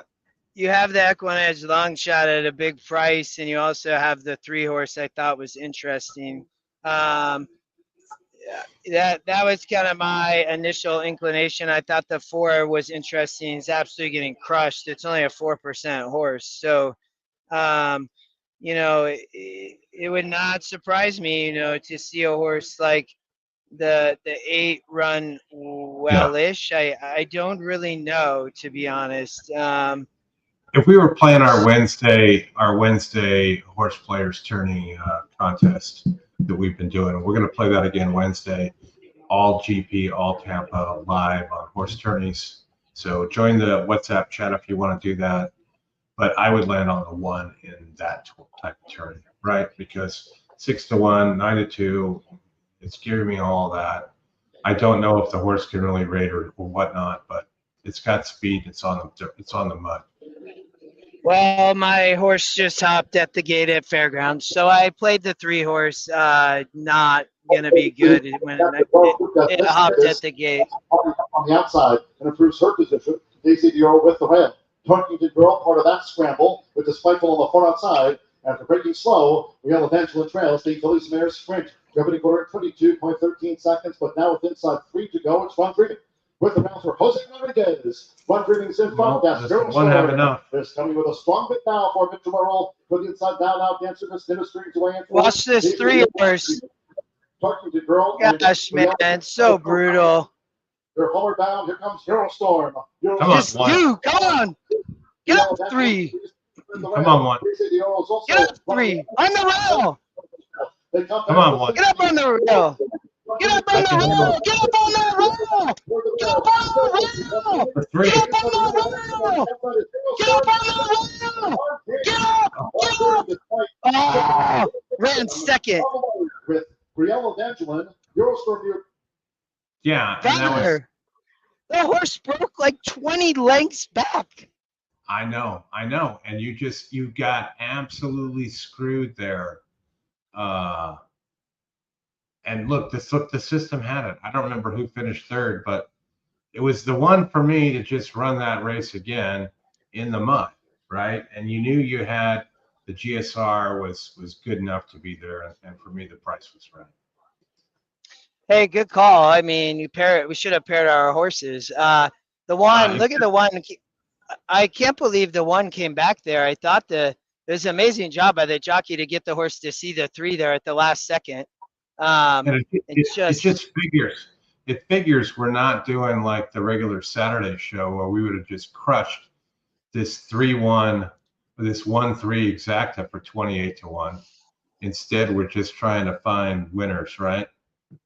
Yeah, but still, that's you're going to get some money there. You know, the favorite finishes out. You creep a little bit ahead of what you needed, right? We said you needed $25. You know, if you get 3 or 4 there, that's 3 or 4 you didn't have before. Yeah, no, that's fine. I mean, we've had like 3 second places, a couple misses. What are you gonna do? You know, I mean, it's gonna happen. So Yeah. inquiry at Fairgrounds. The 7 put up the inquiry on the 1. The 7 put up inquiry on the 1. So maybe we have a little bit of a prayer here to put the 3 up over the 1. The 1 came out, you know, into the 7. So I have to do mandatory here though, Chris, at Santa Anita. So Yeah. That. Share that. I'll watch the inquiry. Yeah.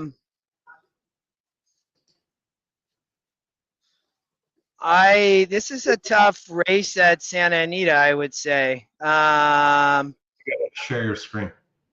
Yeah, I will. Give me a 1 second, Chris. And I will.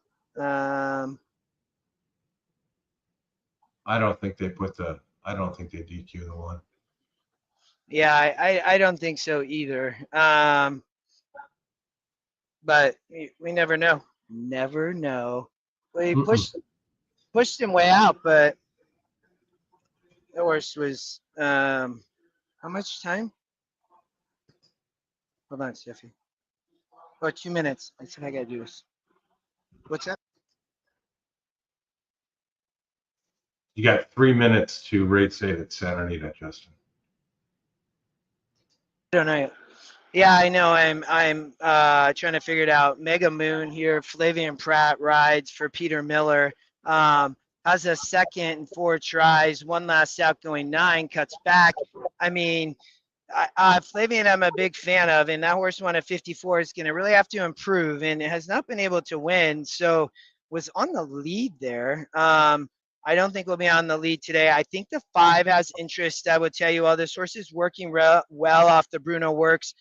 If you look back here in the back class of the 5, the horse should win this race. It's the back class still lightly raced, wins first out, I would say. So I think there's, to me, some interest if that horse is still fit. It ran really well here, right? So at 6.5.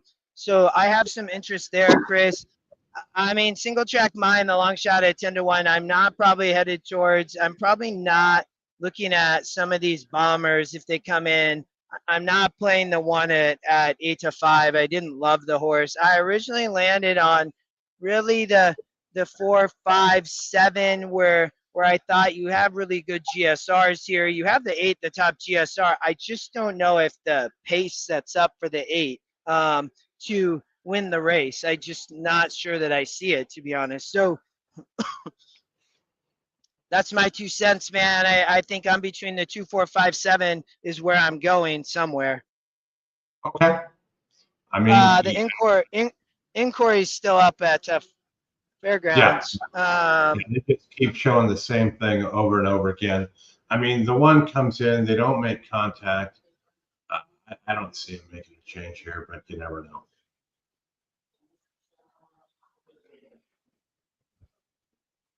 I mean, I ride this at a dozen times a week. So Irad? You say Irad does that a dozen times? Yeah.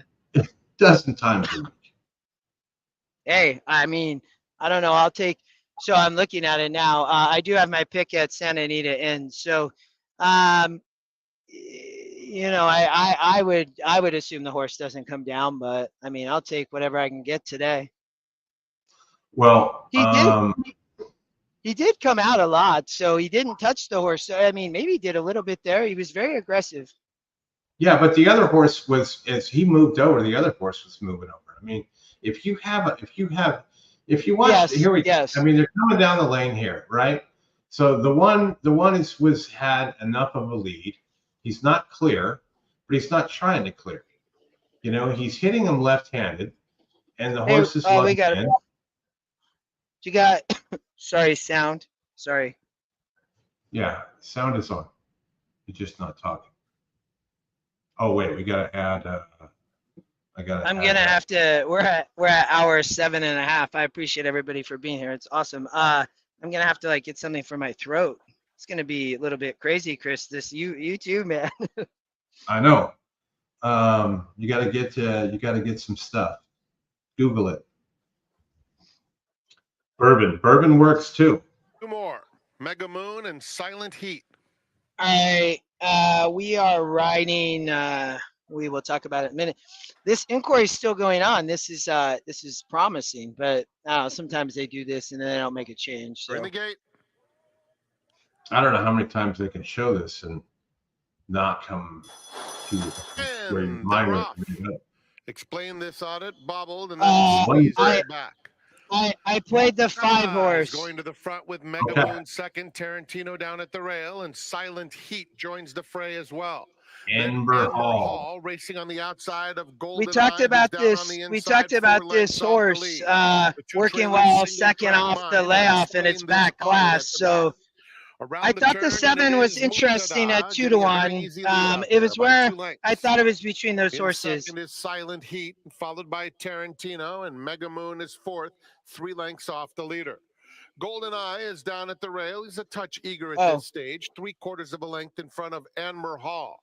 Then Single Track Mind and Explain This audit. That's right. Covered by less than 10 lengths with Mubtada in control past a half mile. Still a length and a half in front of Silent Heat second. Tarantino on the fence. Mega Moon, Golden Eye trying to get through a very narrow opening and tight between rivals. Showing the Amber Hall just outside of him. Single Track Mind and Explain This audit. Approaching the quarter pole. Mubtada leads the way. Mega Moon on the outside. Single Heat is in between those two. They're followed by Amber Hall on the outside at the rail. Tarantino, Golden Eye, center of the course. Single Track Mind. They're in the final furlong. Mubtada and Mega Moon. Mubtada just in front, length and a half. Mega Moon trying hard in second. Amber Hall closing, but it's all Mubtada. Get up for a second. Get up for a second. Yes. Yeah, you take them, man. I mean, wherever you can get them, like. Yeah. Scotty. I play the 5. Yeah.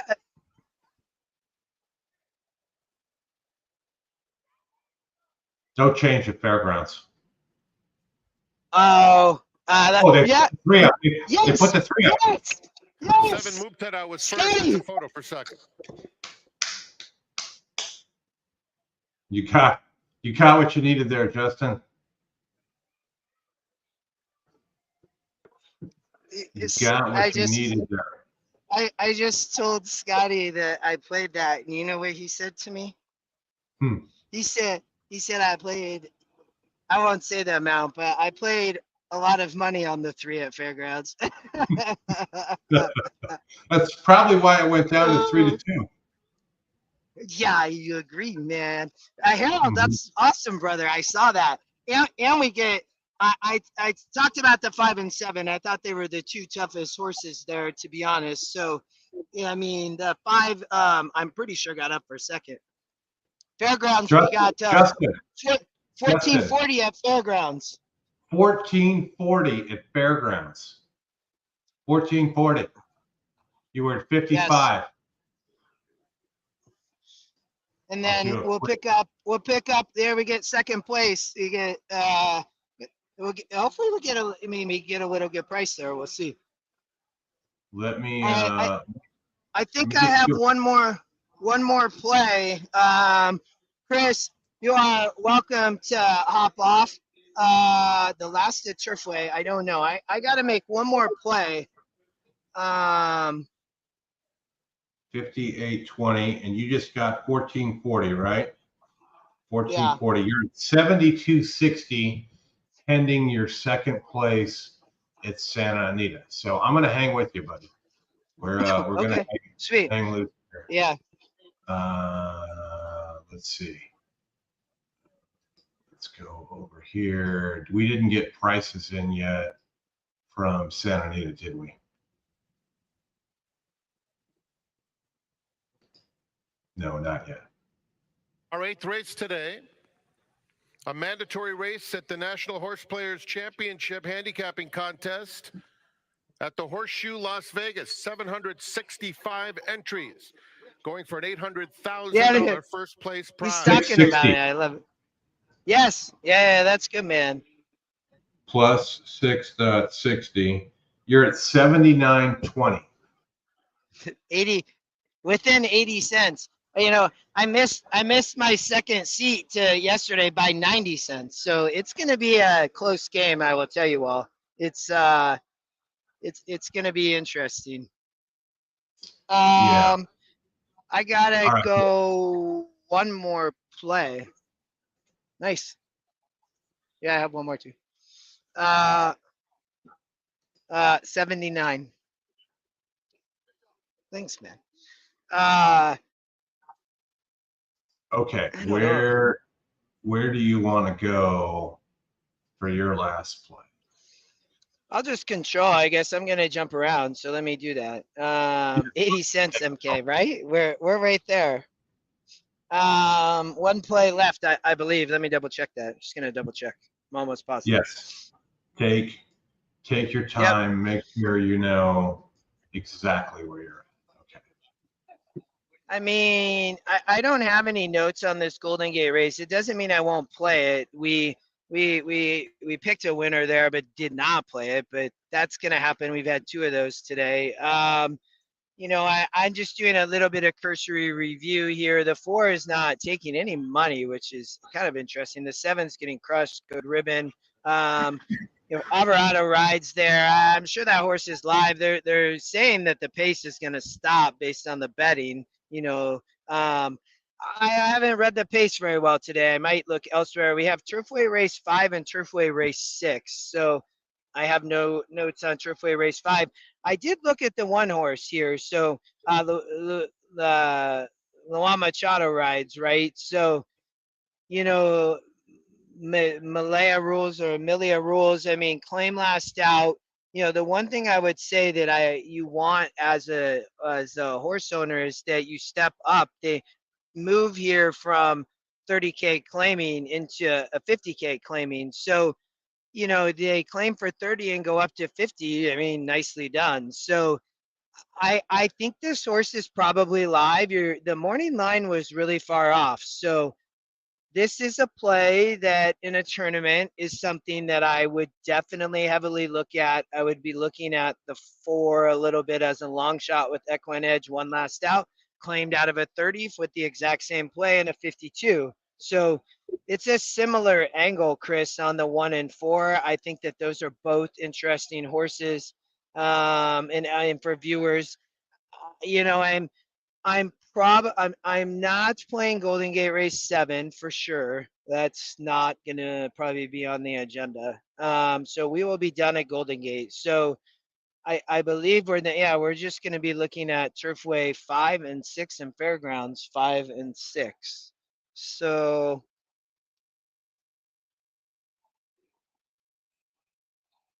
yeah, so one out of those last 4. Again, interest here at Turfway in the next race 6. The 1 horse was the horse to watch from the old algorithms. Has speed. Can man do off the dirt over to the Tapeta?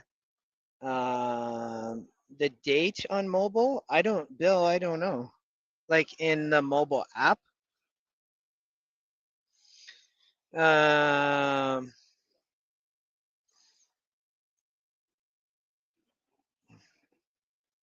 I can't. Bill, you should be able to. Hold on, let me log in and I can see. I haven't logged.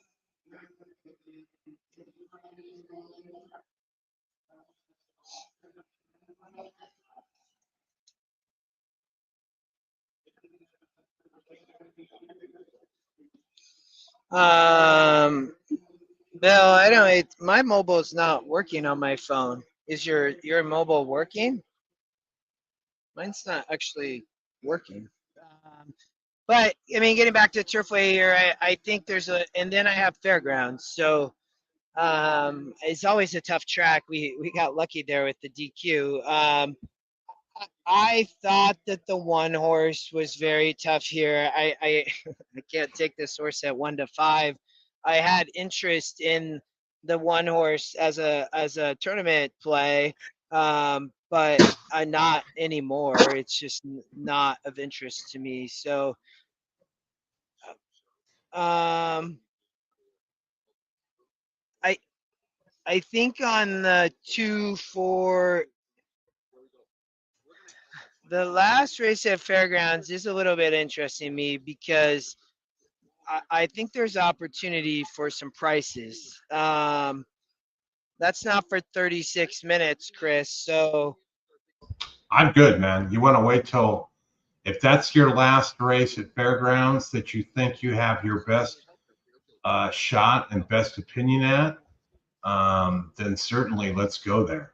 I mean, we can go the rest of these. I mean, Turfway race 5 coming up, a mile, 50 non-winners at 3, another kind of a crapshoot race, but that may not be where you want to, hitch your wagon to, right? And then you can play Turfway Park race 6, right?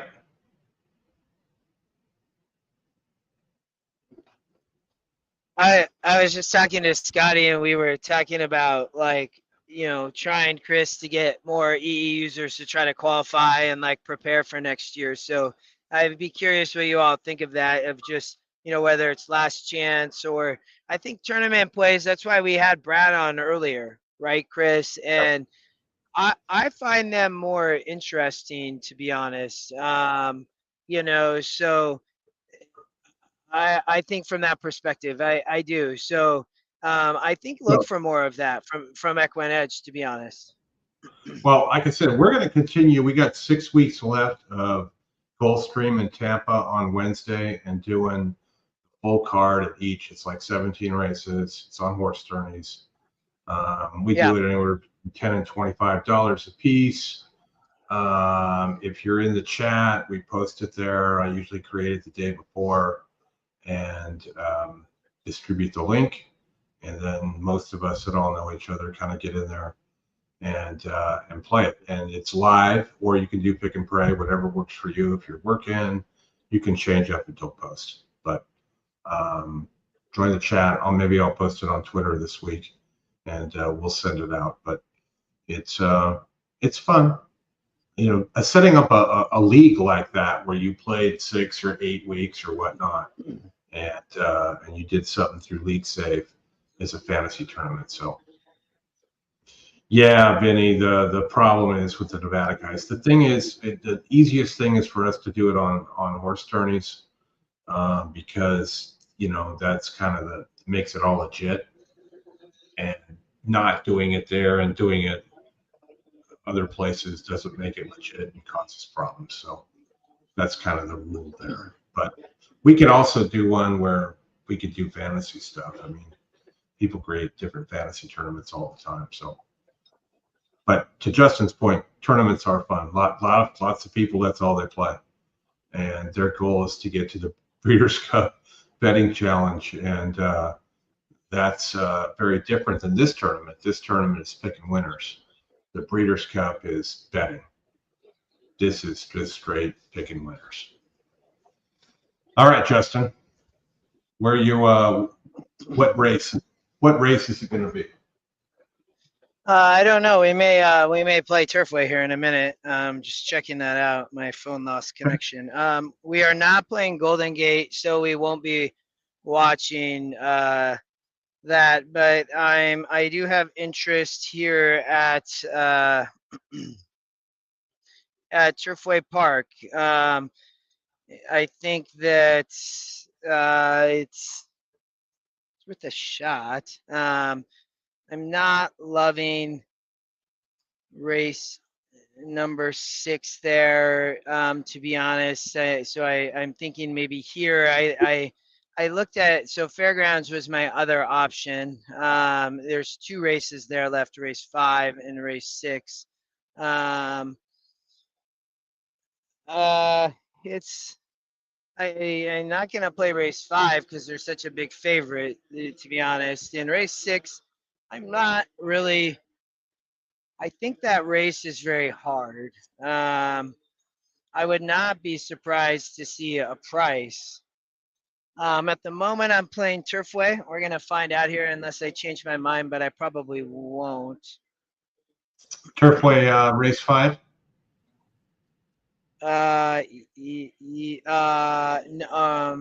Yes, I think. Yes. Okay. I've got it up. So.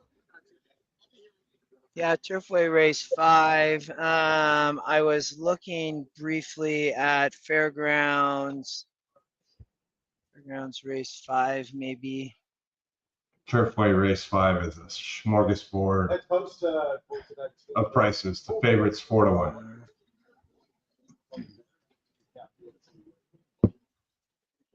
I'm playing Turfway. Playing Turfway. That's the plan to end the day. We'll see what happens. I mean, when you look at the board there, we'll hear what your opinion is here in a minute. But I like it.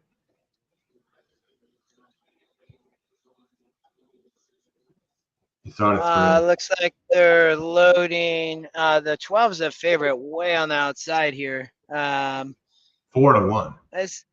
Yeah, lukewarm favorite, huh? Right? Yeah.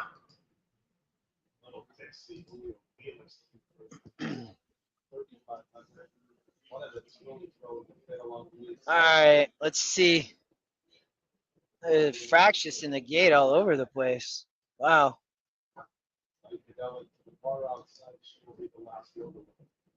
What happened? Oh, they load the 12 still. There we go.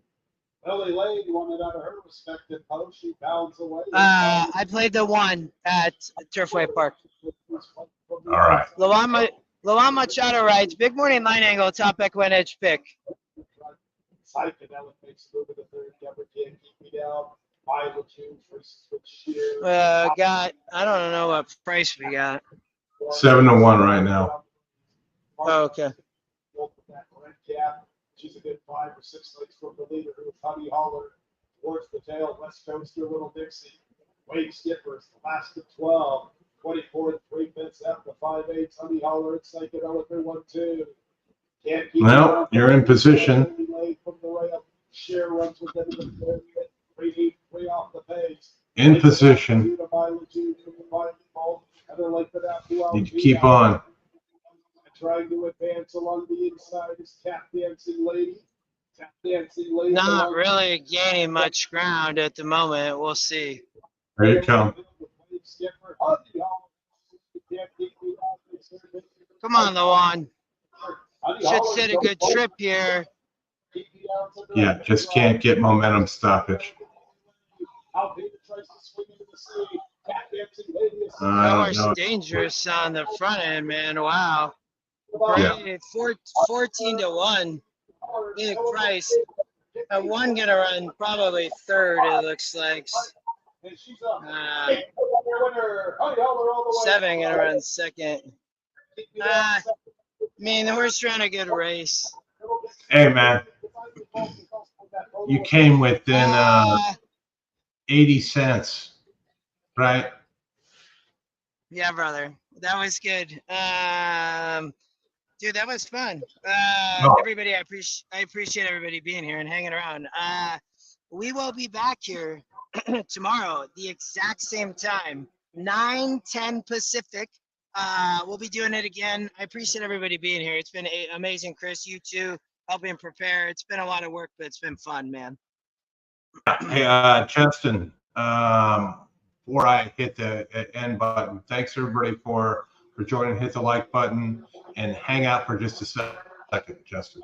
Okay. All right. Thanks, everybody.